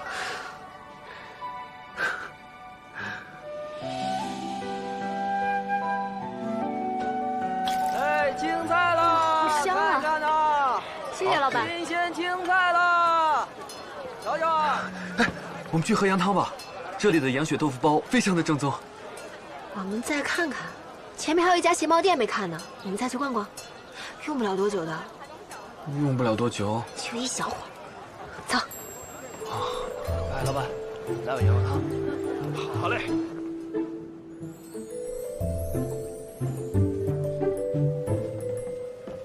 这个怎么样？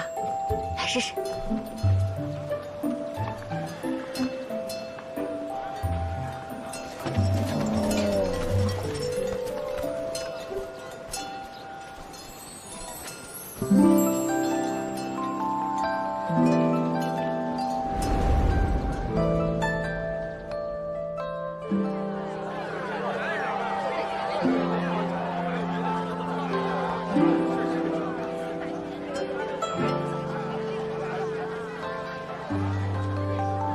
新梅，我现在是筑基期了，体力没有以前那么好了。我知道啊。我们吃饭吧。你饿了？我都快饿死了，你不饿吗？那咱们去尝尝。好啊，行，那我们去吃饭吧。走。真的？这个是小牛皮的，声音清脆。你可以试试。这是老牛皮，声音。你确定这里是吃饭的地方？对啊。这个，走，这个便宜。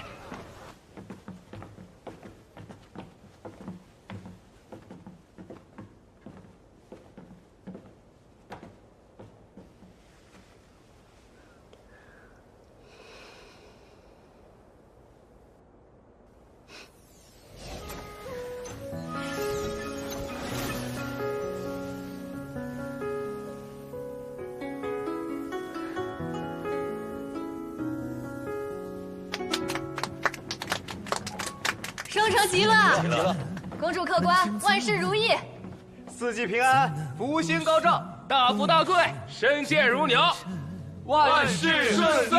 万千纷尘，多彩多露，寿比天齐，1岁迎年，生辰吉乐。红一片叶，一眼望尽痴恨。开饭了。即便残忍，好过命运困我们的是进退，皆当作千年容忍。失魂换骨。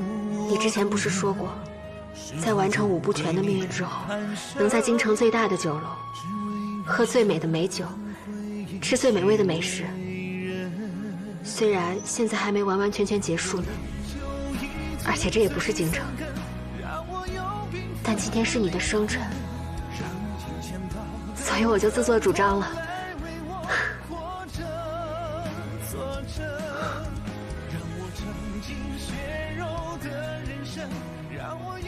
祝君如花似叶，岁岁年年，共展春风。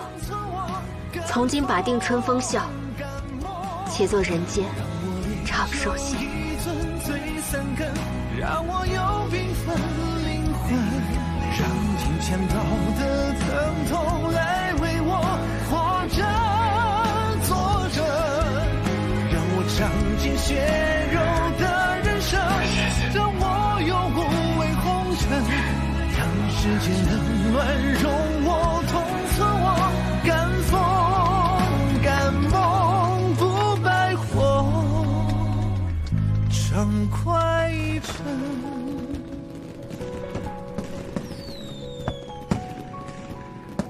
是一把好琴啊，一是好眼光，这琴弦琴身用料极为讲究，当得上昆山玉碎，芙蓉七路。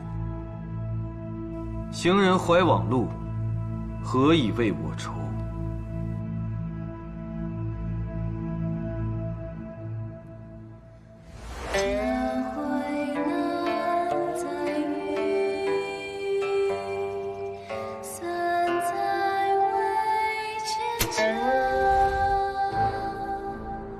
独有营商酒，与子皆筹谋。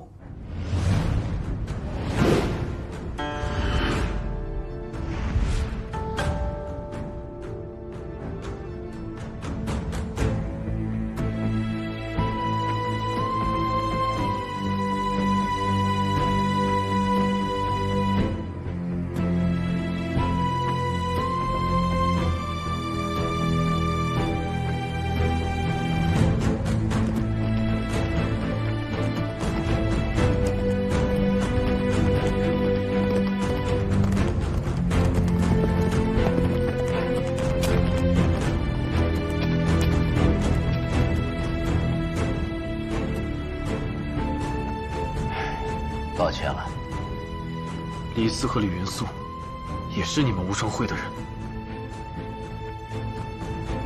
所以他们俩也是你们派去杀苏神医的。是。崇灵谷那名治病的琴师也是你们派的。苏太医早在10年前就不给普通人治病了，他不露面很难杀的，所以我们就派了琴师过去。你是苏太医的师傅，仙门不懂，你该懂。这世上能杀人的，不只有刀子。如果苏太医扛住了，你们怎么办？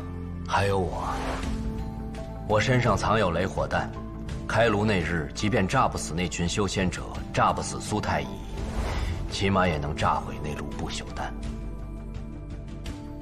你们做了这么多局，就应该对苏太医有所了解。他已经有了悔悟之心，而且太史前他们吃的醒神丸，也都是他给你们的。他的确帮了我们许多，但你们还是要杀他。立场不同，无可奈何。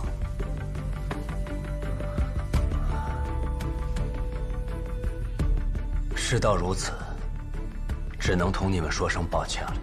你对无双会有恩，若是想为苏太医报仇，那便来吧，无论是杀是剐，我绝无怨言。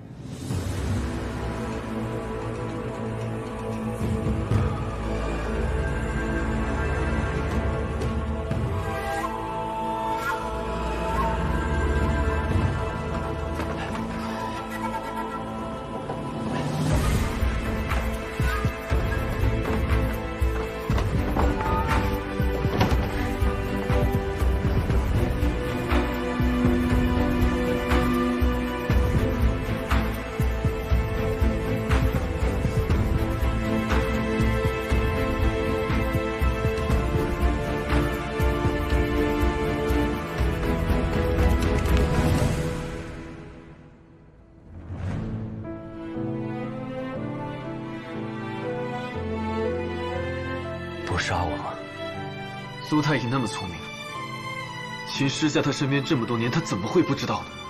他认可你们，但你们却不相信他。不朽丹事关重大，我不能用他的真心去赌人族的未来。走。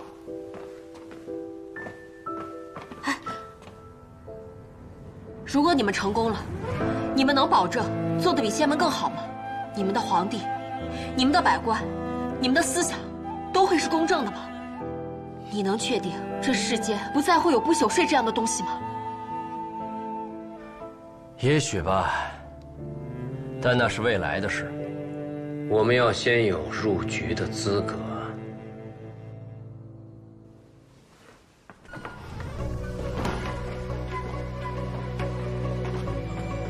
阿生，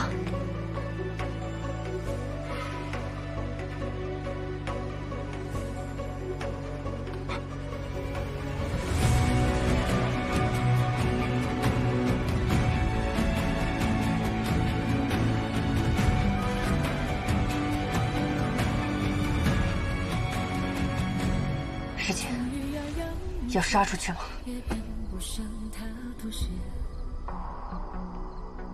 与其却连风月，不如决然于苍山中天。绿刀剑是神念，是为不共身边。修为险，化飞燕，也要看这世人沉寂的天亮一片。不怕迷雾遮掩，正义会太平原。你听怒浪滔天，多少哀怨得以平息，多少人不依不偏。指天文渊，不让我做红尘落脚的线，迎这一边，这就变对错真邪。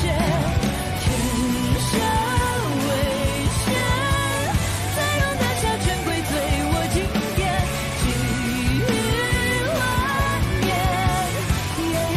时间逃一个成全，我的黑暗一直狂变，直到瞬间再醒一回，不舍能的像场风烟，挽救一个烟火人间。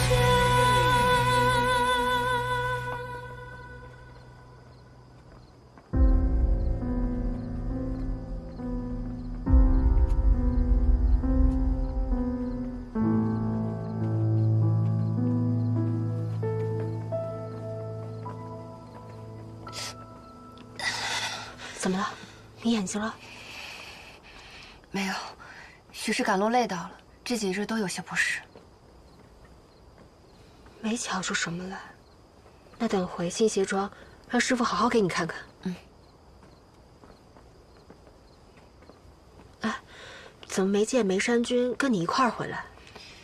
我们遭到了天元派的追击，他驾着马车把追兵引开了，我也不知道他的下落。但我们约好了，若是活了下来，便在平安客栈碰面。嗯，好，那我们就在平安客栈等他。嗯。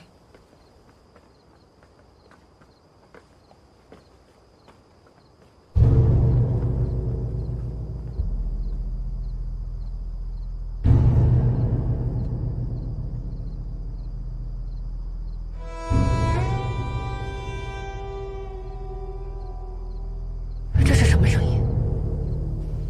皇宫里传来的丧钟。宗定帝驾崩。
当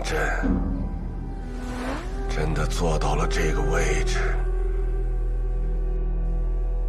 却只看到了四四方方的院落，来来往往的朝臣。这也很想出去走一走，可却怕丢了这把椅子。这把椅子，可是先生，你一路背着朕，踏过风雪，走过暗巷，经历了无数的阴谋算计、血腥与肮脏才抢来的。若是丢了，再也没有任何一个人能背着朕把它抢回来了。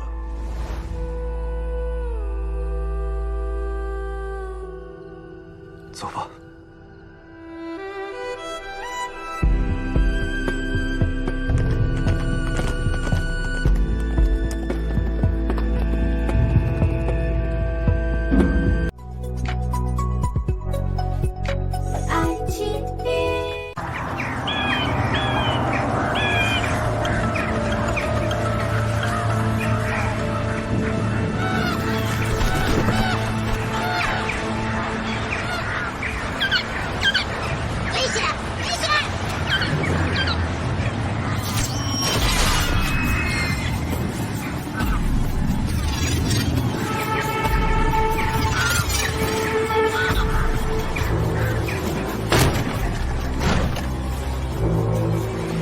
阿生，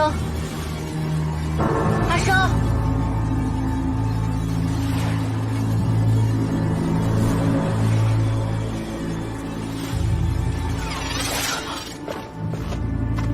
阿生，阿生，你怎么了？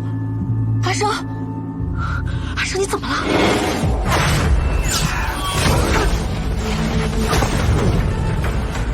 好虚惊！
还敢来？化神期修者要见我，我不敢不来。你知道我的修为，还敢只身前来，胆子倒是不小。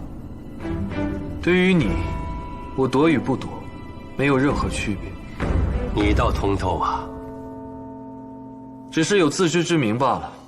敢问前辈，此次唤我来，所谓何事？所谓何事？亏你还说得出这句话！苏太医这个老匹夫是你的徒弟吧？他借就炼不朽丹为名，欺骗我们多年，浪费了我们大量的人力物力。现在鸡飞蛋打，他死的倒是轻巧，欠我们的债该怎么算呢？各门各派付出了多少，崇灵谷早已记录在册。那日苏太乙突然仙逝，大家冤念极深，不欢而散，确实没有找到一个好的机会，可以详谈善后事宜。今日我来，可以告诉大家，崇灵谷不会欠大家的债。大家可以随时去崇灵谷查账，待账目查清楚之后，可以将自己的财货灵药悉数带回宗门。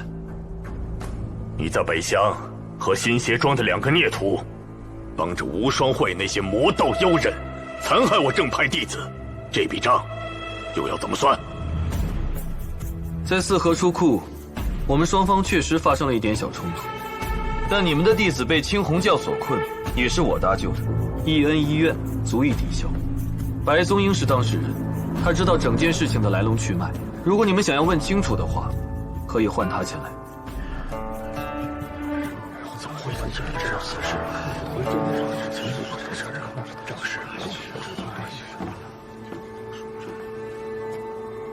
那平湖一战中，我族死伤的无数冤魂，又该怎么算？你这个战鬼族的余孽，还得清吗？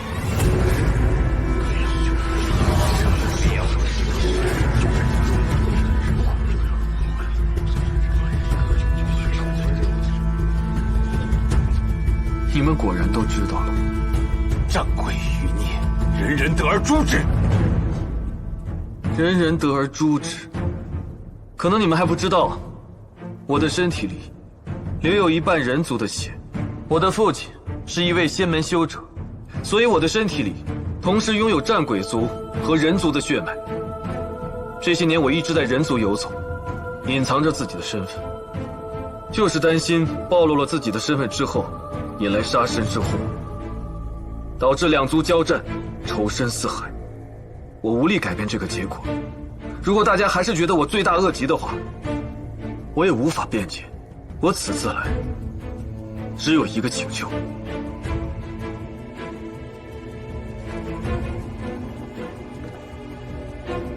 这件事与新梅、与新协庄毫无关系。若有怨恨，尽管冲我一个人来，我愿一力承担。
这是怎么了？金疮药、止血丹，再打一壶热水，快！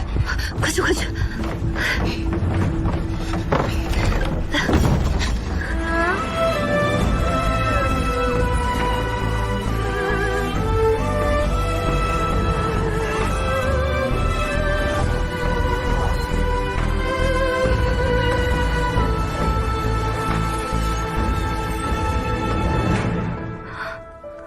他怎么样了？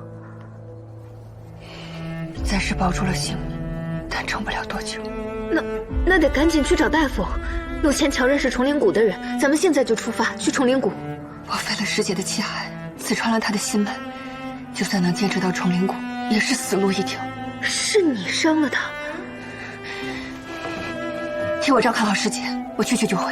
你要去哪儿？找人救他。啊！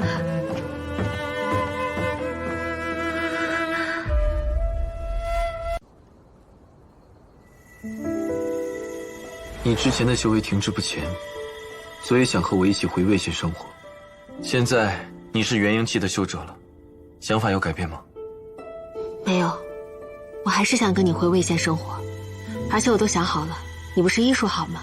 咱们就开一间药方，日生而作，日落而息，你治病救人，我就在旁边给你打下手。如果修行界发生任何的大事，可能会危及很多人的性命，你会出手吗？会，这么肯定？作为修者，我这身道行来自这方天地的馈赠和万民的供养，不能只知索取，不知回馈。而且，守护世间的安宁，本就是咱们修者的天职。所以，无论修行界发生任何事，我都不会独善其身的。我明白了。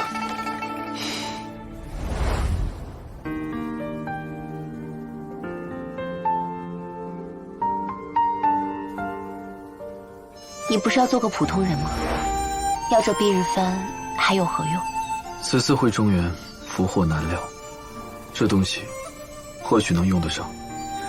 这蔽日幡乃邪修所炼，专靠吞噬精血激发能量。你之前以战鬼之血献祭，虽然打败了教主，可你这一身战鬼之血也被抽得干干净净。日后若是再用，所激发出来的能量也会大打折扣，只怕还会遭受严重的反噬。我知道。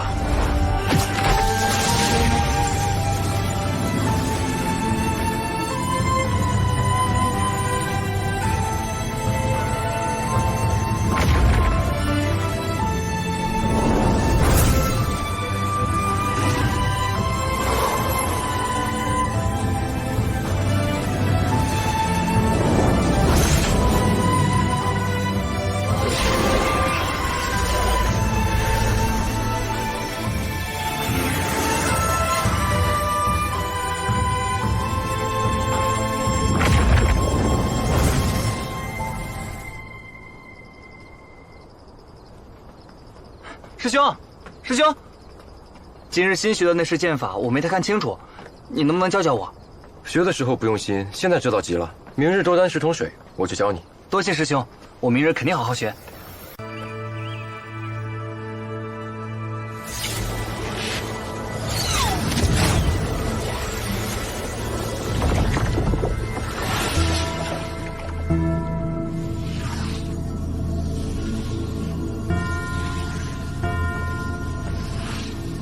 我还在想，你怎么会因为害怕我而自投罗网？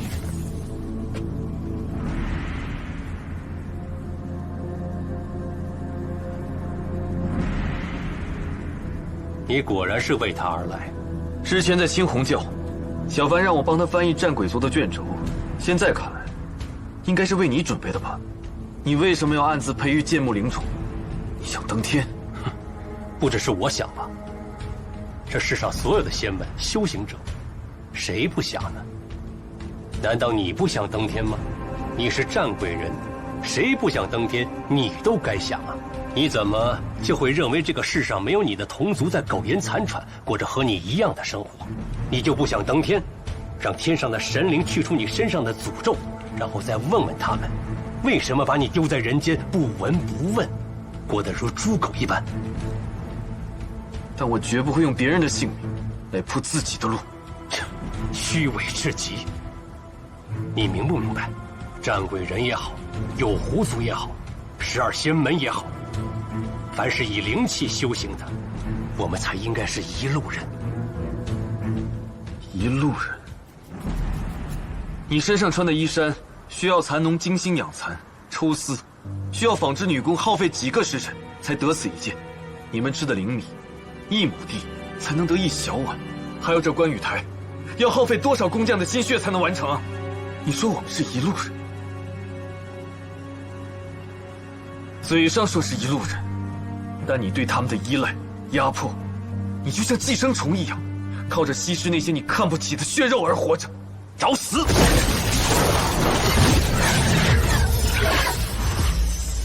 就知道你会用这招。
白师兄，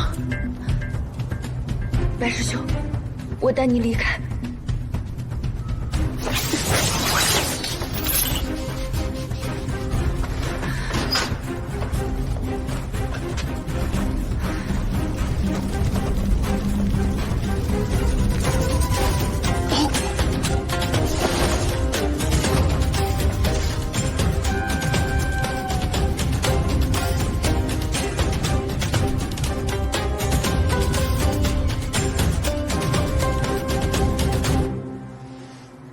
若是在你全盛时期，我还真未必是你的对手。这可是你自己找死，放着战鬼人你不做，偏要做人。你难道不知道做人会死的吗？你怎么跟我斗？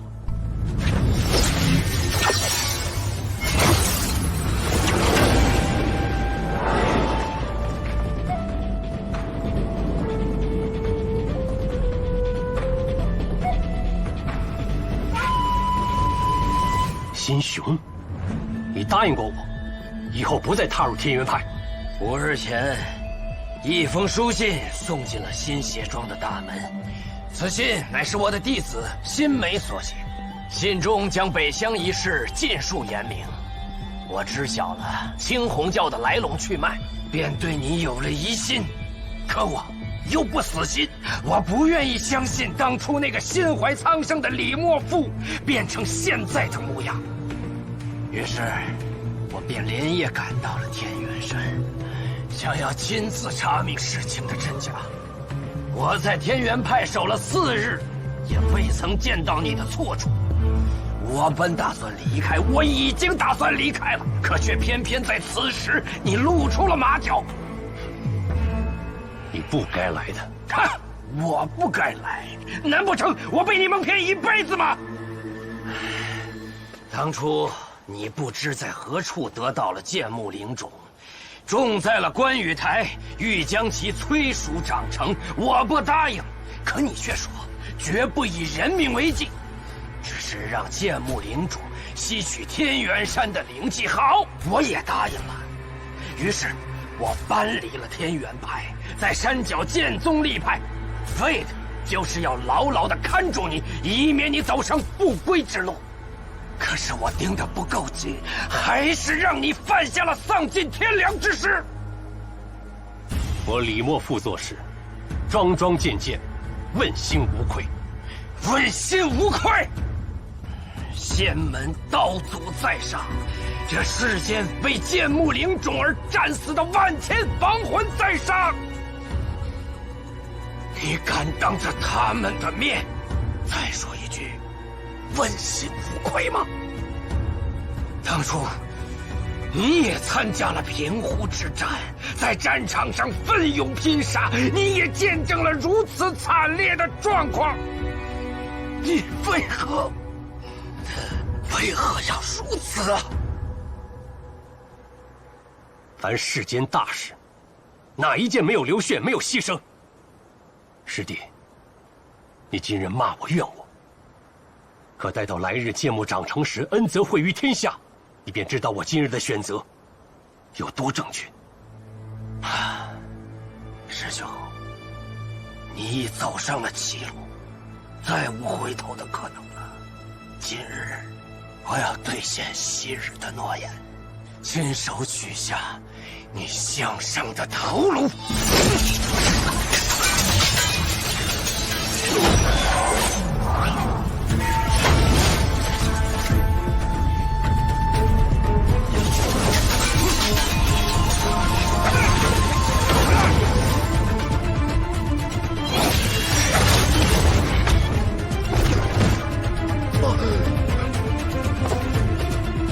西雄，我念在你我同门的份上，对你处处手下留情，是你逼我的。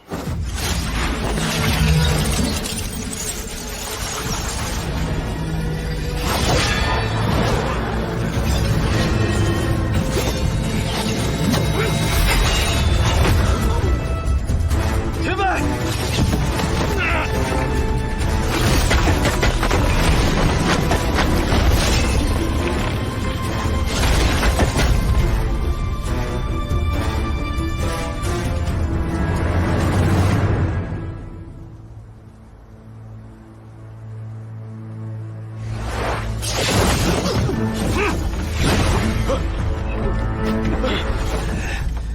师兄，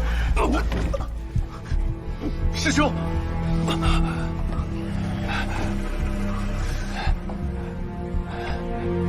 师弟，现在你满意了吧？满意？你死了我才满意！师兄，都是同门师兄弟，不至于下此死手啊！你们早就知道了，对不对？他培育剑幕天梯，你们早就知道。如若不是我今日发现端倪，你们要瞒我到什么时候？倘若早让你知道的话，你怎么会让我把剑幕灵种带回天元派？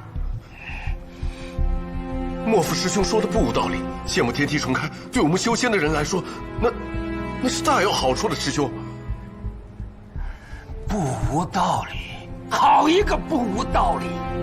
我现在就将此事宣扬出去，让各大仙门，让天下的苍生来评判评判，你培育剑幕灵种，吸取人命，究竟是何道理？站住！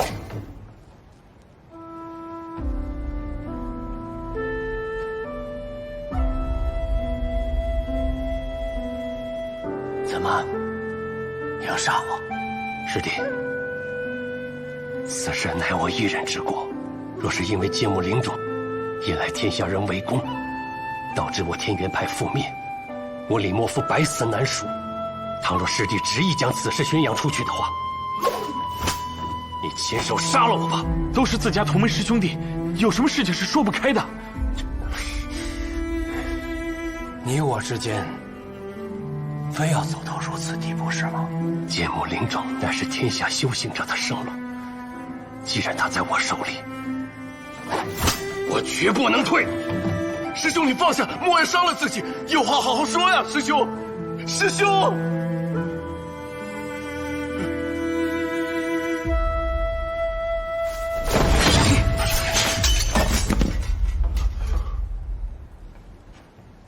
我答应你，不将此事宣扬出去，但你也得与我击掌为誓，培育灵种，吸取灵气，不得越过天元山一步，不然我绝对不会放过你。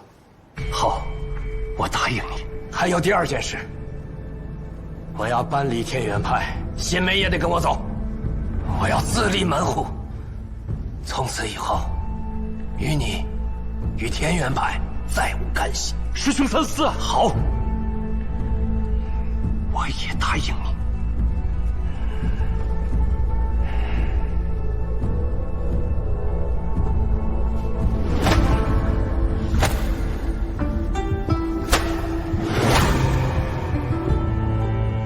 自今日起，我绝对不会再踏入天元派一步了。你就好好的守着你的剑幕灵种，若越界，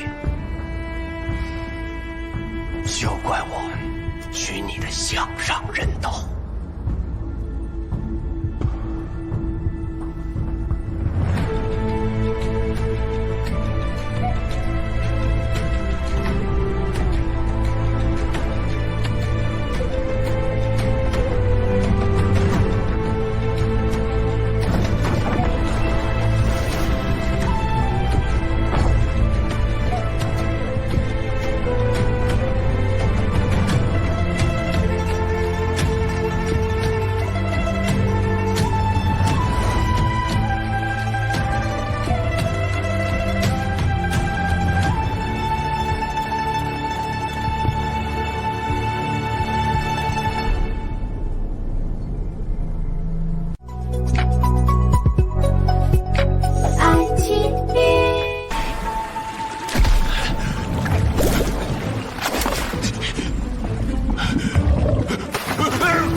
又瞌睡，叫你半天了，做了什么美梦？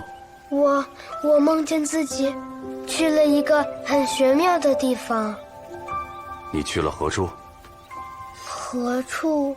去了何处？去了何处？双清才刚离世，你又要去哪里？接下来你有什么打算？你总不能一直这样跟着我，你就没有自己想做的事、想去的地方吗？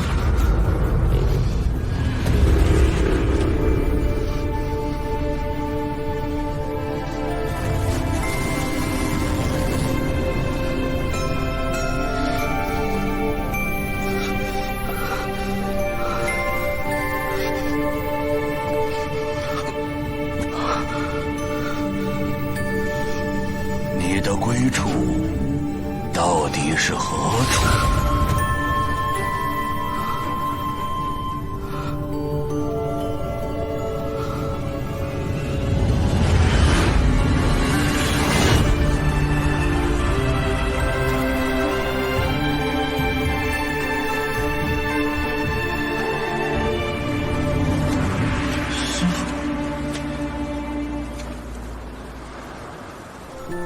你未入山门，何来的师傅？我问你，那日你在山下盘桓许久，最终还是未曾上山，是因为什么？弟子贪念太重，色欲闭眼，看不见前路。你觉得真正拦住你的是色欲？还请师父答疑解惑。万法无我，万物归寂。何为无？无言无念，无助无事，无所得，不争不显，智者不辩，口开神气散，舌动生是非，是为无言。清净心一动，五毒气情灭，邪思妄念不入心，是为无念。不错，接着说。心不着相，记过不连，过去未来，不往不出，是为无处。至于无事一说，心上本无尘，庸人自负之。我心如平湖，则万事易解。那无所得呢？苍生入眼，万物如尘，心无所求，自然无所得。可你生来便已得到一切，父母亲缘、财富家世，还有你臂膀上的这个金环。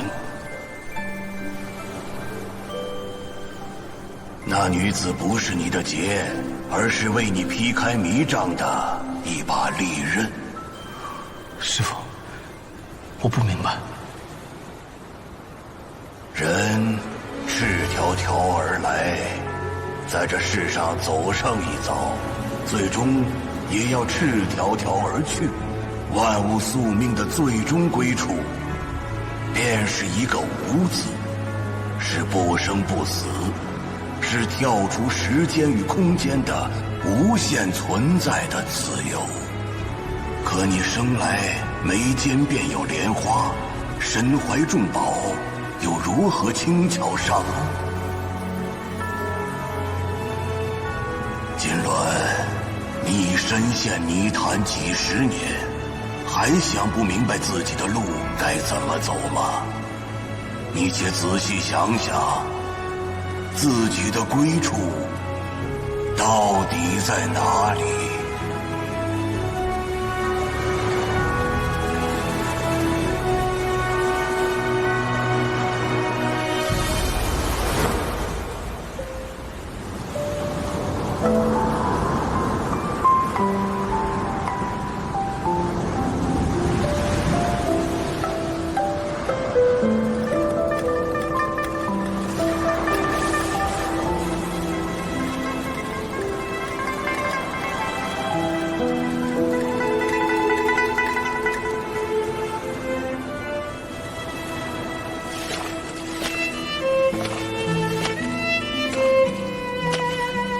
金轮，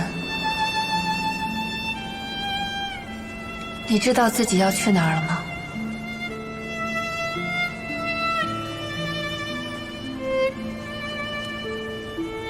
你可想好了？你要去的地方，没有我，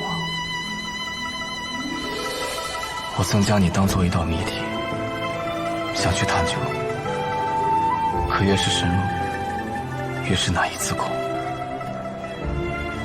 阿成，我曾对你动过真心，这点我不想否认。但我放下了，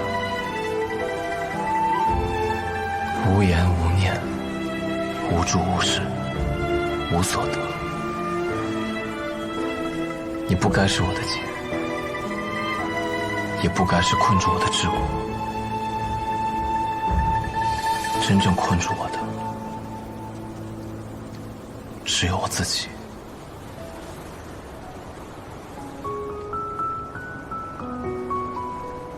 你看到了什么？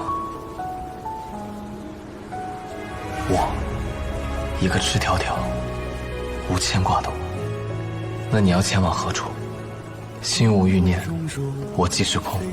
哪里需要我，我便在哪里。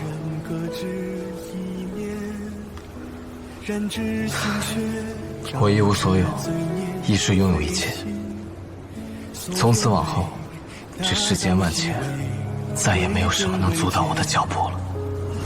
有人看将生死作废，旦夕之间，心消魂灰，星火就此燎原。你说何为天下最拙劣的告别？喋喋不休的杀虐，我等眼角那片薄雪，败了少年再见。你说火海田园何时才能唤醒？粉身正道不悔，手心照回回人间曙光，照亮穹天。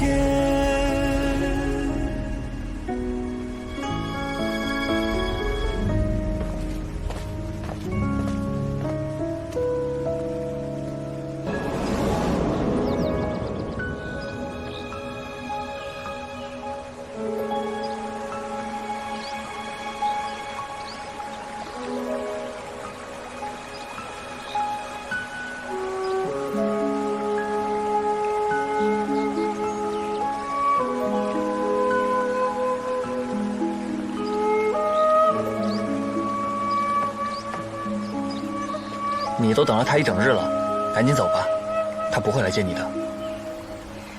我有话要跟他说。那就跟我说吧，我定当一字不落地转告他。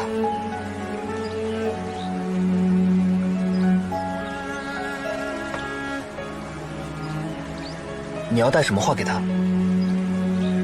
不用了，我要说的都在这个盒子里了。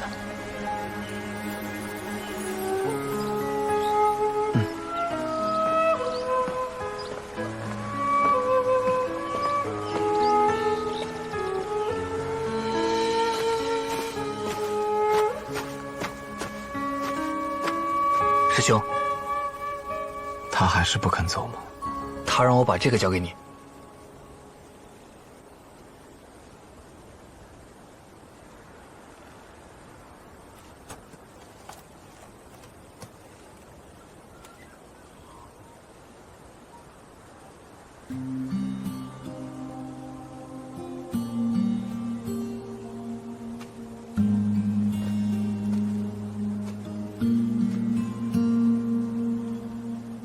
这是他的命骨，他把命交给了你，是生是死，全在你一念之间。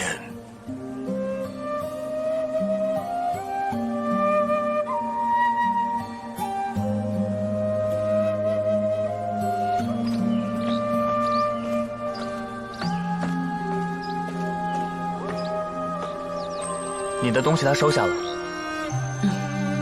但他如今已然参悟，修了无情道，抽身局外。他让我告诉你，过往种种，虽历历在目，静心观之，却如梦似幻。爱恨无痕，前尘如烟，都在风中尽皆消散。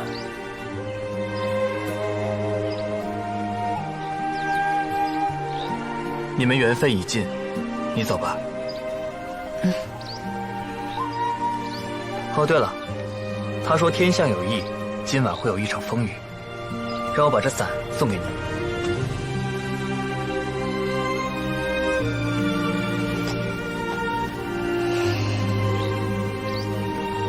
多谢。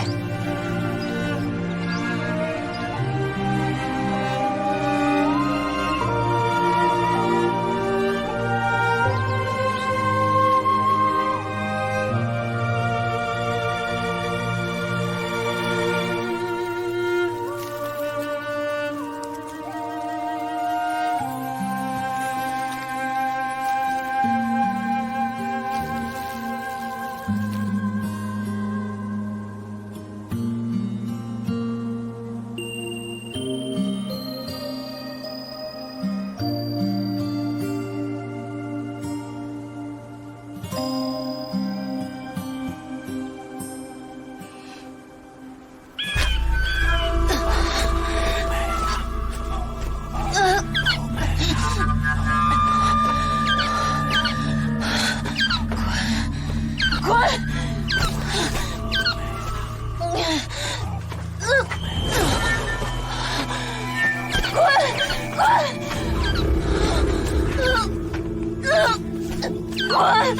从我的身体里滚出去！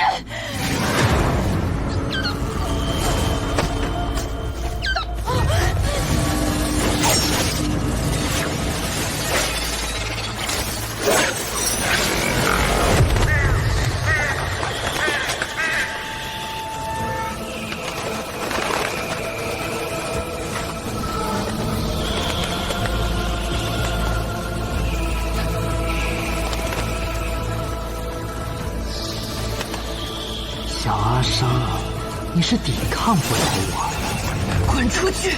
从我的身体里滚出去！我是你父亲，你的命都是我给你的，今日便将你的血肉奉献给我，祝我安魂于此，得以重生。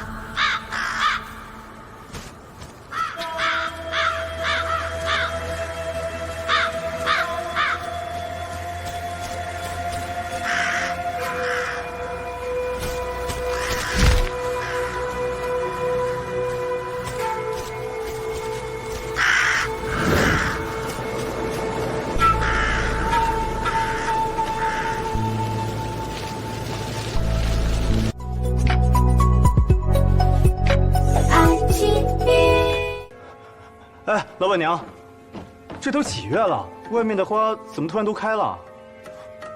还真是，回来的鞋没注意。有大乘系的修者在散功。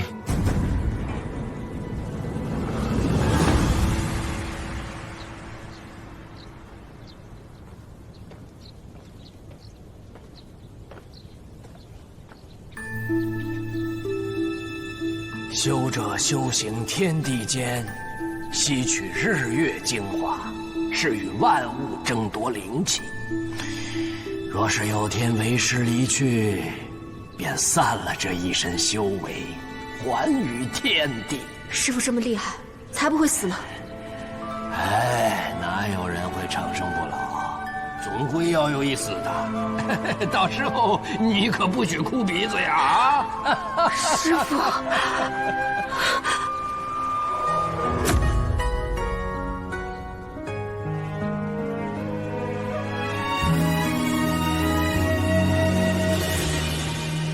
有一声询问我最初究竟心所图好啊，好啊，太好了！师兄，我也算是没负你所托，终于找到你的孩子了。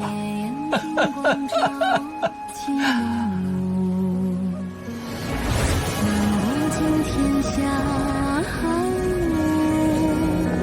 听遍人天啼哭，问离别去路，这众望的前途有一个雾，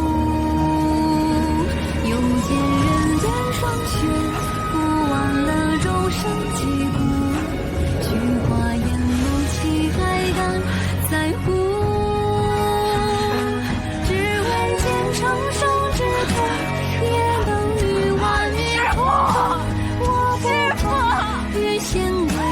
与繁木，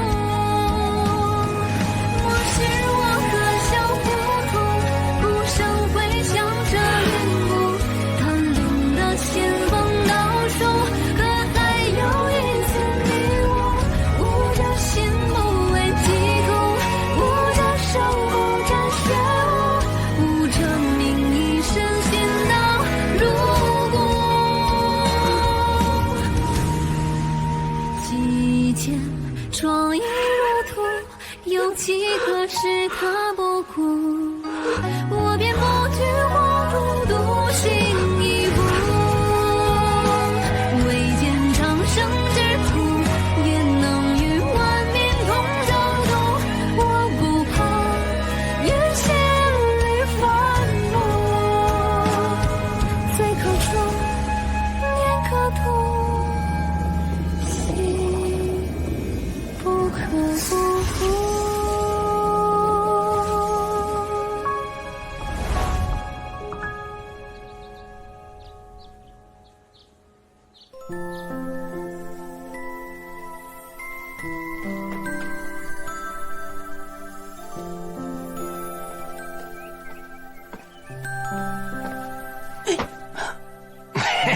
你不是要回魏县你婶娘家吗？怎么还不动身呢？可我舍不得师傅你，还有阿生。这有什么舍不得？几天就回来了。那我不在，谁给你们做饭吃？那镇上有馆子呀，我带他下馆子呀。是个厨子的手艺就比你强。那可是，可是，你给为师说句心里话，是不是有些害怕了？近乡情怯，人之常情，有什么可怕的？师傅，我离家后，先是父亲去世，没过多久，母亲也撒手人寰了。再后来，就是族里的长辈们相继离开了，只有我还跟离家时一样。有时候我就觉得魏县很亲近，因为那是我的家乡。可有的时候，我又觉得魏县很陌生，因为和我记忆里的家乡完全不同。那这样，你先回去。如若觉得不自在，你就回来；如若有人欺负你，你也回来。为师自然替你做主。但是你要记住，新协庄永远都是你的家。嘿嘿嘿嘿，这人呐，有了归处，心也就定了。谢谢你，师傅。哎呦，快去吧。那你照顾好自己。哎呀，快去吧。我走了。哎，走吧，走吧。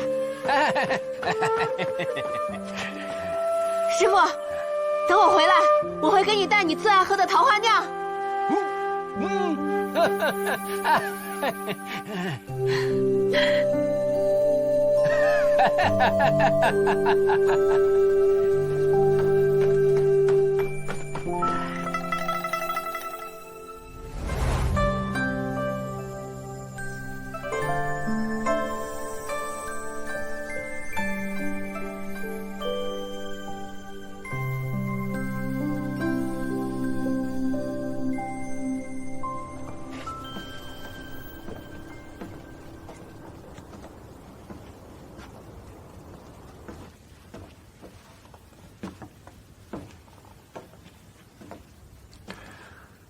来，喝点汤吧。他们人呢？都聚齐了吗？他们也在吃饭，我们还有点时间。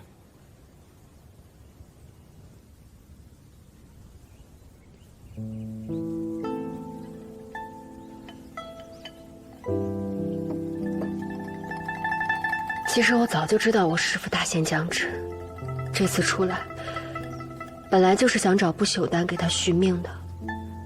可是没想到，不仅不朽丹没带回去，我连他最后一面都没见到。怪我应该早些回心血状的。都是我的错。若我没有强欠了你的姻缘，也不会是现在这样的结局。这事儿不能就这么算了，我要杀了李莫府，给我师父报仇。我还要让天元派所有牵扯此事的人都一一认罪付出。好，一定会的。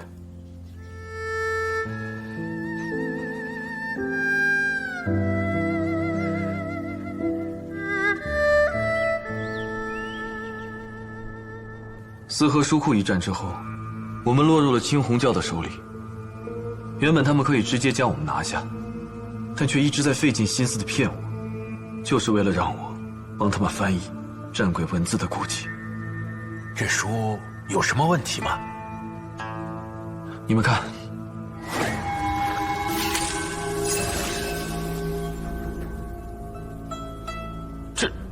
这是无声阵法呀！当年战鬼人开天梯用的就是此阵。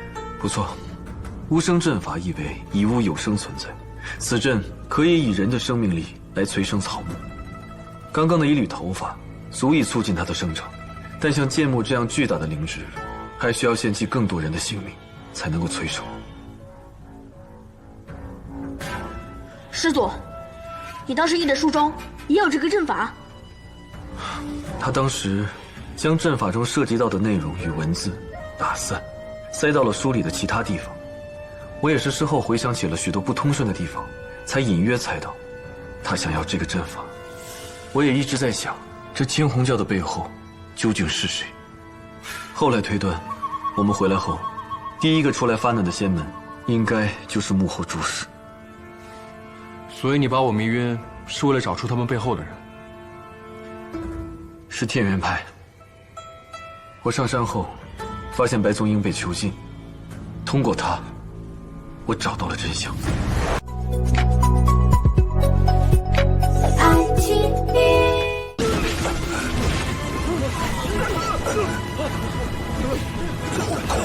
该死！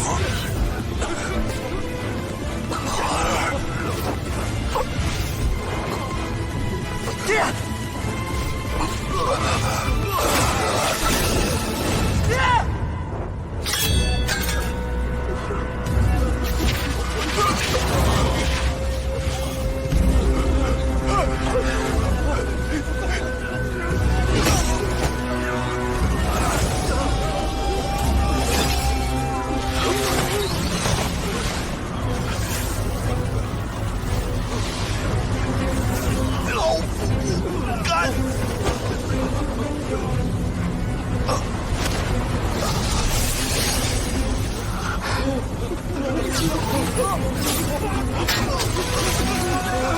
阿静，阿静。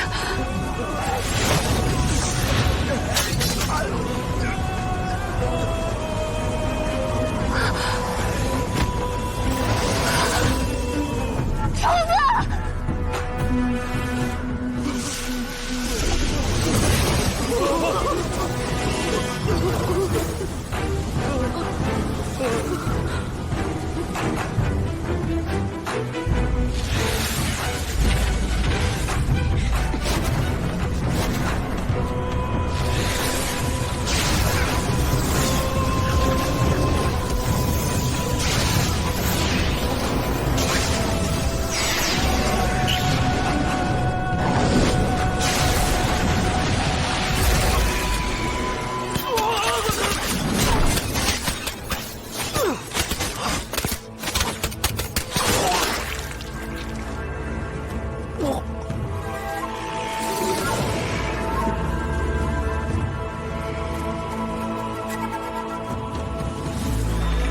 下仙子前辈，威力无边。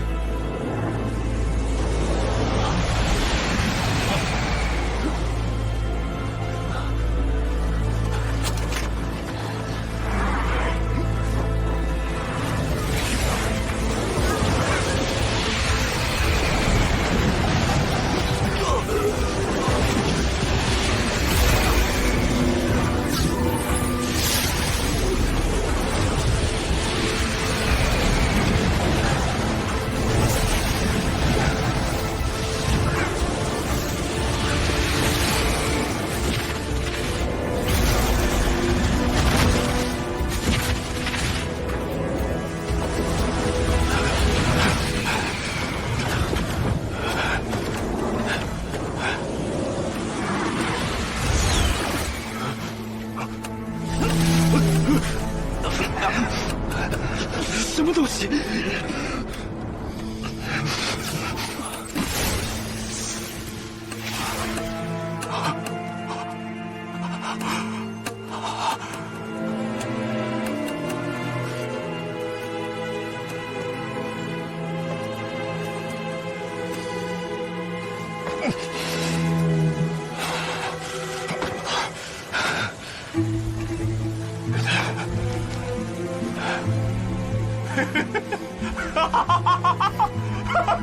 我赌赢了，我没死。感谢祖师庇佑。既然我没死，接下来该死的就是你们。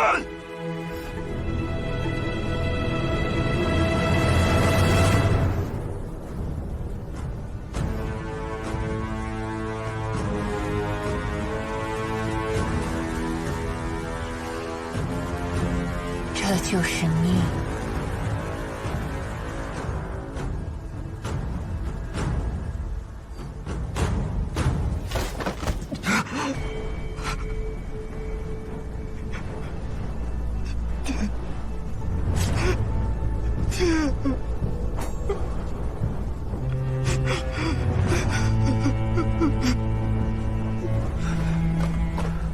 诸位同道，天元无道，我等已无退路，要么战死，要么死战。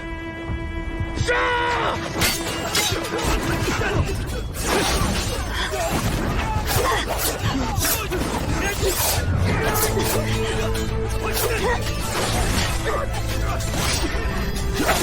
林梦涵，振作点，快起来！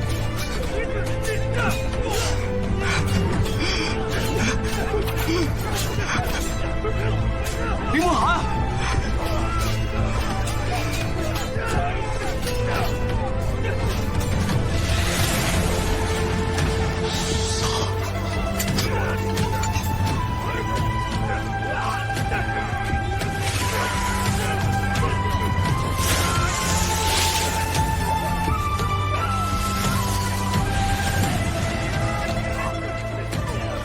地境界元婴。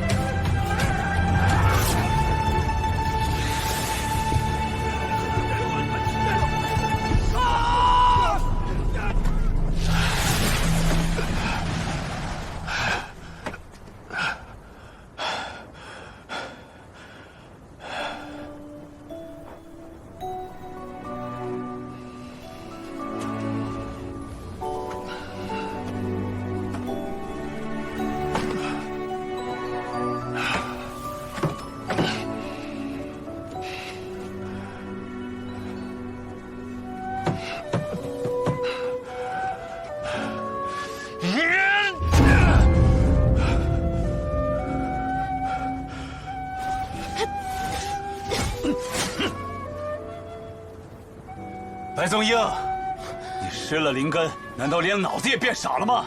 这鼎元天中只有9粒赤火精铜打造，黑元婴期以上的修者不可开启。你一个失了灵根的废物，拿什么开启孤山大阵？拿你这条烂命吗？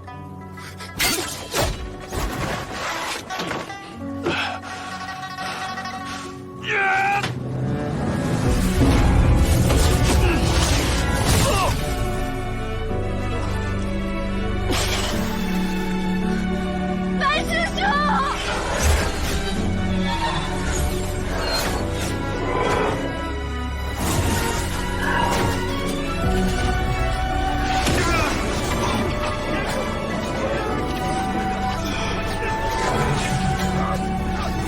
好，李唐，回来！你不是他对手。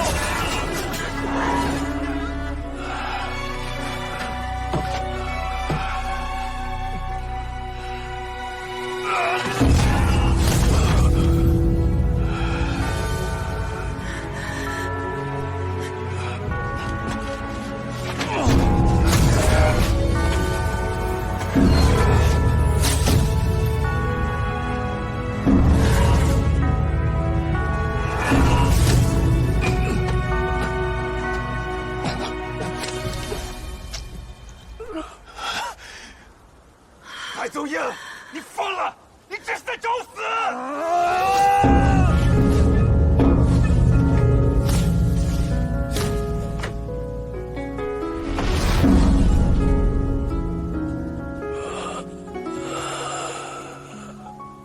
现宿命忠贞，扪心自问，怎能不朽？你小小年纪，为何想要加入我们天元派啊？有预言说，这世间必有大劫，9月初9出生的人将会成为济世之人。我就是9月初9出生的。那你觉得你就是那个济世之人啊？我不知道，但如果有机会，我希望我是。济世可能要吃苦头的呀，有可能会受伤、流血，甚至丢了小命。难道你就不害怕吗？我不害怕。为何？捐躯为道，视死如归。让我烈酒一樽醉3更，让我有缤纷灵魂。让金钱豹的疼痛来为我活着作证，让我尝尽血肉的人生，让我有无畏温容我同存我敢梦不败火畅快成。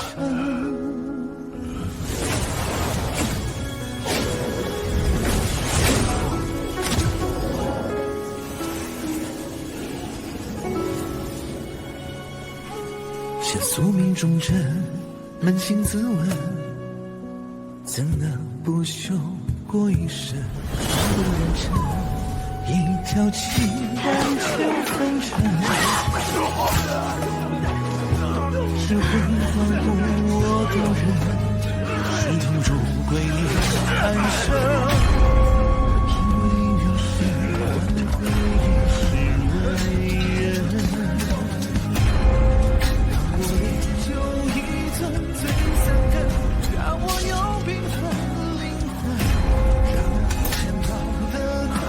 这里交给你了。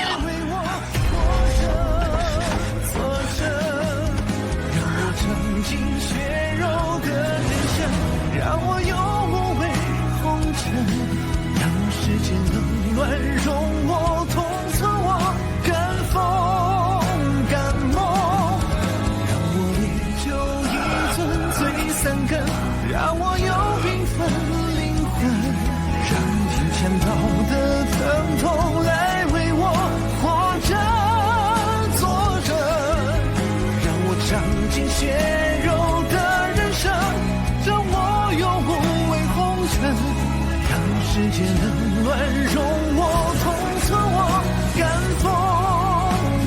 梦不败火畅快成。爱情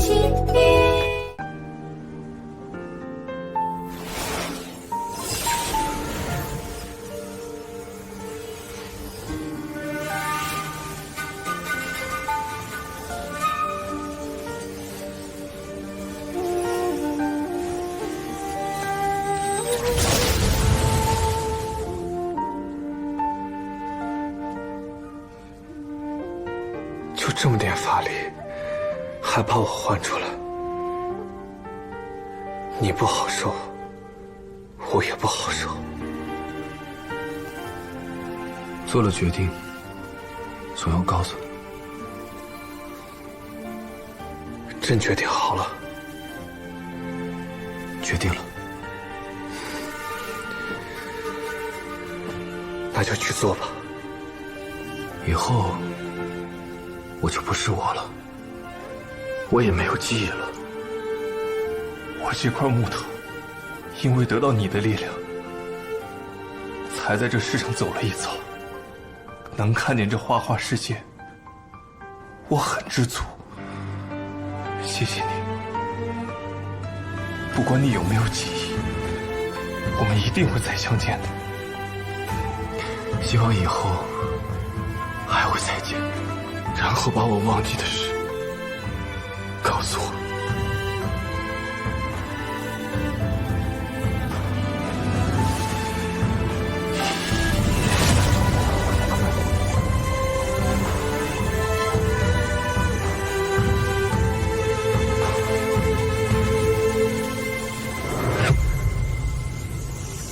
你终于又来了，我就知道，没有人能拒绝得了无上的力量。现在，你为何而来？我需要力量。呵呵，是吗？你上一次可不是这样说的。你说你想看到天空的颜色，想品尝美食的滋味，想安然入睡，想感受到疼痛，也想像普通人一般生老病死，度过平静安稳的人生。怎么，你反悔了吗？过够了普通人的生活？那么你现在想要什么？无上的权力，至高的地位，还是想要如你的先祖一般，以绝对的力量凌驾于苍生之上，成为这个世界的主人？我可以帮你。不是。不是。我已得偿所愿，过上了普通人的人生。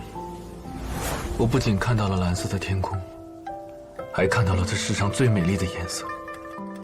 我品尝过了美味，能安然入睡，也拥有了快乐。以后我应该怎么称呼你啊？陆大人、陆前辈都不能叫了，那以后我就这么叫你，千乔。千乔，你之前的修为停滞不前，所以想和我一起回魏县生活。现在你已经是元婴期修者了，有改变想法吗？没有，我还是想跟你回魏县生活。咱们到时候就开一间药方，你治病救人，我就在旁边给你打下手。你之前不是说过，在完成5部拳的命运之后，能在京城最大的酒楼喝最美的美酒，吃最美味的美食。虽然现在还没完完全全结束呢，但今天是你的生辰，所以我就自作主张了。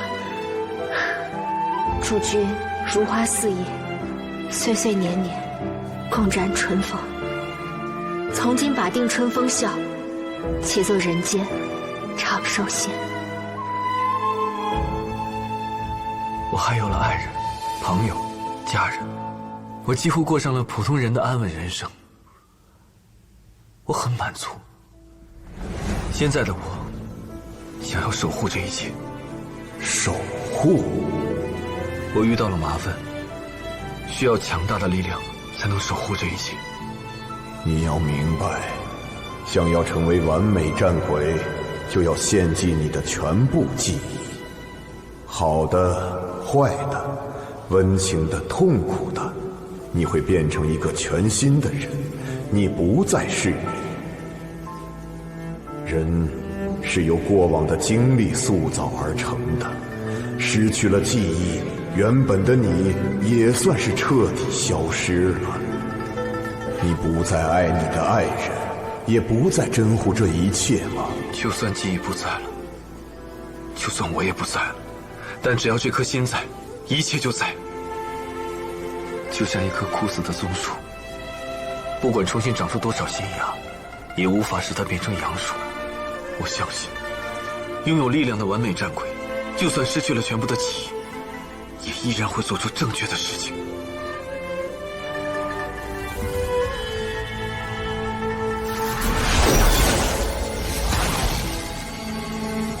哈哈哈！你和你的历代祖先都不一样，我希望你能成功。谢谢。我的鬼遮眼解开以后，突然发现一件事。什么事？我发现我更喜欢你了。啊？如果有一天你也中了鬼遮眼，会不会把我忘得一干二净，完全不记得了？怎么会有那种事呢？万一呢？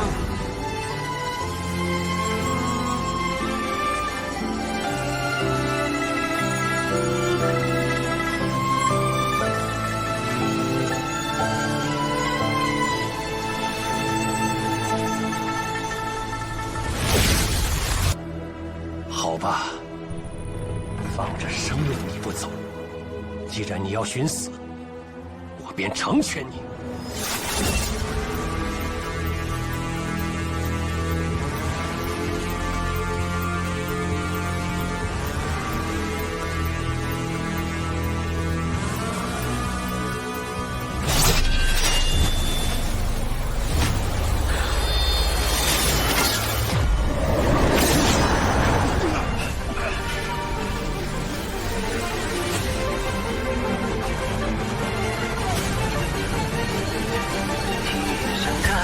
横亘荒野，苦前对，蝼蚁之辈，翻去当前的情节，不通天长剑，筑不朽的执念，血战血也战，万人泪。星火鼎沸，长之鬼魅，天地同辉。深然苍生，势不可碰的软肋，同往莫折回，往下不可为。于心无愧，神气改天位。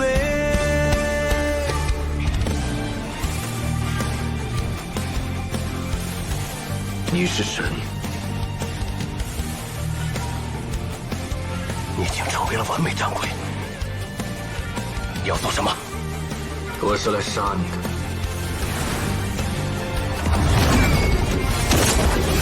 正当何为？岂不作悲？我不悔。此生狼狈也不沦为命运的傀儡。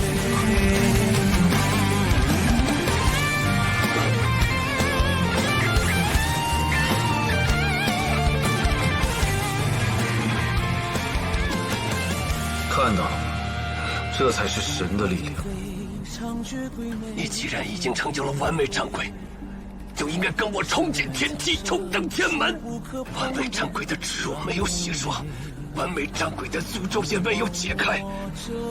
你应该到天上去，你的未来应该在神界，不应该在人间蹉跎岁月。这就是你的遗言吗？试问九天生等何为？岂不作悲？我不悔。此生狼狈也不沦为命运的傀儡。生当何为？秋当初现，走化成灰。我不悔。那就去死吧。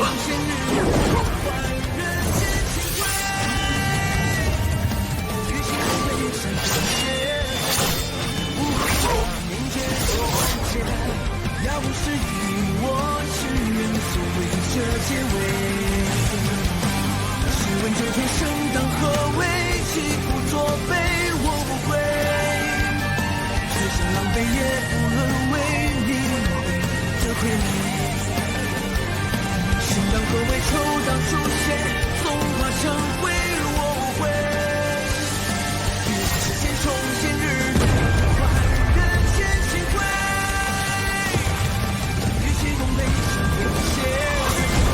不如先把民间重现。要不是你我是人所为这结尾。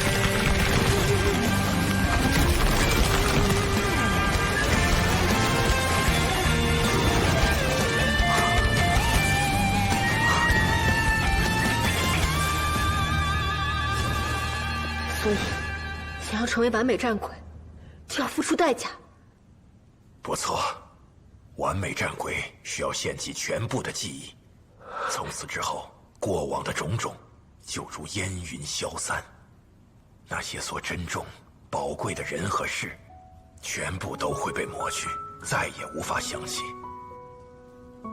换一种方式说，完美战鬼就是一个全新的人，一个没有过去的人。功过如若，飞檐成茧，世人各执一念，燃指心血，照之罪孽，非心所愿为，大道西为，为真为奸，可可有人敢将生死作废？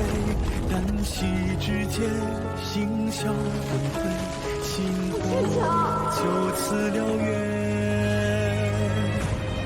你说何为天下最拙劣的告别？喋喋不休的沙漠。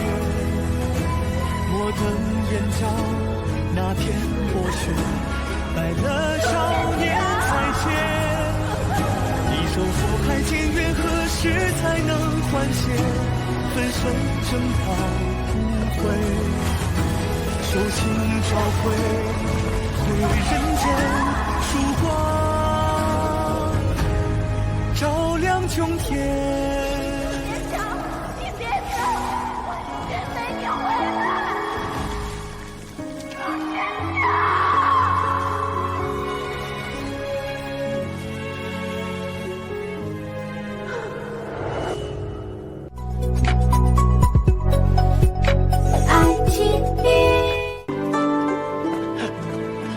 来信了，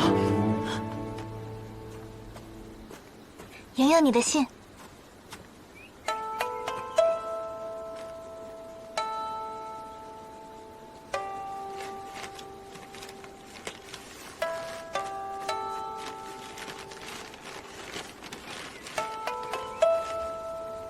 莹莹，许久不见。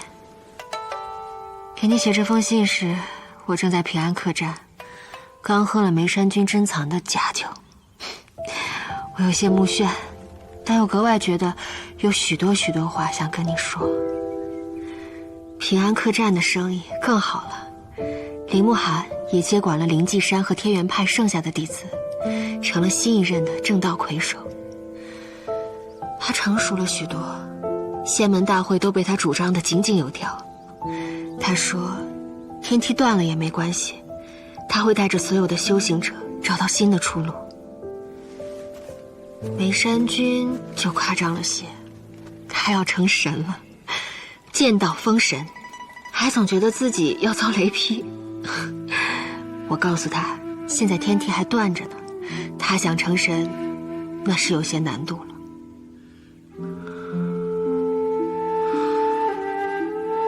还有陆千桥，他现在把一切都忘了，也不记得我了，但我一定会找到他。对了，我还见到了金轮，他修无情道后说话更不直白了，但幸好他耐心速来吉家。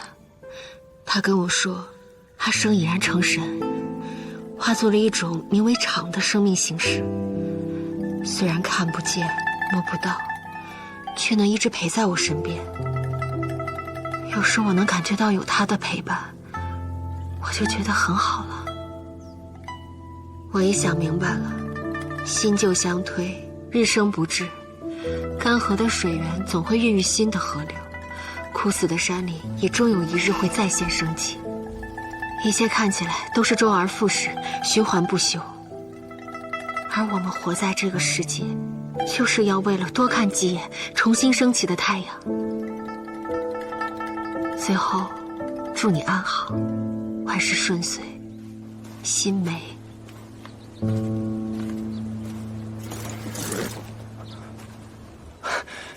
莹莹，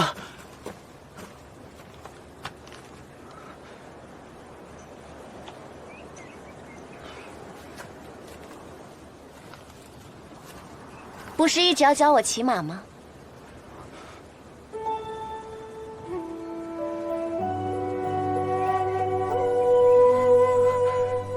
你愿意了？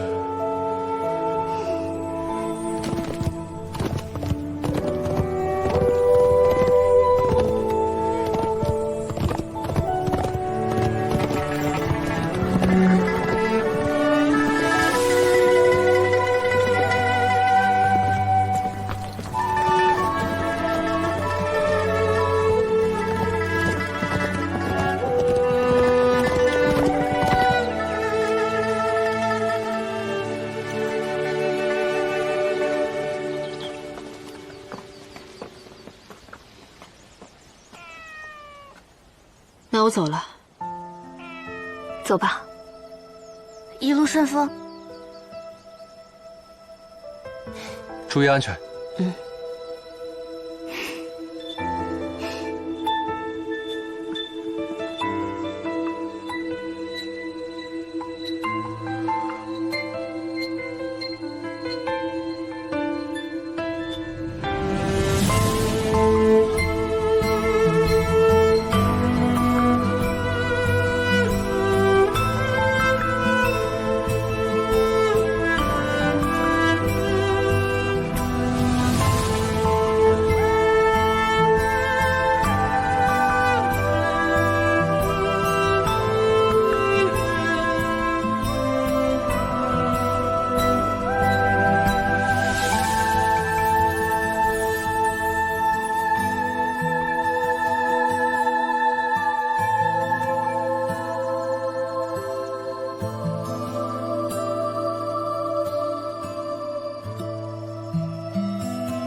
宗主，祝宗主虎威千里，威震八方；虎威千里，威震八方。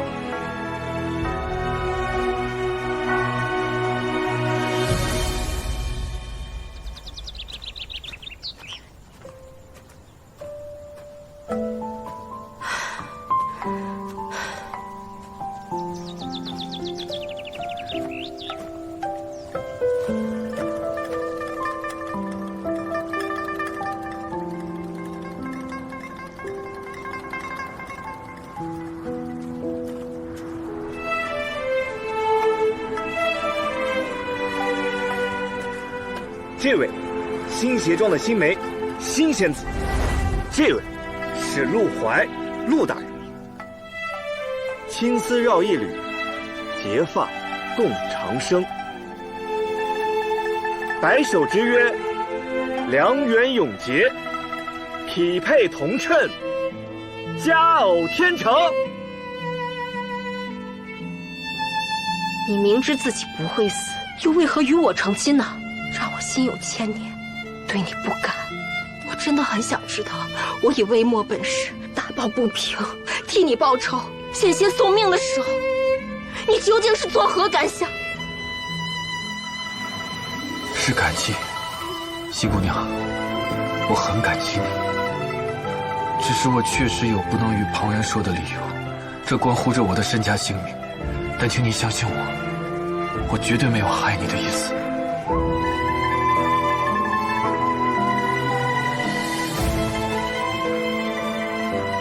即便他没了记忆，他的心、他的脾性、他的习惯、喜好都没有变，所以我一定要找到他。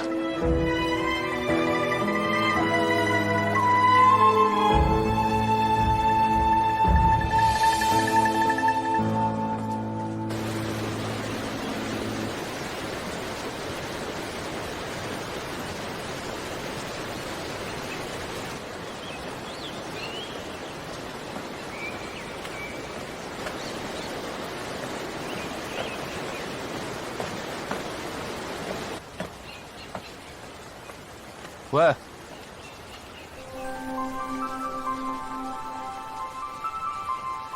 就是你。阁下有事？你把我的鱼吓跑了。这水流这么急，刚下过雨，哪来的鱼啊？有啊，我在等一条鱼，一条等了许久，总算要咬钩的鱼。可你一经过，我的鱼被你吓跑了。我还有事，那你想怎么样？很简单，赔我便好。听闻现在鲤鱼要10钱一斤，好一点的花鲢要30-50钱一斤。我那鱼又肥又大，品相又好，翻10倍，算500钱一斤。你总共赔我700两就好。开什么玩笑！黄金玉器也不敢像你这样要价吧？哦，不想赔钱？那换个赔法。这条鱼我等了许久，不收呕心沥血，也算是注入了满心期待。如今你一经过，鱼跑了，我竹篮打水一场空。你赔我几许光阴，我也可算你销账，如何？那你等多久了？不多，40年而已。新鞋庄的弟子还真是好不讲理啊。不过莫说是你，这大海捞针的活给我做，也没工夫在这儿消磨时光。你什么意思？茫茫人海，寻一人踪迹。你知道我在找人？不只知道你找的是谁，还知道他在哪。他在哪儿啊？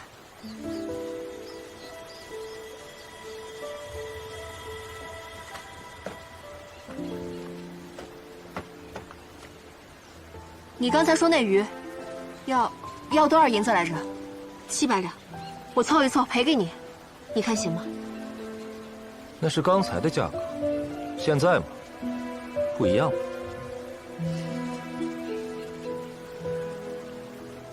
那你要怎样才肯告诉我他在哪？只要你能告诉我，让我做什么都行。什么都行？什么都行。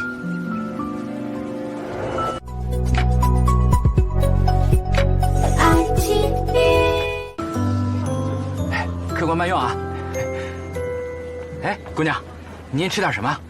啊，我在找人，一位男子，相貌大概是32、3的样子，十分英俊，喜欢吃甜食。姑娘，你也瞧见了，咱们酒楼名气这么大，每天迎来送往这么多客人，实在记不住客人的长相。他前2天来包过场的，你再好好想想呢。包场啊？哦，好像是有这么个人，长得挺英俊，就是冷得很，每天虚时来吃饭，只品5道菜，不让人打扰，也不爱说话。对，就是他，他在哪儿啊？走了。走了啊？去哪儿了？这我就不知道了。他只包了半个月的场，这算算日子，有3天没来了吧？可能早就离开京城了。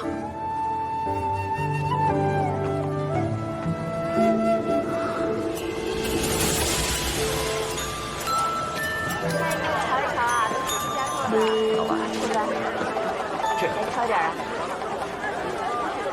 你给我看看。看上了，有话劲儿，有玩意儿了啊！看看。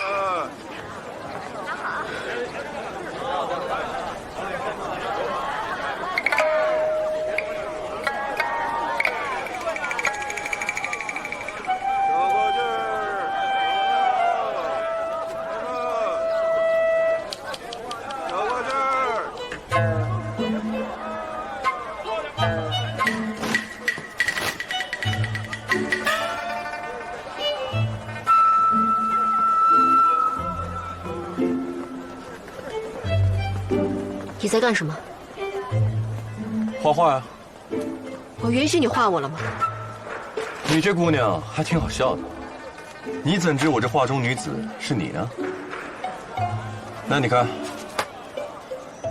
我这画上的女子呢，眼尾处有颗泪痣。姑娘，你有吗？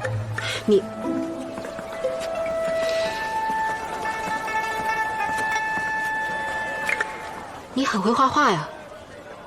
凭着这门手艺讨个生计罢了。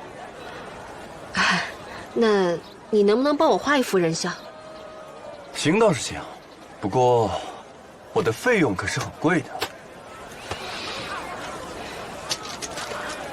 没事，我有钱。那就行。来，说吧，画谁呀？把人叫过来。我不知道他在哪。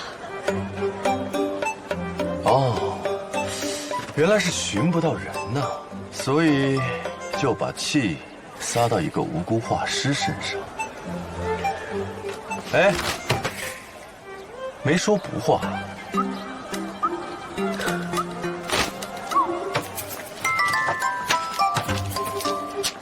坐。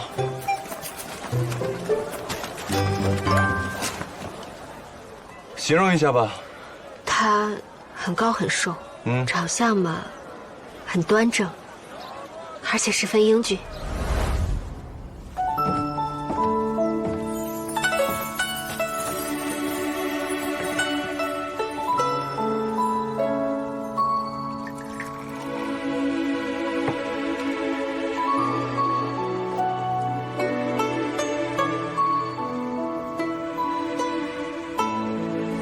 他的眉骨很高，鼻梁也挺，看起来有些不大平易近人。但是接触之后就会发现，他这个人其实很温和，像是一方结了冰的寒潭，舞化了就会化作涓涓细流。他很喜欢画画，作画的时候很安静。我想，翩翩君子，温润如玉，说的就是他那个样子。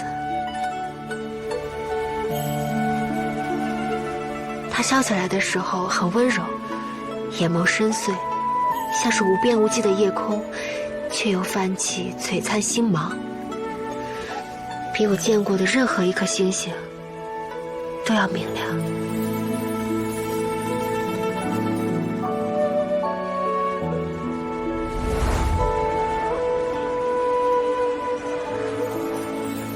但他打起架来，又像换了一个人，又凶又狠，而且他的动作十分潇洒利落，看起来像个侠客。只要有他在，任何问题都会变得简单，哪怕群山倾覆，哪怕海水倒灌，只要我能看着他，就会觉得很心安。就会觉得很心安。你怎么不画了？画不了啊。为什么？姑娘，你看看你这形容，这像是个人吗？你还画不画了？我画呀。那这样吧，我来问，你来答。他是什么脸型啊？方的、圆的、长的、扁的？算是圆的吧，也不全是。他的轮廓十分硬朗，脸颊有些消瘦，嘴唇很厚，笑起来也很温暖，很亲和。眉眼呢？杏眼、丹凤眼还是桃花眼啊？放松的时候算杏眼，眉压眼的时候又很凌厉，蹙眉的时候深情且内敛。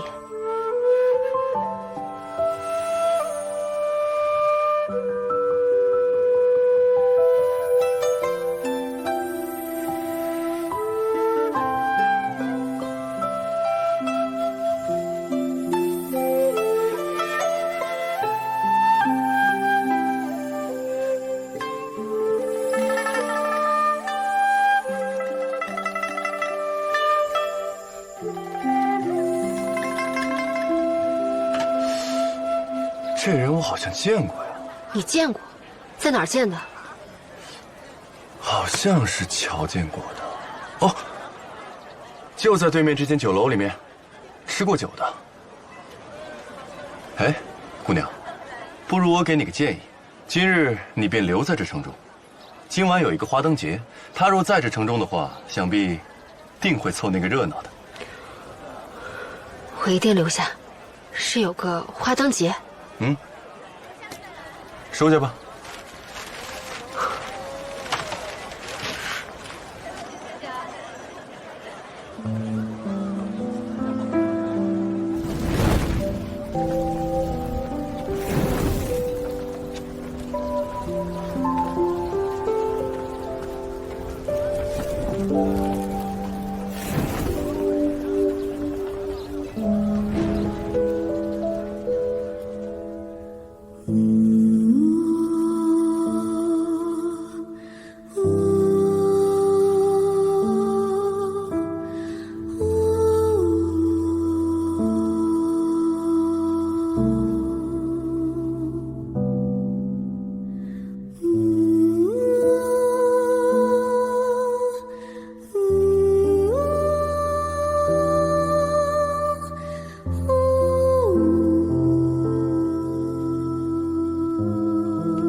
陆千桥，如果有一天，我是说如果，你也中了鬼遮眼，会不会把我忘得一干二净，完全不记得了？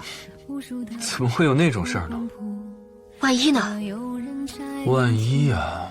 万一真有这一天，我会去找你，然后重新认识你。啊，不好意思。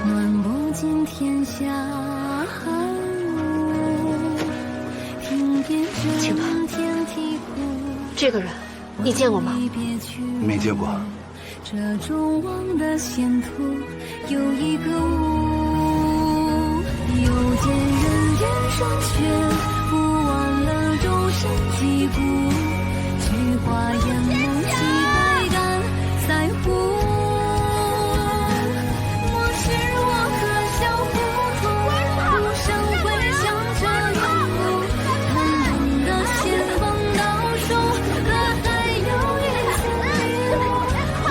心无为嫉妒，不着手，不沾血污，不证明一身喧闹。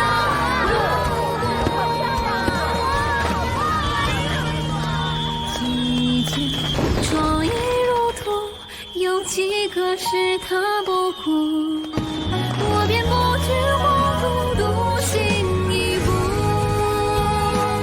未见长生之途，也能与万民同舟渡。我不怕遇险与反目，最后出花灯灯笼，好看的花灯灯笼。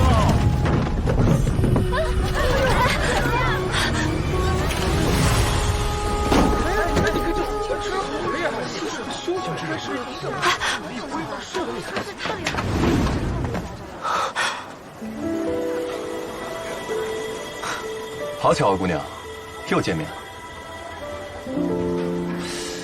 看姑娘这反应，怕是没找到你想找的人，把我认作是他了。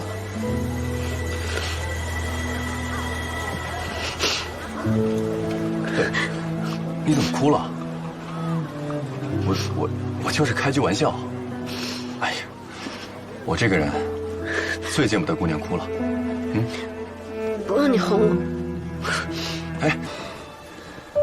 哎，喂，还能不能喝了？能啊，喝，接着喝。千杯不醉，海量。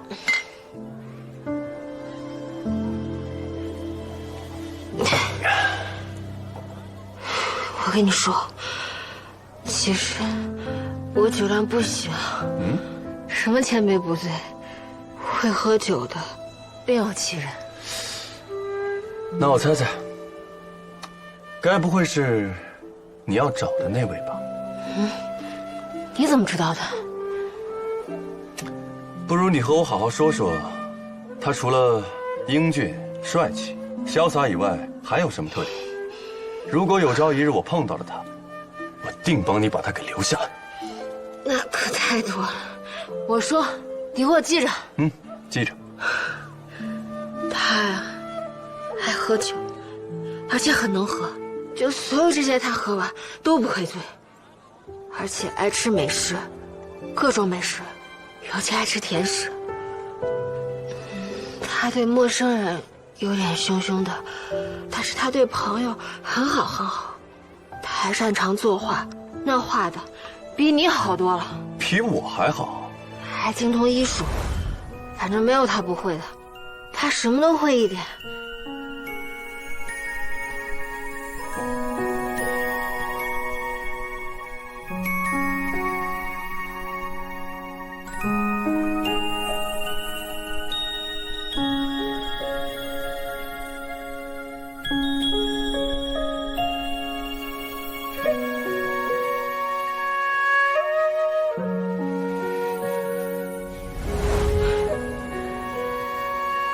记没记啊？都记下了。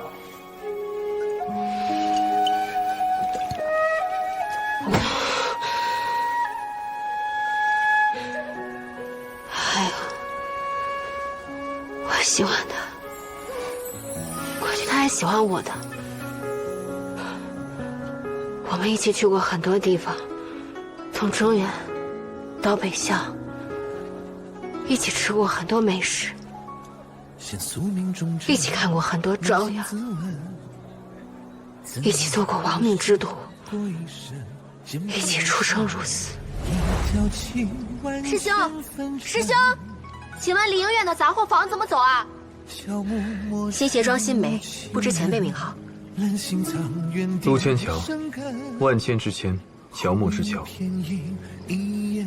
既然你叫我一声前辈，我便不会让你死的。多谢前辈救命恩情，新梅没齿难忘。他日若有吩咐，刀山火海，任命差遣。不需要你刀山火海的闯，早日学会了鱼戏术，能省掉我不少功夫。我到底该如何称呼你？是魏县县城陆怀，江湖侠客封红一刀，还是战鬼人陆千桥？陆千桥，你是战鬼人对吗？对，战鬼人，恶贯满盈。你是仙门弟子，我是战鬼于你。你想杀我，理所应当。但你扪心自问，我可有害过你？我害过你吗？我保证，我虽然是战鬼族，但我不想当战鬼人。我只想当人，为了我的愿望，换皮、换骨、换肉。我每成功的一件事情，修为就会大大的降低，但我仍然很开心。我能看清这世界上五彩斑斓的颜色，我可以拥有痛觉，而这种感觉让我觉得自己在真切的活着。我们回魏县吧，那是我老家，你也在那儿生活过。你是说，你愿意和我一起做个凡人，不再修行了？反正我也道心不稳，与修行一途，也不会有什么大出息。新梅，谢谢你。我也谢谢你。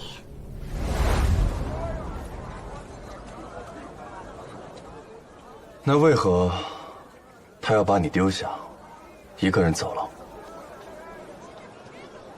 不是丢下了，是后来发生了一些事，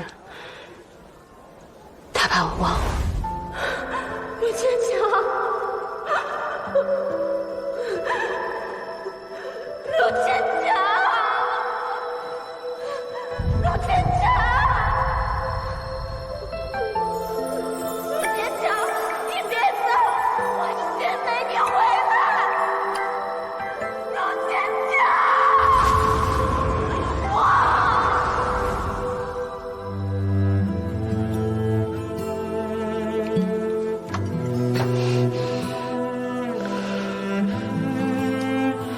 我会记得，我会一直记得。我记得他说过，想要在这京城中最贵的酒楼，吃最美的佳肴，喝最烈的酒，大醉一场，好好的睡一觉。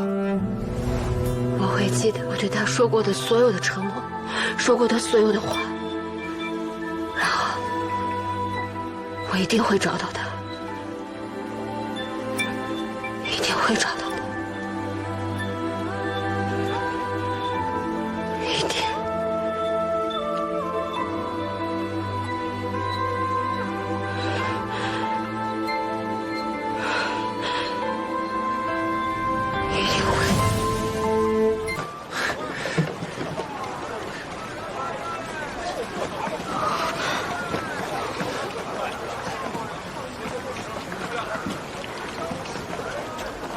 客官，我这船小力薄，可否再搭一位船客，多赚点船钱？姑娘，燕州去不去啊？美食美景，应有尽有。楚莹，还走不走？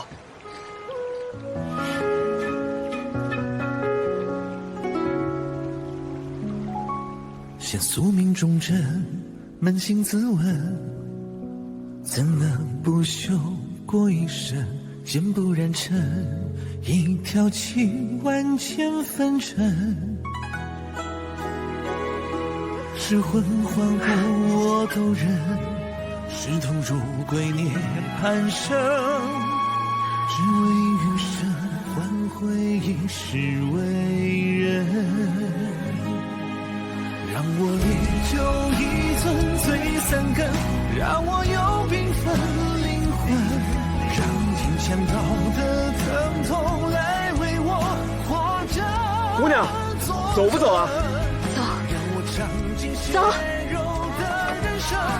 让我有无畏红尘，让世界冷暖容我同存我，敢疯敢梦不白头。 3两银子行吗？3两银子我就让你去当神仙。哎，神。